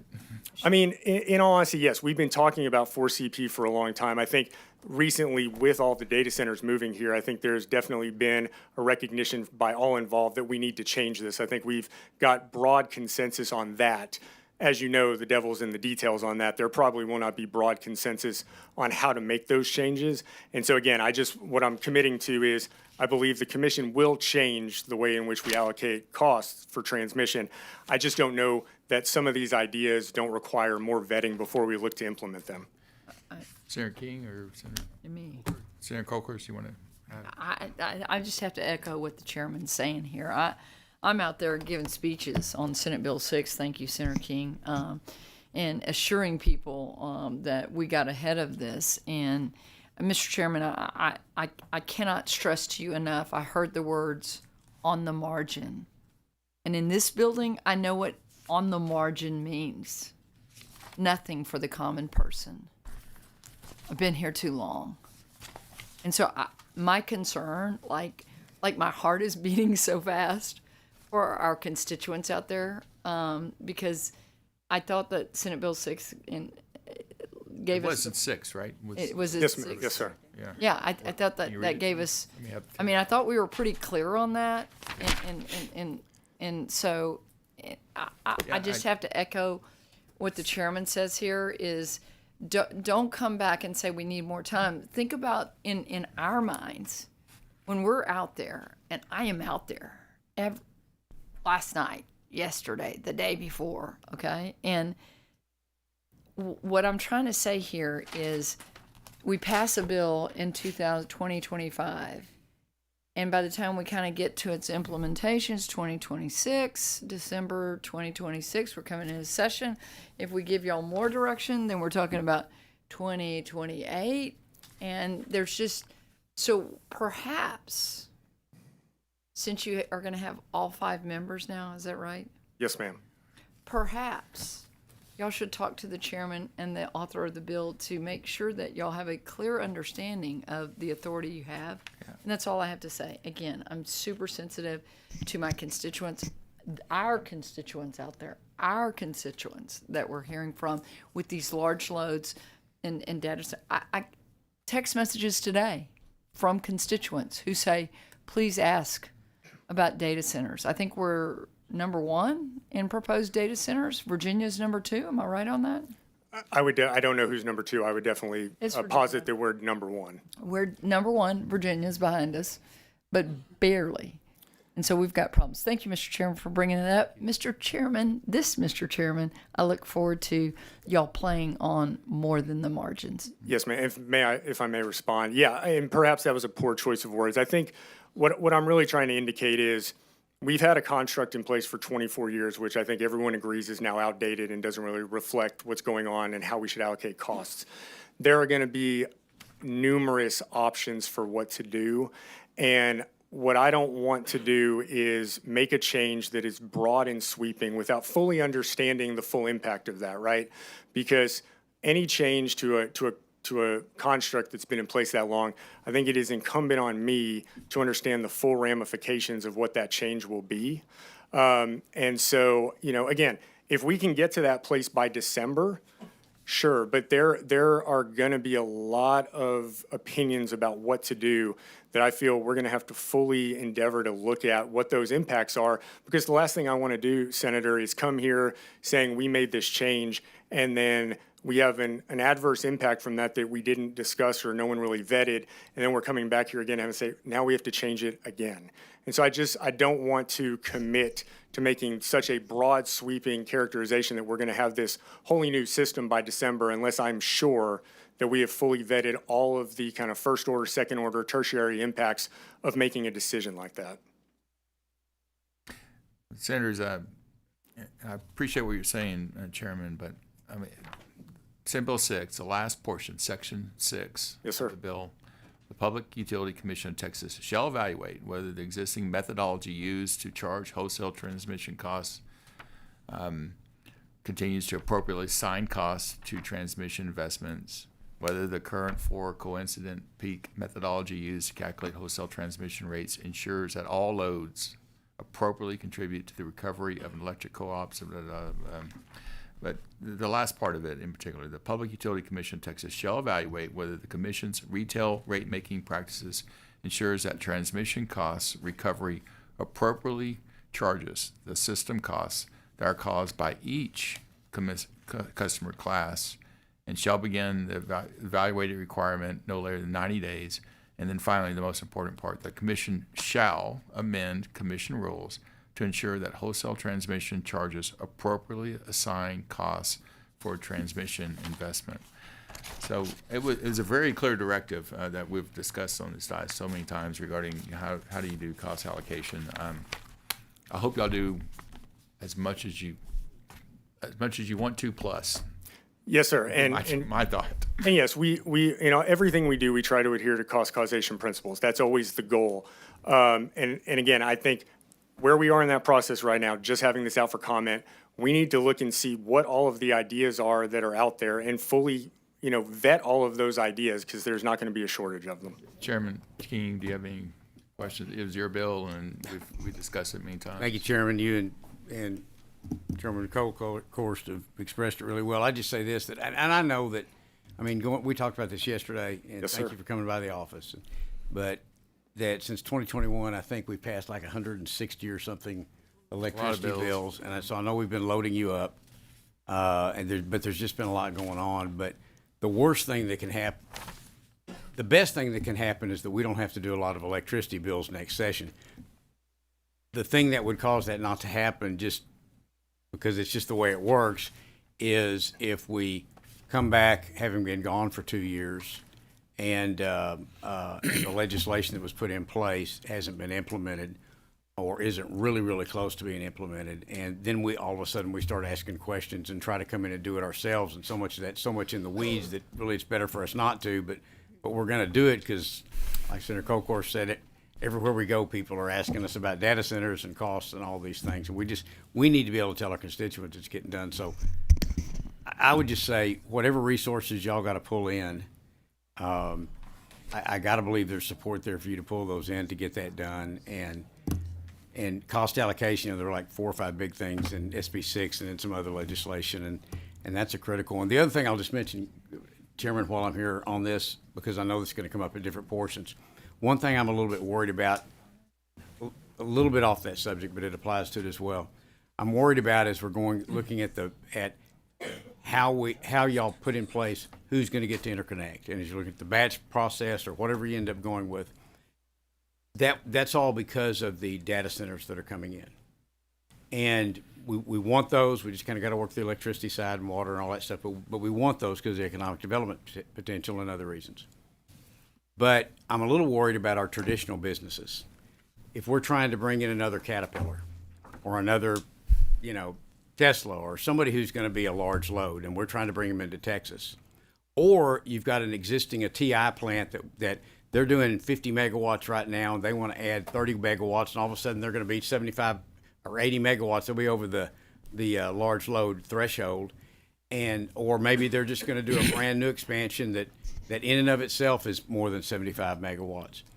I'm worried that those non-data center projects are going to get caught up in not being able to get an interconnection date. And for example, if they don't make it into the first batch group, and then they come in and they say, hey, we're trying to come to Texas and we're competing against Georgia or whatever other 3 or 4 states it is, and y'all have to tell them, well, y'all going to have to be in the next batch or the next group, however it ends up working out. And when can we do that? Well, we're going to decide. We're going to take applications for that beginning in January of 2027, and we'll decide by the end of the year. All of a sudden, those projects leave us. They just don't come to Texas, or they do the expansion in other states. So I'm worried, and I don't know the answer to it, but I've really become worried of late that traditional manufacturing or whatever it is that's large load out there, that it's going to get caught up in the interconnection applications, interconnection requests, and the process for that, and the delays associated with that as you figure out how to do data centers.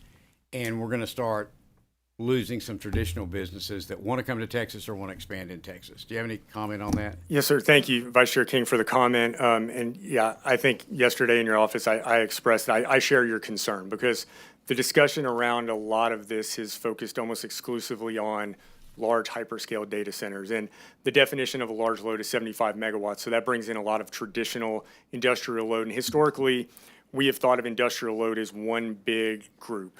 And as I expressed to you yesterday, I think it is required of us through this to start seeing if we need to rethink that, because I share your concern. We don't want to impair the ability of traditional manufacturing, whether it's a chemical plant or a plastics facility, to be able to come here and do business, especially to your point on expansion of existing facilities, and have to start making business decisions, not because of any real business process, but because of the process to interconnect electricity. Like, we don't want that to be a constraint from companies coming here or a constraint on expansion of their current facilities. And so that's something, as ERCOT staff, PUC staff, Pablo and I have talked, we are mindful of. We are looking for solutions to that. And I think, it requires us to rethink the way we consider industrial load, because given the size of these new hyperscalers, they are not all created the same. And I think we've historically thought of them the same, and we can't anymore. So if you were putting them, if you said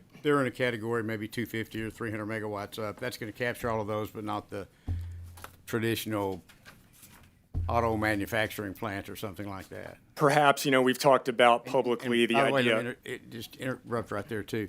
You also need to consider a provision for something that's of an emergency nature, something that's exigent circumstance. For example, maybe they're trying to get that desal plant or some major water facility that has to be rebuilt, or that there's just in a drought situation, maybe like Corpus Christi's been, and they've got to get it in quick, and they need to have some way possibly to jump to the top of the line if it's an emergency. So to your first point, I think we've had discussions publicly about graduated scales based on size, things like that, looking at, having some type of ladder around the size of the project to determine what applies to it. To your second point, we've also had those discussions in my office, around whether it's an issue with water or some other declared emergency, some international conflict causes the governor, perhaps the president, to talk about, needing to manufacture something quickly, for instance. Does there need to be kind of an out to address those types of issues? And those are things we're discussing as we're looking at this rule. So those are on the mind. Trying to compete with Georgia. I'm trying to think of when Rivian was trying to come into Parker County, which we didn't get. But if they would have had a $50,000 per megawatt deposit, well, that would have been a big mark against it, because the hyperscalers can write those big checks, but your typical manufacturing group or something like that, when we're competing with other states, really can't. And I know we've talked about this. The more I think about that, the more I'm concerned it's going to make us lose some traditional business deals if we don't have different layers that differentiate between the hyperscalers and the manufacturing or the petrochemical plant or whatever it is. Right, and like we discussed in your office, because we're always thinking about the hyperscalers and the impact, right now the way the rule is written, 80% of kind of the money they have to put up would be non-refundable. Because as we're thinking about hyperscalers and figuring out what is real and what isn't, to me that makes a lot of sense as a gating issue, and then a threshold that if you're real, you're going to be willing to do that. If you're not, perhaps you won't. But you're right, asking a smaller facility that is still considered a large load by our definitions, by ERCOT protocol, to put up that amount of money could have them make an adverse business decision for wanting to locate in Texas. And so, again, those are things that we have talked about that are on our minds. I appreciate you bringing it up to ensure that everyone knows what we're talking about. But those are issues that we've discussed, and Pablo and I and the teams have talked about as well. How to Very address last them. thing, circling Yes, sir. back to the cost allocation. With that, and with all these things that are in SB 6 or any of the other really good legislation that was passed out of this committee last time on electricity, sometimes you just got to make a decision. And I mean, I know that y'all have so many stakeholders and there's so many people jumping involved and intervening and doing everything else, but I think sometimes we just like to see you just go ahead and make decisions. I believe everybody will back y'all for doing that, and if it's something that has to be changed a little bit later, then I think you have the support to do that. But But I think a lot of times it feels like from up here that sometimes you get so much pressure put on you from so many different sources, you, the commission, and ERCOT, that sometimes it seems like you're really scared to just jump out and make a decision that in a normal business environment would have already been made. And so I just encourage you to just jump out and make those decisions, get them done before we come back in sessions, because we don't really want to deal with all this again. Yeah, no, I hear the message loud and clear. And yeah, I think Senate Bill 6 gives us all the authority we need. I don't think we need you all to give us any additional authority. It was just really more of a comment on being pragmatic about what we can actually do. But I hear the committee's desire loud and clear. Senator Sparks and Senator Johnson. Yeah, thank you, Mr. Chairman. So, yeah, I'm concerned. I hear, hey, we're going to put off talking about cost allocation while at the same time we're marching forward at light speed, if you will, on 765 kV lines, 1,200, 1,400 miles, $30-40 billion, which that cost has got to go somewhere. I think I've been told that some of that transportation allocation to West Texas is some of the highest in the state.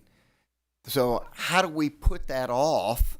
And we just tell all of our residential customers, hey, just trust us. We're going to do the right thing. So, Senator Sparks, to be clear, we're not putting anything off. We are going to comply with the law, and again, we will change the methodology by which we allocate transmission. To your comment on West Texas and particularly your district, I know last session we had a conversation around generation in that area as opposed to transmission. Obviously, with the approval of the Permian Basin Reliability Plan, transmission is going to go there. We will, again, I can't talk about the specifics, but I think we will see the first Permian Basin Reliability Plan project in front of us, I want to say mid-June. And so just for timeline purposes, just to think about that, as we're talking about cost allocation for 765, one thing to just kind of keep in mind is how long that actually takes to get into rates. And I understand we need to address it. That is not a reason to not address it as quickly as we can. But I just want to make sure everyone has the full context of the timeline for that. So once, let's just say, for argument's sake, that gets approved in June. So then that line with pre-construction and construction work is going to take, let's say, 3 years to construct.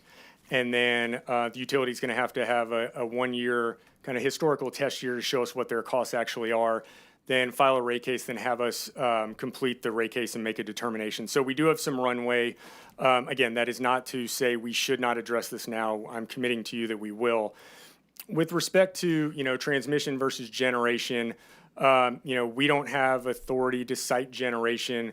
I'd say the closest thing we have is we were, through the Texas Energy Fund, able to, based on some principles that we adopted, decide where those projects would go. Geographic diversity was one of them. There are a few in the Permian Basin area that are either in due diligence or were approved for new generation in that area. So I think the real answer is we're addressing it in both ways. I think there isn't just one way to address all of this load. We need more transmission. It's our job at the commission to make sure that those investments are incurred prudently because, of course, we don't want customers to pay costs that they shouldn't. But at the same time, we need to find ways to incent new generation. The Texas Energy Fund was a great way to do that, and we will see projects in the Permian because of that. And now it's the rest of the challenge is to look at the market design continuously and make sure that we're achieving the goals that we have. Yeah, well, thank you. And we've had this conversation before, but I go back to a chart that the previous panel put up that shows that, we're going to move from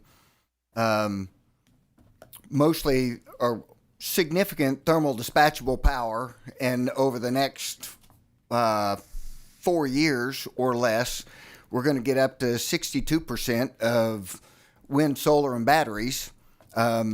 And so what is being built on the east side of these lines, these 765 kV lines that we're going to build, that's going to bring us dispatchable power? Yeah, so again, we're constantly looking at our market design to try to incent. Like that is the lever we have, is to have a market design that puts the incentives, economic incentives in place to bring that generation online. Your point is well taken and is wholly accurate. If you look at the generation interconnection queue, and Pablo might have more specific numbers, but 175 gigs of solar, roughly the same of batteries. That is what we are seeing the current market design drive investment into, not kind of your thermal dispatchable gas units. And so, again, that is something we continually try to address through our market design discussions. The TEF went a long way in helping us, in the short term, but we do have a long-term issue that we need to address to find ways to bring more thermal dispatchable generation on the grid. All right, thank you. Yes, sir. Senator Johnson. Picking up right where you left off, does the trend towards bring your own generation for large load help with the incentivization of thermal generation? Senator Johnson, I believe it does. In our discussions with the incumbent generators, they're constantly looking for new revenue streams to support their investments, and they see these co-location agreements as one way to do that, and that's great. I think overall it's a good thing for us to have very healthy incumbent generating companies in the state. Again, I think it's just one part of this. As everyone who's been on this committee knows, since I've been testifying since 2021 on these issues, there is not going to be one thing that solves all of this. It's going to be a lot of things that we have to address. That is one of them. I'll still argue that, it is incumbent on me and my staff and ERCOT to discuss market design changes that provide incentives for, generation that we are wanting in the state to come and locate here, not just through those types of co-location PPAs, but through just coming and being merchant generation that serves the bulk Just power pure system. cell to ERCOT generation. That is, I think, got to be part of the solution. Yes, sir. Earlier, there was some discussion, lots of discussion, about the urgency of putting the cost allocation rules in place. I actually wanted to speak to everyone who's not on the panel.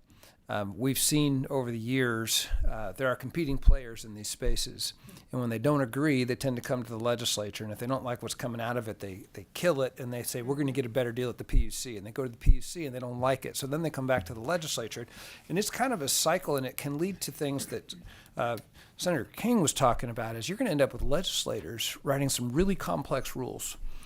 So I think it would probably behoove everybody if in the process that you're undertaking right now, the industry players are taking a long-term view of what's advantageous for the whole state and the stability of the grid and the power supply and cost allocation, and work with you in this process so that we don't get in here next April and rush some legislation through to address gaps that were left as people competed unreasonably.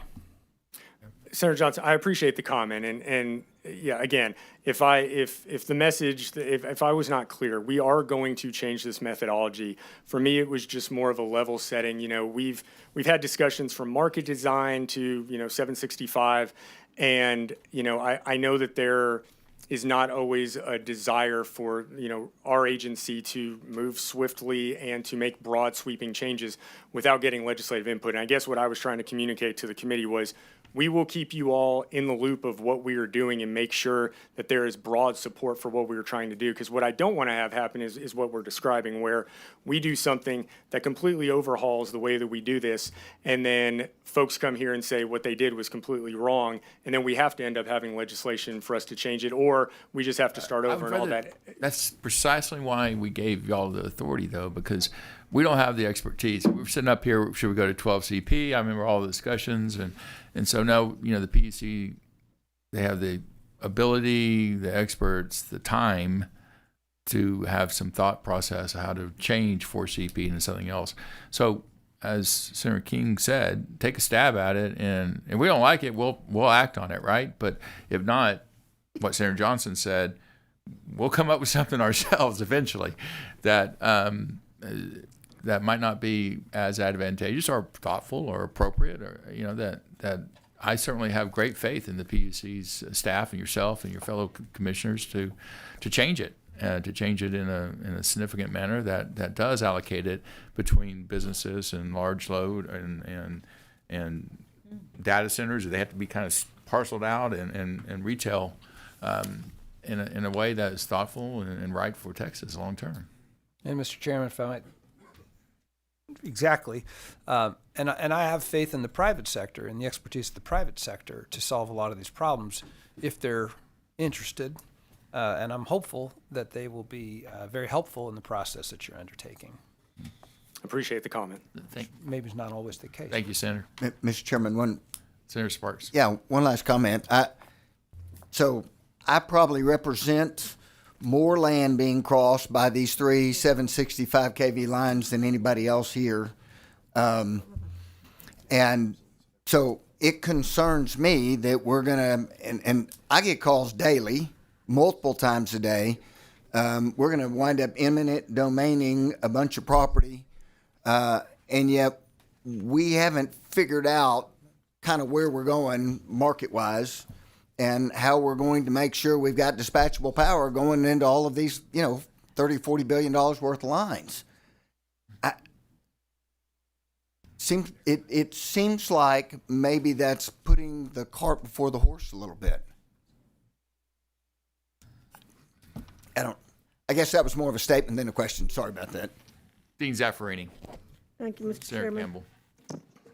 Regarding the project number 58481 on page 3, would you explain the proposed structure of upfront charges for large load interconnections, including number 1, contribution in aid of construction, interconnection fees, and then financial security for system upgrades, and which fees are refundable?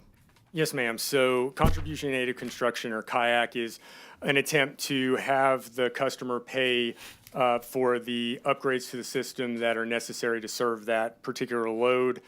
When you look at study fees, that is the fee that is required for the ERCOT and the TDUs to do the work that they need to do to make sure that the load can be interconnected safely.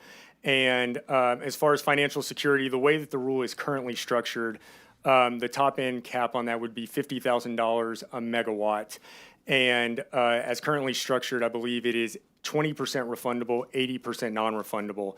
And the discussion we had at the dais at the last open meeting when we published this rule was around that, remember, please, that the goal of a proposed rule is to elicit a lot of comments. And I'm sure given an 80-20 non-refundable $50,000 a megawatt, we're going to elicit a lot of comments.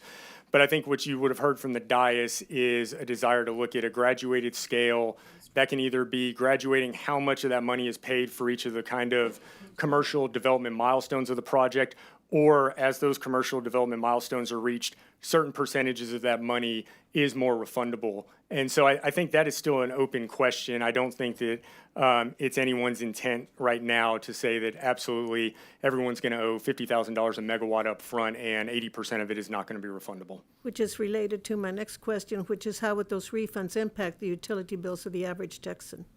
So the money held would be used to address rates, to lower rates. The way it is currently, the way the rule currently is written, that money that is held, that 80%, would go to reduce rate base at the utilities.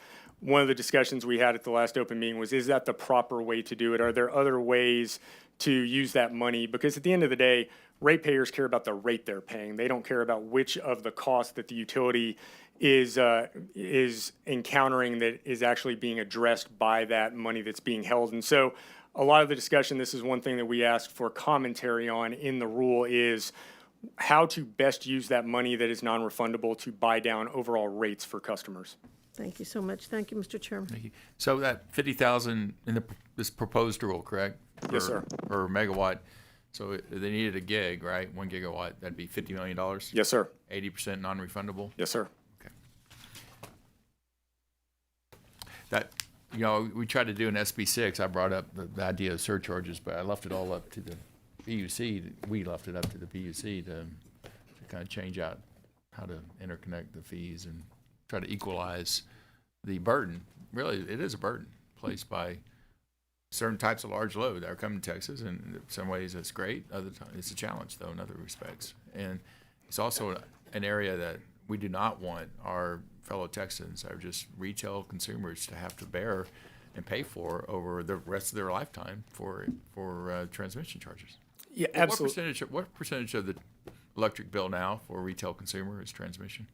I don't know the exact percent. It has been going up, obviously, in recently. 35, 40%? I think that's maybe even, it could be even higher than that potentially. But I wouldn't want to say that's subject to check.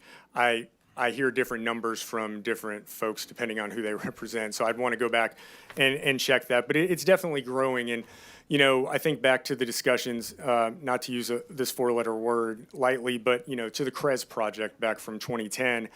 And there you were building a lot of transmission to move low-cost generation to the load pockets. Here, in theory, if we get this right, which is the aim, we're also growing the denominator, just not the numerator. So the costs are going up, but also the companies, the loads that spread over is going up. And that's why, again, I think that part of Senate Bill 6 around cost allocation is extremely important, because we want to make sure that the customers that are putting the costs on from a cost causation standpoint are the ones ultimately that have to pay for that. And there's a lot of different ways to do that.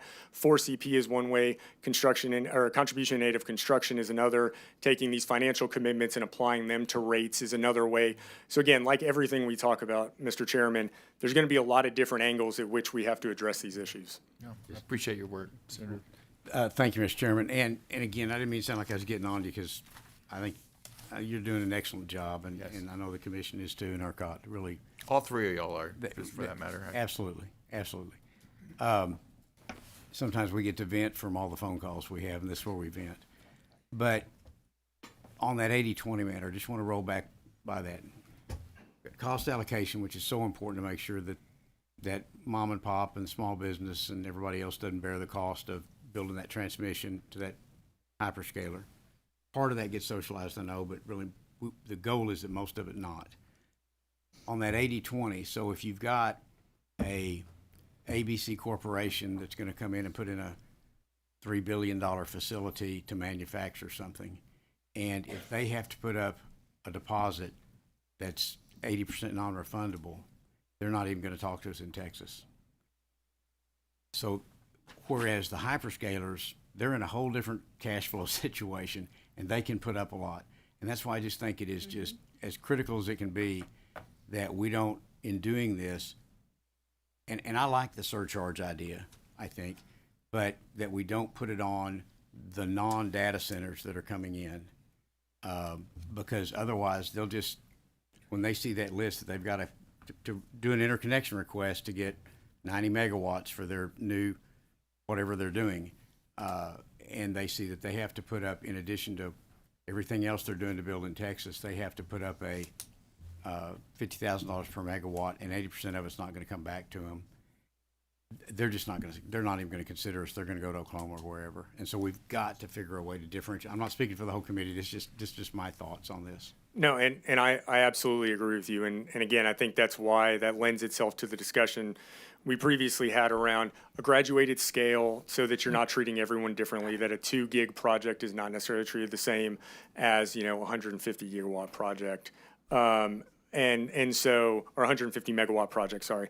And it also speaks to what I said earlier around the attempt that we're going to make is to line up the kind of regulatory requirements for financial commitment with the different commercial operation development phases of the construction project. So, for instance, if we're talking about batching, if you ask a company to put up $50 million that 80% of it is non-refundable, so $40 million is non-refundable, and then they don't even know what their allocation of capacity is going to be. They need a gig, and they're only going to get 100, and there's no way they're going to move forward. It's probably not appropriate to keep all of that money before they even know. So one of the things we've talked about is, do you take that 50,000? It's not all due up front. Do you phase that in, along with phasing in how much, if any, is non-refundable, and build to 50 by the end of the commercial development, so that at each stage you're committing more because your project is committed more. You're learning information, and therefore more money is due. Less of it is refundable as you're staying in the process. Because again, if you work all the way through the process and then decide not to move forward with your project, that's capacity that could have gone to someone else in that process and didn't. So we also want to do what we can to not have companies do that, take up capacity that perhaps they never intended to take up, and then other companies that would have used that capacity don't have the opportunity to. Senator Campbell to Senator Menendez. Thank you, Mr. Chairman. We talked some, and it follows up with Senator Johnson's comment, and I said it earlier, the concept, bring your own power. It seemed like, all that Dr. Stewart had said the primary problem was the sudden offloading. But if that was a timed process or a coordinated process, it wouldn't be such a problem, right? And perhaps Pablo's the best one to answer that, but Yeah, no, I think, when we're looking at, again, the myriad of ways that we have to address this issue, bring your own generation is a big part of that. Because, if we have companies that at least is a bridge solution, because I will say all these companies, and I'm sure they've told you all the same thing, they value grid-connected energy first. They want to be grid connected, but there may need to be bridge solutions, and bringing your own generation may be part of that. I think bring your own generation, being controllable, those that are willing to be controllable, so that in times of extreme scarcity, they can either ramp down or completely, come off. I think that's another part of this solution. ERCOT, on a congruent timeline with the batch process, is working on 2 separate NPRRs on those 2 issues specifically. So the hope is that as we are figuring out exactly what the batch process looks like, we will also figure out how to incorporate bring your own generation and controllable load resources at the same time. And it didn't seem like bring your own power was much of a problem, that it didn't violate the Lone Star Infrastructure Protection Act, because they've either kind of been vetted or they're just private business in Texas, right? Pablo, you're shaking your head. No, Yeah, that that's doesn't seem to be correct. much of a problem. Okay. And then on the 765 kV lines, so somebody's got a 30,000 acre, great, ranch, and the lines are planned to go right through the middle of that ranch. So that ranch and others similar that are out more in West Texas, I mean, are we trying to be discriminative planning so that we don't cut through the middle of people's property? I mean, that devalues it a lot, but it also messes up, well, I don't know what it messes up. I don't have 30,000, but are we being judicious, I guess is a better word? Yes, ma'am. So where we can, as we're deciding on specific sites that are proposed by transmission distribution utilities, there are a number of things we have to consider. Cost is one. Existing right-of-way is another. Property boundaries is another that we think about. Because yes, you don't want to bisect someone's land if you can avoid it. And statute has a number of different criteria that we have to consider, and we consider all of those as we are the final decider of where these lines are located. I mean, it's the same thing sometimes you see in transportation, cuts right through the middle of somebody's property. And I think the outer boundaries, like you said, is more reasonable, but Yes, ma'am. I mean, and in this, like a lot of the issues we deal with, you're dealing with 2 goods. Like private property rights is a big deal in Texas, as is economic development. So we are trying to thread that needle to strike the right balance. But yes, bisecting someone's property when avoidable is probably advisable. very good. And I would say that just be smart, be fair, but sometimes being too pragmatic can be paralyzing. So move. Yes, ma'am. Thank you, Mr. Chairman. Thank you, Senator Menendez. Thank you, Mr. Chairman. Chairman Gleason, thank you for your work and your testimony. Not to belabor the issue, but I do want, I guess one of the benefits of having been here for a while, I can remember when Governor Perry was competing to bring Toyota manufacturing to Texas. We're competing, and it was very similar to your examples that you're bringing up, Senator King, with a tri-state area that already had a BMW plant, some other stuff, and they actually had more incentives, financial incentives. One of the reasons that added up for them to come to Texas, to San Antonio, was the low cost of power. And since then, they've added thousands and thousands of jobs and grown their campus, and they're adding more. I think that you all should look at a ratio of power to jobs, of something to that effect. How many jobs at what cost, at what salary range, something, because if you're committing power to an organization, to a business, it's coming at a cost from someone else, as you've mentioned. I think you need to look at that, because I mean the issue for most of us on the dais here is that the 1 million people approximately that we represent, we're concerned about those folks on a fixed income, those small businesses, those people who are trying to make ends meet, trying not to fire people. price of everything's going up, and we don't need the price of their power to go up because someone's making millions and millions of dollars gaming the system and power in Texas. Yes, sir. No, I hear the comment, and like I said, not all. It's clear now that not all industrial companies, industrial loads are the same. They're not all similarly situated, and so I think on a number of different fronts, we have to start considering and thinking about these different types of businesses differently. Okay, thank you, Mr. Chairman. Thank you. On that last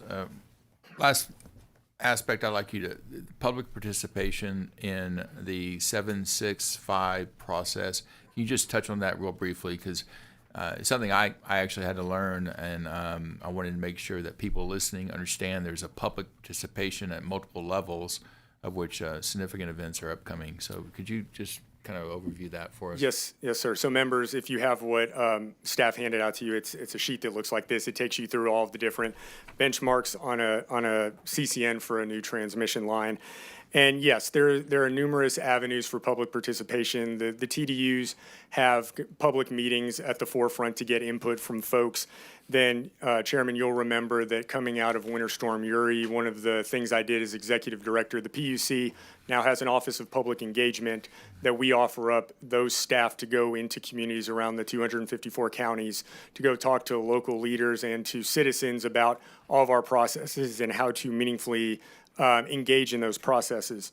I'd say, members, if you have the sheet in front of you, the thing to really look at is you'll notice 180 days from start to finish when it's filed to when we have to make a decision. So that was a change that was recently made. And what I want to tell you all is the way I look at that, and that's a bill I testified on, it used to be a year that we had in statute to process a CCN. I think there was a lot of sentiment that we needed to get those done more quickly. So 180 days was put into statute. We are never going to sacrifice figuring out what is in the public interest in making the right decision for expediency. So I view the 180 days as a signal from the legislature that you all would like us to get this done as quickly as possible, but we are never going to make a decision that is not fully informed just to meet a 180-day timeline. One of the things I've committed to Chairman Schwartner is when these come up for open meeting for us to discuss, there's typically a call from the parties to have oral argument in these cases. There are going to be a lot of interveners in these cases. What we are probably going to do is set 2 different dates for our open meetings so that these cases, these 765 cases, can be brought up on their own on a single day, so that if we have 80 people show up that all want to talk, we will hear from those 80 people. And I think, again, the Public Utility Commission has to care about local values and what people in those localities where these lines are going, what is important to them. I think the best way to do that is to allow for the free and open communication in an open meeting so they can talk to all of us. We can have a dialogue with them because it is a contested case. We can't talk to them outside of that open meeting. So I think that's the best way to accomplish that. I think it's required of us. And I think it'll, again, not everyone's going to be happy with where these lines are. Some people are going to be impacted, and that's for sure. But I think people generally, as I've gone around the state and talked to folks through different, natural disasters and the like, if they understand the process, if they feel like they've gotten a say in it, I think they feel more comfortable with the outcome. And so that's what our process is set up to do. Thank you. Yes, sir. Anything else you'd like to add at this time before we? Mr. Chairman, maybe just real quickly, because I know the Texas Energy Fund is very important to the Senate, maybe just some descriptive statistics just really quickly. So there were 4 programs, in ERCOT loan program, which is the one that got the most publicity. To date, we have 6 loans executed and 3.5 gigs of generation. There are additional projects in due diligence for another 5,000 megawatts, so 5 gigs. So just that alone is 8,500 of the 10,000. You'll remember last session, we decoupled the completion bonus from the from the loan program. There's already been 1 completion bonus grant executed for about 200 megawatts. We expect to get more of those. As I've told Chairman Schwartner before, I think by the end of this, between the 2 programs, we'll be approaching 9,000 plus megawatts of total new dispatchable thermal generation in the state. So I think that's something that we can be very proud of and is surely a success of the Texas Energy Fund. The outside ERCOT program, there have been 29 projects selected that'll benefit roughly 1.5 million customers served by the 13 applicants. And then lastly, the backup power package. This is one Senator Johnson and I have had a lot of discussion about. If you remember back in 2023 when I testified on this bill, my hope was that would be the part of this that we could get done the most quickly. It is not proven to be able to be done that way. And so, we want to make sure that we get it right. That's more important than getting it right now. And we've been in communication with him. I think he understands why, delaying it is actually going to get us to the right outcome on the backup power package. We're scheduled to have those rules adopted in May. So we're still making meaningful progress on that program. And with that, Mr. Chairman, that concludes my prepared remarks. Thank you. Mr. Barkley and then Mr. Vegas. Thank you, Chairman Schwartner, Vice Chair King, and members of the committee for this opportunity to come speak to you today. As many of you know, my name is Ben Barkley. I'm the Chief Executive and Public Counsel for the Office of Public Utility Counsel. Hold on, Michael. Yeah. Oh, sure. Quite a bit closer. The Office of Public Utility Counsel was established in 1983 with the purpose of representing residential and small commercial consumers in utility proceedings, primarily before the PUC, but we have responsibilities elsewhere. When a utility company proposes a rate increase, industrial consumers and other large businesses are able to hire attorneys to be able to litigate that case for them. However, ordinary Texans don't typically have the funds to be able to litigate cases, and that's where OPUC comes in. We step in to take the role of the consumer advocate in wastewater, electricity, and water utility proceedings before the PUC, and also in projects before the PUC, ERCOT, and other state agencies. Since last session, OPUC has participated in 73 cases and 42 projects advocating for the interests of residential and small commercial consumers, including projects related to Senate Bill 6. OPUC has submitted multiple comments on 4 different implementation projects for Senate Bill 6. That includes the large load forecasting, large load interconnection standards, net metering, and transmission cost allocation. Affordability remains OPUC's top priority, and that's why transmission cost of service allocation is our most important project this interim. The legislature's requirement to reevaluate the current allocation method for transmission charges for all customer classes was one of the biggest accomplishments for consumer affordability in Senate Bill 6. Recently, the Public Utility Commission released a draft study which highlights that residential customers pay a larger share of transmission costs than their actual energy consumption share warrants. OPUC was encouraged to see the exploration of other coincident peak methodologies that are higher than 4CP in that study. From our perspective, when you're looking at coincident peak methodologies, the best thing for consumers is just to have more coincident peaks. 12 CP, which was in the study, has a 3% decrease in cost allocation for residential consumers, which, based off of our rough math, should be a little more than $200 million for residential consumers. And so as you go up from 12 CP to what we hope to eventually present to you all, 52 CP, that's once a week, and 365 CP, you're going to see further decreases in how much residential customers are required to pay in transmission costs. We're also going to be presenting some information on energy consumption, which is an alternative to examining the coincident peak methodology in the future, thanks to the data team that y'all granted us.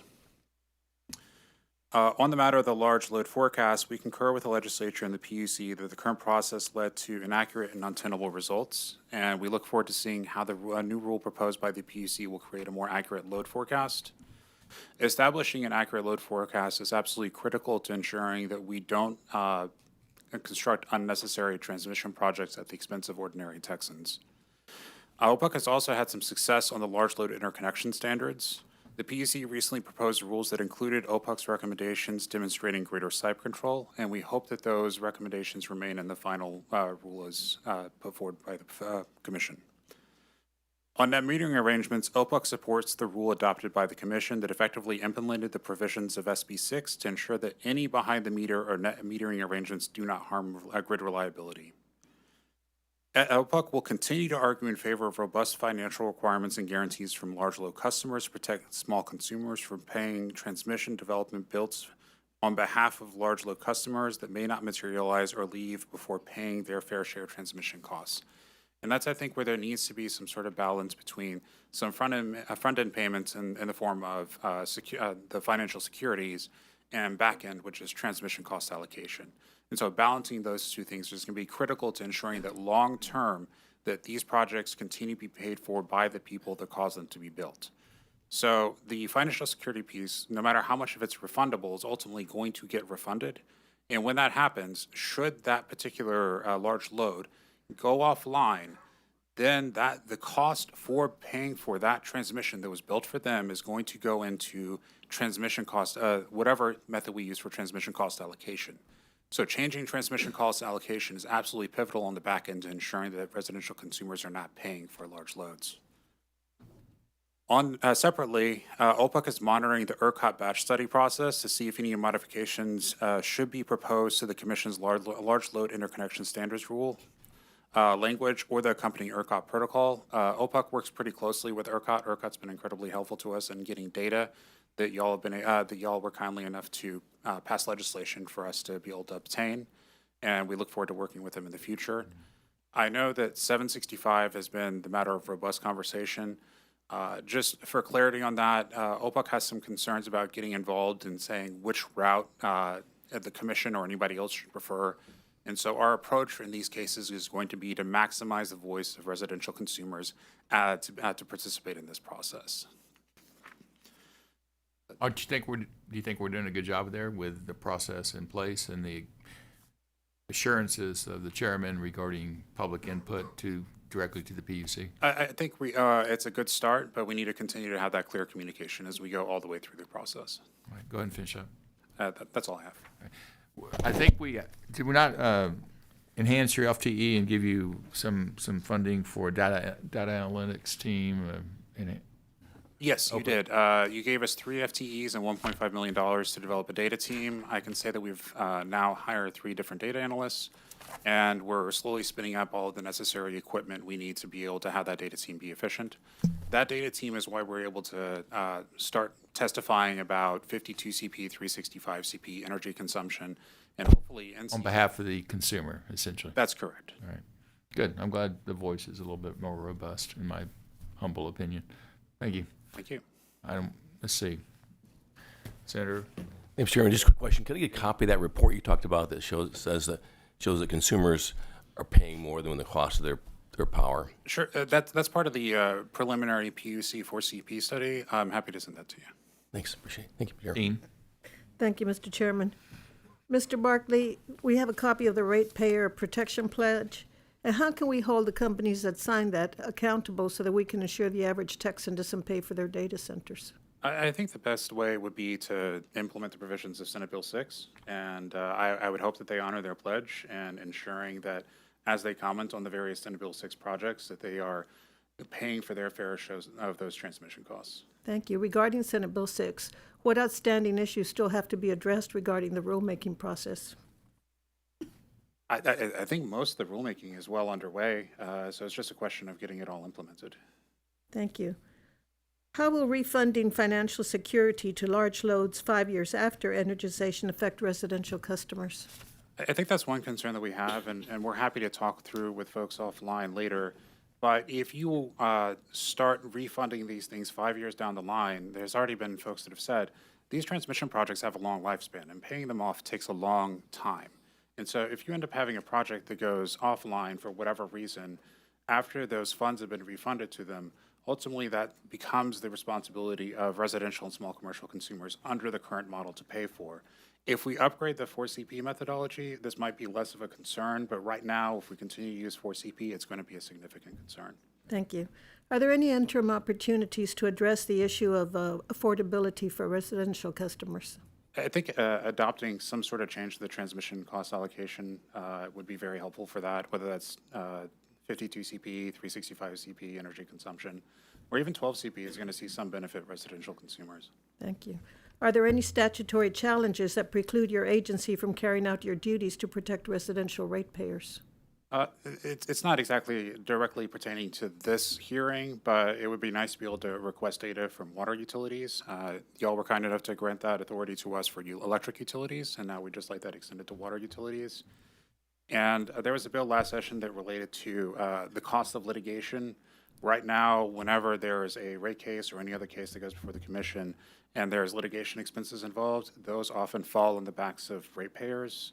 And that creates some problems for us because then we have to evaluate whether our participation in a particular case is actually going to result in more charges for the residential consumer than how we stayed out of it to begin with. Is there any question you hoped we would ask that we haven't? No, ma'am. Thank you. Thank you. Thank you, Mr. Chairman. Thank you. Senator Johnson. In those litigation cases, are you using in-house or are you outsourcing that? So we have roughly 10 attorneys on staff, and they're the ones who handle all of our cases. But right now, we've not been successful in hiring expert witnesses, so all of our expert witnesses are external. And that's a pretty significant challenge for us in terms of expenses, especially. What would it take to have them in-house? Would it be economically justifiable? We would love to find out. We have an RFQ out. It's been out for almost 45 days. We haven't had anyone applying for it, unfortunately. We also have an open position. So we're trying to figure that out. Let us know if you need help with that. Yes, sir. Thank you. Senator Colcourse. The Okay, great. No other lights? Mr. Vegas, welcome, sir. Thank you, Chairman Schwartner and Chairman King and members of the committee. Appreciate the opportunity to provide testimony today. So I'll be brief. I sent a presentation that has a lot of data in it. I'm just going to scan through a few of the charts here. The main topics that I wanted to cover was kind of talk a little bit about where we are with the generation queue. That's always an important topic, is how things are evolving on the grid. I'd like to talk about how large load requests have evolved since the last time we've talked about it. That's been probably one of the most significant moving changes in terms of significant scale changes, and then discuss what we are proposing to do with regards to this batch process and why this batch process is needed compared to what we have done historically. The first slide shows where we are with our generation interconnection queue. We've got over 2,000 active interconnection requests right now, a little over 450,000 megawatts worth of generation. Chairman Gleason had the stats pretty close. About 177,000 megawatts of those are energy storage resources, batteries. A little over 160,000 are solar resources. Wind is just under 50,000. And for the first time in a really long time, gas is more than wind. We have 60,000 megawatts of gas in the interconnection queue. If you recall, the first time I testified before you, that number was under 10,000 megawatts. So it has increased significantly over the last 3.5 years. We're over 60,000 megawatts in the queue. Over 75% of the total interest is still with solar and with battery storage resources. So as noted earlier, the economics in our market still highly favorable, those two resources. The Texas Energy Fund has spurred the advancement of what we think is going to be close to 9,000 megawatts. But if the load forecast that materializes is close to any of the numbers that are ahead of us, then we're going to clearly need a lot more of that type of generation in order to have a balanced and reliable grid. So that's kind of the story with the generation queue. The next slide, slide 3, talks to where we are with our current large load interconnection queue. It is now up to 410,000 megawatts of proposed load by 2030. Have to import the sun directly to Texas, hooking up to our grid. More energy than the sun could produce. Most of these, if you look at the chart, the orange represents projects that do not yet have studies proposed. So they are very, very preliminary. They're in the earliest stage. No studies have been submitted. The purple section of those bars is they are under review, so we're going back and forth at this point between the transmission service provider and ERCOT to evaluate those resources. And the very small little bars at the bottom break down the other categories of those that have had planning studies approved, those that have then been approved to energize right below that, and then the very bottom one are those that are actually energized and that are consuming energy. Our process as it works today, it helps to set the context of how things work, is we do a planning study early on in the process when somebody's considering connecting into the grid. We do that with the transmission service provider to identify what kind of transmission investments are going to be needed at that site. And then that planning study is used by the transmission company to then have the interconnection agreement with the customer, make the investments in the transmission. And while that is being done, typically the project is built. The data center gets built over the next period of time, or the manufacturing facility or whomever it is gets built. There's then a later stage study that happens after the facility is completely built, and that's a study to approve them for actually energizing on the grid. And where the problems have come up is that now, because there's so many projects that are advancing at the same time, is that by the time a project gets to a stage of being ready to be energized, that there have been dozens of other projects that have advanced in parallel that have changed the topology of the grid at that point in time. And so then studies have to be redone.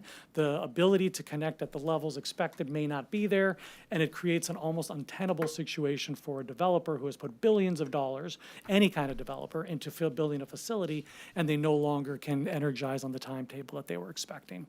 So that is why we are proposing to do a batch study, and I'll get to what the batch study solves, but that's effectively why we're doing that and why we're adjusting our planning study process. The next few charts kind of break down those large load requests into different views. Slide 4 shows it by quarter that we've received it. As you can see, we've really received the bulk of these from 2025 forward. That's when they've all been coming in. Slide 5 shows the various utility transmission service providers, the transmission companies, and what their degree of projects that are in the load queue. You can see them progress from the smallest all to the very largest down at the bottom. Why is Encore so far off? They recently, in the last couple of weeks, put into our load queue over 130 gigawatts or so of projects. Do they certify the load in a different methodology than the other major? They all have varying approaches to complying with 5066. Does that need to be standardized as a state as to what we require them to do before they can It should, submit it to and I think, ERCOT? yes, it should, and I think it will, as we get the rules for this, this large load standard. Large load interconnection standard is going to apply a set of requirements in order to be considered in these study processes.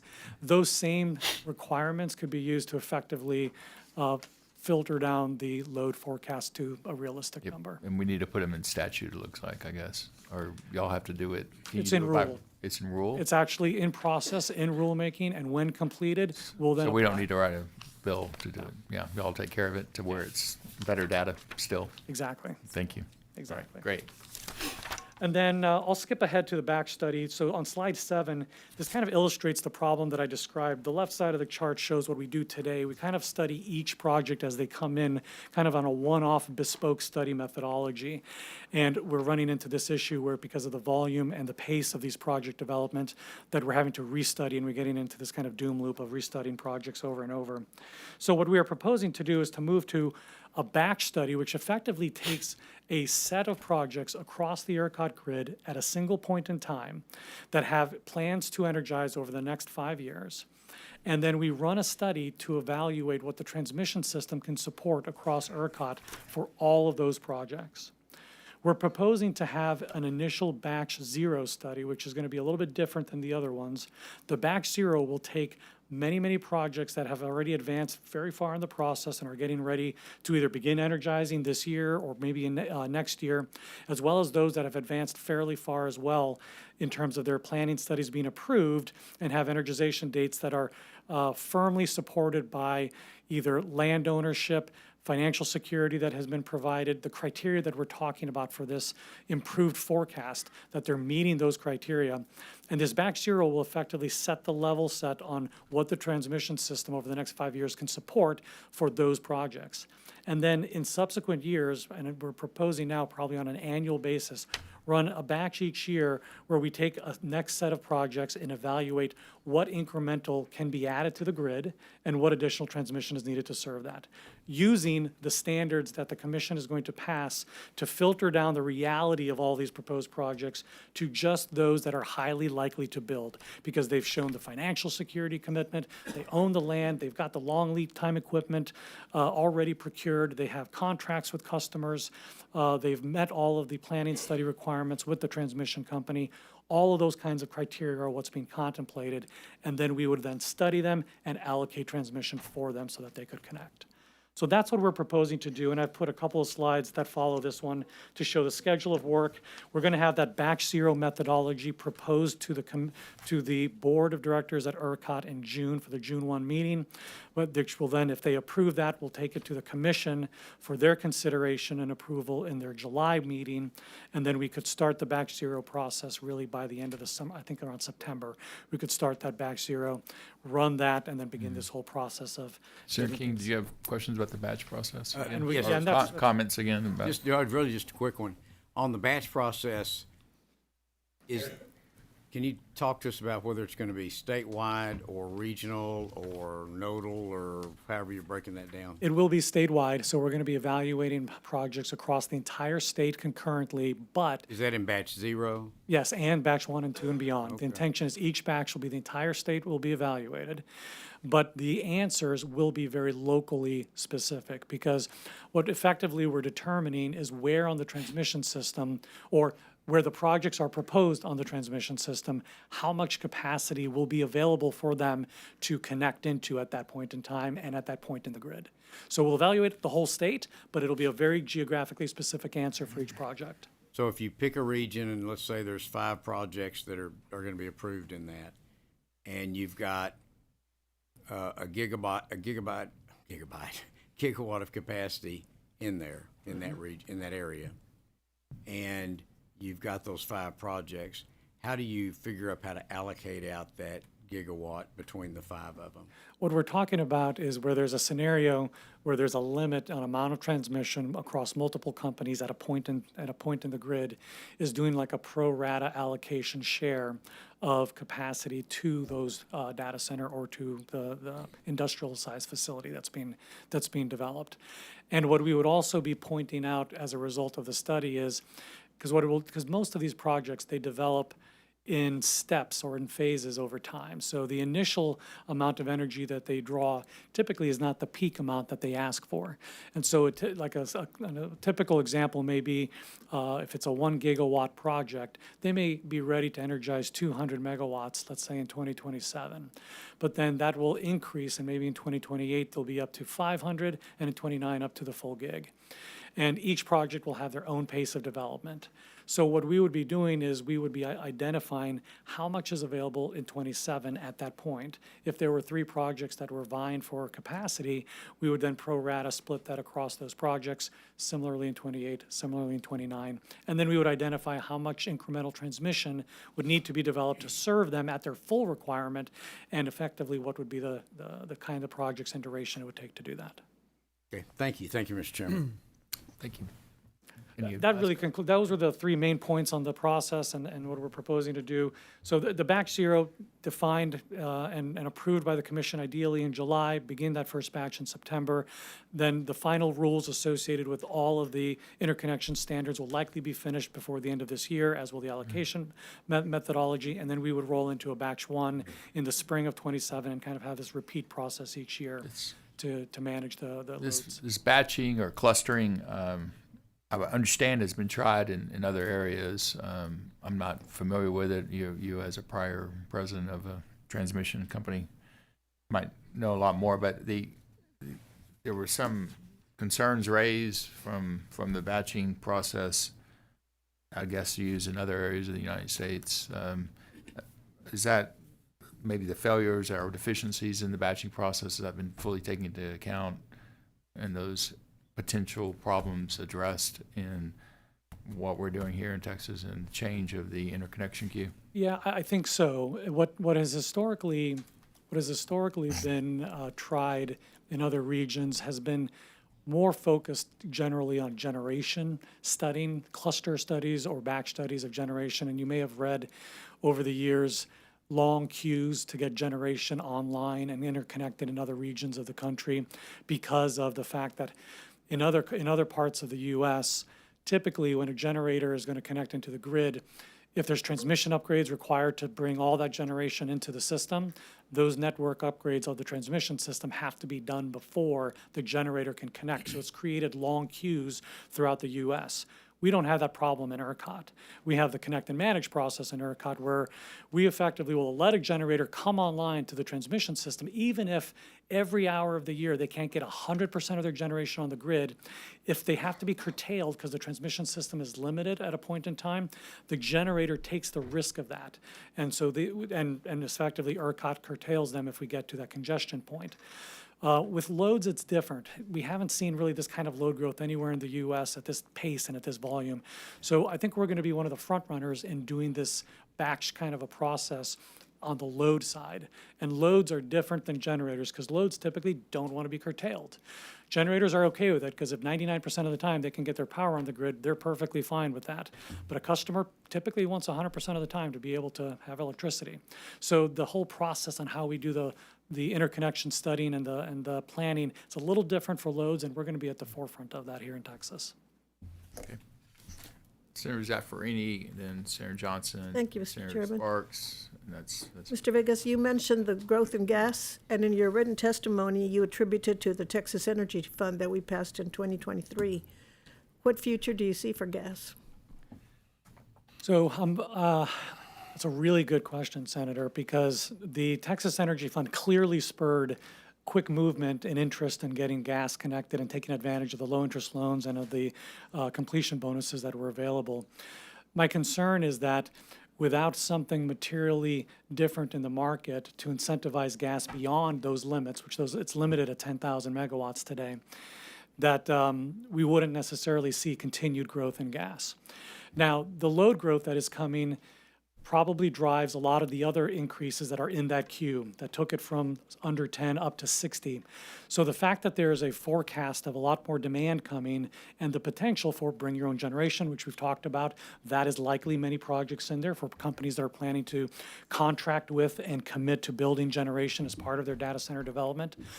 That's going to help to build more generation, but I would very much like to see our market design incentivize a balanced growth strategy so that irrespective of whatever kind of resources come to Texas, whether they're data centers, traditional manufacturers, or just residential consumers, we're always going to have a resource mix that can serve them at any condition, under any weather condition. And we need to keep looking at market solutions to incentivize that because the TEF caps us at 10 right now, and to get more beyond that, we're going to need something else. Thank you. Thank you, Mr. Chairman. Senator Johnson. Will this batch process distinguish between load that brings generation in excess of its own demand? So we are working on a protocol to try to find ways to facilitate and make it advantageous to do exactly that, because there's definitely a benefit of a bring your own generation, whether it's behind the meter or in front of the meter. New generation is new generation. And it also is beneficial because it leads to less transmission requirements being built. The closer you build your generation to your load, the less transmission you have to build. So it's much more efficient. So we're strong supporters of that and are working to find ways to incentivize and facilitate the speed to the grid if you bring your own generation or if you can be a controllable load resource, both of which help reliability and make it easier to connect. And to some extent, the two ideas fuse. You become a controllable load resource if you've got your own generation that you can call upon in a moment of grid scarcity, right? Yeah, it certainly it could help. It certainly could help. They're not necessarily intrinsically connected, technically, but conceptually, very much so. Thank you. Senator Sparks. Yeah, just one clarification on the 271% growth of natural gas-fired power generation.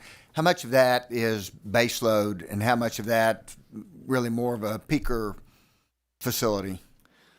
Let me get the breakdown for you on that, Senator Sparks. I don't have that data right in front of me. Right now, what we're seeing, the trend is the majority of the new gas on the system is peaker type combustion turbines. So I would guesstimate that less than 50% of that would be combined cycle type generation, but I'll get you the details on that. Very good. Thank you. You bet. Thank you. Members, other questions of leadership here? Senator Colchris. With that, and thank you for that, I would have guessed that in what I've seen. Aren't y'all concerned that we're really not? I mean, I've heard you say it, but we're not really increasing the base load nearly enough, right? Absolutely. I have significant concern about the fact that the only thing that has really driven movement on gas generation in this state has been a subsidy to help them economically be supported and to develop. And so just to conclude this, Mr. Chairman, I know we're looking at infrastructure, we're looking at, potential attacks on infrastructure and whatever. We've heard a lot today on renewables. And renewables exploded, proliferated with subsidies, tax credits, federal tax credits. We must look ourselves in the mirror with Chapter 313 agreements that we gave them. They weren't even paying property taxes to our school districts or counties or cities. And then by the time they did come on the tax rolls, the depreciation was so favorable for them, they still really weren't paying. So having said that is, I'm very concerned about the portfolio and these charts that I've seen here today. And so then without us subsidizing cogen, natural gas, we're never going to get there, right? I think there are, and the OB3 did phase out a lot of the potential credits, the Yeah. federal credits. Yes, that's correct. There are ways to use market mechanisms to, let me back up for 1 second. When you think about the way our market works, it doesn't really value the characteristics of the electron any differently between the supply of it. So there's vastly different characterizations of generating resources. A thermal generator has duration associated with it because you can, as long as you have fuel, you can run it. It has dispatchability characteristics. You can turn it on when you need it. An energy storage resource has dispatchability, but it has duration limitations. It runs out of power when it discharges fully. And it's not really a generation resource, right? It's a time displacement of energy. It collects it when it's low cost and it discharges it when it's higher cost.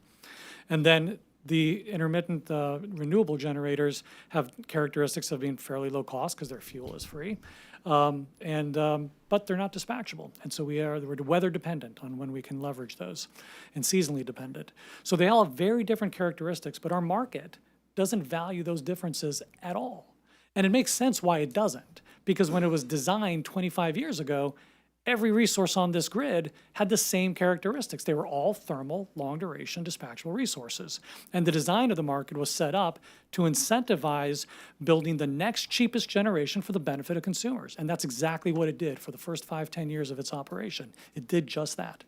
And so with the introduction of new generating resource with vastly different characteristics, but not valued any differently, we start to see all these distortions in the economic outcomes. And that's what has happened in the last 15 years, where we've seen this explosion of wind and solar and now batteries to the complete exclusion of growth in the natural gas system, because economically we're not valuing the characteristics of gas generation that is so important for the long-term reliability and economic viability of this state. We need to change that. It's somewhere in the market design to recognize the reliability characteristics of the generating source and be able to create a revenue stream that they can plan around for that purpose that will then build a market that's balanced. Mr. Chairman, I've never heard in one clip it said so perfectly. Thank you for that. I'm going to pull that and We do have an ancillary service that's being dispatchable reliability reserve service, right? That's Yes. still being designed, that's supposed to incent and pay differentially for And there will be a dispatchable generation, right? That's correct. It's Where for is that right dispatchable now? generation. So we are working through that. DRS. That's at ERCOT right now. That's There supposed to be is NPR 1309 is working its way through the process currently, and will be to the board shortly. Yeah, we have ancillary services for ERS and fast frequency and now dispatchable reliability reserve service to pay for things that we need on our grid to maintain its reliability and resiliency. And just baseload dispatchable is one of them that we've tried to incent through changes of the curve, and then also ancillary services, and also directly incentivizing through the TEF. If I could add on the point you're bringing up, that there are there's multiple ways that the DRS service can be developed.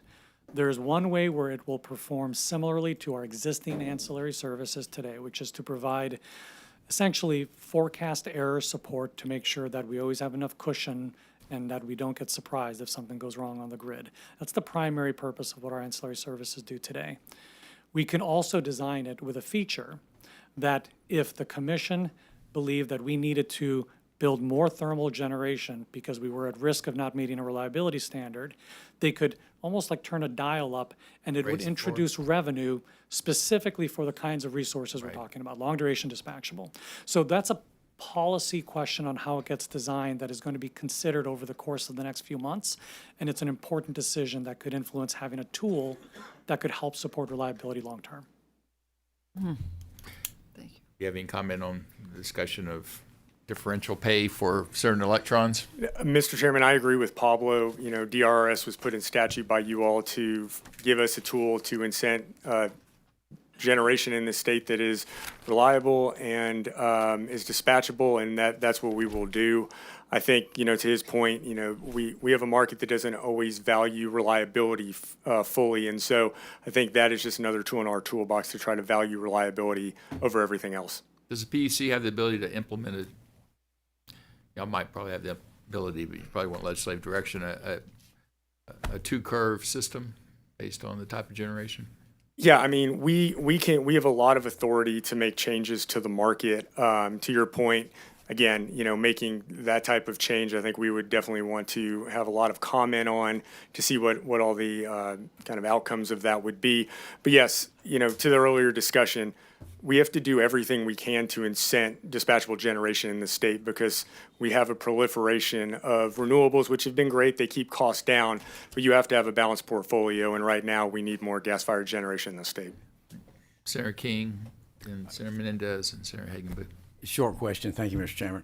And I'm not sure if this is for the chairman or the CEO, but what do you envision happens, because we know what's going to happen, if someone's in the batching process, they're selected, they're allocated, and then their project falls through? Does it get reallocated within that batch, or does it roll over to the next? What are you thinking on that? It's a really good question, and that is one of the design issues we're working through. The thinking, well, one, you've got the financial security that would be held, right? Because if it got through and approved, then we're starting to build transmission. Real quickly, where does that go to? That it goes to the transmission company. Okay. Yeah, the ones that are going to make go the to investment. AP or ERCOT or whoever. Exactly. Okay. And so then if it falls through 3 years down the road, it cancels the project, then the idea would be that in the next batch, that transmission would be made available to be allocated in that batch to the two projects that are interested in it. That's the current thinking, but that hasn't been codified or finalized yet. Thank you. Thank you, Mr. Chairman. Senator Menendez and Senator Hagenbuch. Thank you, Mr. Chairman. Pablo, thanks for your work and your testimony as always.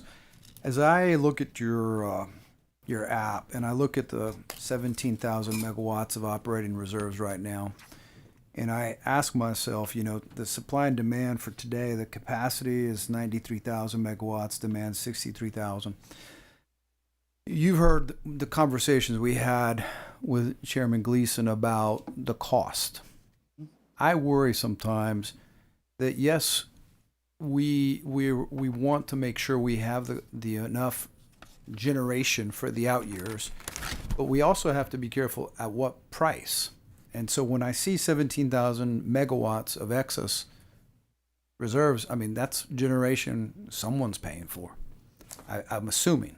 And could you help me work through that? Because I mean, I check your app probably daily, and I see lately a lot of reserves. So what are your thoughts? Yeah, so, but a couple of things. One, on a broad level, unless a generator is being actually dispatched, let's set aside the ancillary services because we pay to keep reserves available in case we need them. And that 17,000 wouldn't be what we would be paying for reserves on a day like today. It would be much less than that.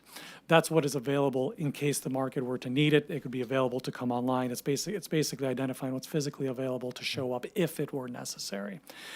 But a generator only gets paid when it's dispatched. So when somebody is on the sideline, kind of waiting for that call to get dispatched, they don't make any money. Right. And so it is a very, I'd say, fine-tuned process for how money gets paid out to the generators.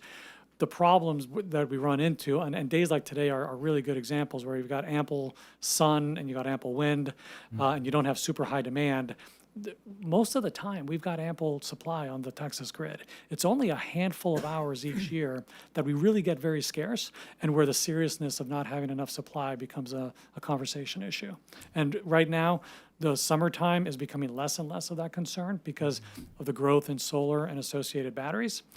But the wintertime continues to be that high-risk period of time where the risk of a very extreme cold event, where we lose wind resources, we lose solar resources because of snow or ice, and we have very, very cold temperatures. That's really where we need to make sure we're always having enough in reserve to be able to serve during those periods of time. And so that's the challenge in figuring out a market that will pay for those tail events. Yeah, that's the issue that you've just described, and maybe I don't know if it's AI or what you guys could help use, so we don't necessarily overbuild or overpay for those events that occur those few days in a winter. That's right. Because today we're sitting on almost 70% of our fuel mix is solar and wind. Yeah, we've exceeded 75% of the entire energy in ERCOT being served just by solar and wind. It's incredible. Well, and I mean, the beneficiaries are the consumers Exactly. at that point. Yep, But because the dispatch cost of that generation is zero. So what that does over time, it lowers the cost of energy in the wholesale market on average. And that's what we've seen over the last 2 years. Wholesale prices on average in the ERCOT market have dropped precipitously. And that's to the benefit of consumers. But it makes it difficult to incentivize development of new resources that have to be able to get a return over a life of 30 years. yeah, that are just going to be sitting on the sidelines. Exactly. Yeah, that's the hard part of solving this problem. Thank you. Which is why we want to be very tailored to, when we incentivize a type of resource, there are ways that you can do it where you shotgun money into the market broadly. That's expensive. Or you can do it in a very targeted way to the resources you want. I think the smart and efficient way is to try to target it to the types of resources and only to the amounts you need to meet those reliability tail events. That's the ideal kind of market structure that we should be trying to find. But isn't one of the limitations that we're artificially putting on ourselves is the fact that because we're only building demand or generation for our grid, if we were interconnected, then we could sell to other states or other grids. So then if we had that, then they could build more and be selling, exporting power and keeping it when we need it. Is that a possibility? It is a possibility. I wouldn't understate how expensive it is to build interregional transmission that is adequate to actually interconnect the grid completely. On a DC level, which is what we do today, direct current level, meaning we're not synchronously connected to another grid, we can schedule and move power, and we're fairly limited in what we can do. As you know, we have about 1,200 megawatts of DC capacity that we can export out into other grids or import into our grid. If you were to synchronously connect us to the rest of the U.S., the amount of transmission that would have to be built to do so would be vast in order to stably connect ERCOT to the rest of the United States in the many, many, many billions of Yeah, dollars. but maybe you just want a market at a time. Maybe if you're working with the generators, said, what would you think? Which market needs power? Is it New Mexico? Is it Oklahoma, Arkansas? And maybe where could we, working together, create opportunities for us to shore up and give you an opportunity to recoup your investment? I think that's an interesting idea, and there's also the potential for generating plants that are on the seams of the ERCOT grid and the SPP and the MISO grid, where if you build a little bit of transmission to connect them into both, that they could be called switchable units. And we have some of those today, which very efficiently either dispatch into SPP or to ERCOT, depending on where the need is. No, I'm just trying to think outside the box to keep the costs down for the constituents. Sarah Hagenbooth and Senator Sparks. Yeah, thanks, Chairman. For the President and CEO, question? Pablo, question for you. Yes, Senator. Yeah. So I'm just trying to understand the big picture and what's going on here and where we're going. So the big you said the concern is getting enough base load, which we're not there right now. So I think you also mentioned that there's a trend over the last 10 to 15 years of the wind and solar, probably government subsidy based, whatever the reason. That's where we are. We'd prefer more a market-based solution for, I'm sort of walking through my logic here, market-based solution to reset this. We had more thermal, we had more dispatchable power. But there's the advent of these data centers and huge load requirements, and with deep pockets, and they need power that is reliable, that's continuous. So, I mean, isn't there something there where we can take advantage of that market trend and the amount of financial wherewithal that they have and the need they have for dispatchable power to use that trend to somehow rewrite the? I mean, we're trying to get a better balance of our power here, right? We're you know, we still have the wind and solar and the renewables, but we want more of it to be dispatchable, thermal in this case, right? So can we take advantage of that market trend? And I don't really know how we go about doing that exactly, but is that a reasonable way to look at this? It is. I think it's actually part of the solution has to be what we're going to see in terms of the load that's coming, the data centers that are coming with the availability, the deep pockets. They are going to be part of the solution. They are going to invest. They are going to create the demand, the financial support to build the generation in order to serve them. The challenge really is the timing of it. So we're going to be going through, I would say, a 3 to 5 year period where it takes, especially to date, because since the entire world is now waking up to this opportunity with data centers, the demand for generators and the demand for equipment to build thermal generation around the world has exploded. The U.S. had not been building thermal generation for a decade. We kind of shut off the engine of developing that in this country. And so the supply chains went elsewhere and the manufacturing capabilities attrited. And so now it's getting all restarted again. And so it'll take probably 5 years or so to really meaningfully build a lot of net new supply outside of companies that have already pre-ordered or have this equipment. So what we're really talking about is how do we balance this next 3 to 5 years? How do we optimize the grid as we allow folks to connect in a way that optimizes what's available, does it reliably, uses the provisions in Senate Bill 6 in order to be able to manage emergencies, and by that time that we need so that we can then get the generation built, get the transmission built, and be ready to have all of this infrastructure to support it. Very interesting.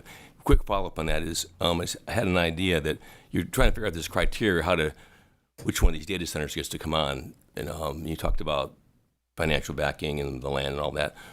What if you made it would it be a crazy idea to make it a bidding process? So then make that market-based basically, and whoever wants to help, essentially industry subsidize the cost of the consumer. The higher bidder gets to build this data center. It may be a crazy idea, but it is an idea. You could. That is definitely an approach you could take to thinking about how to allow folks sorry, to I'm a little bit out there, but anyway, thank you, appreciate it. But no, that's Sarah Sparks, you're the last screen on the screen today. Yes. Thank you. Senator Hagenbuch, I appreciate you thinking outside the box there. I mean, probably worth pursuing that. So you talked earlier about the efficiency of building power close to the load demand.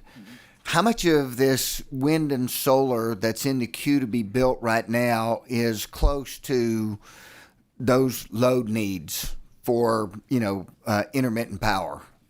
What we're actually seeing more of a trend is data centers, because data centers don't really care where they are as long as they have access to the infrastructure they need, the water, the power, the telecommunications. And so we are seeing a lot of proposed development in the west part of Texas because you have low-cost energy out there. You've got transmission constraints taking that energy from the west to the load centers, like in Dallas and here. And so if you put loads out there, it's sufficient in that sense. I'm not sure on the wind and most of the wind and solar tends to be in the west, and you have your west pocket, you have your north pocket, which is strong in solar, west, which is strong in wind, and then along the coast you've got a strong wind profile. That's where most of it is developed, like where the fuel is. And so what we are seeing more of a trend is the data centers kind of moving to where those project sites are because there's land is cheap, and they've got the other resources that they need out there.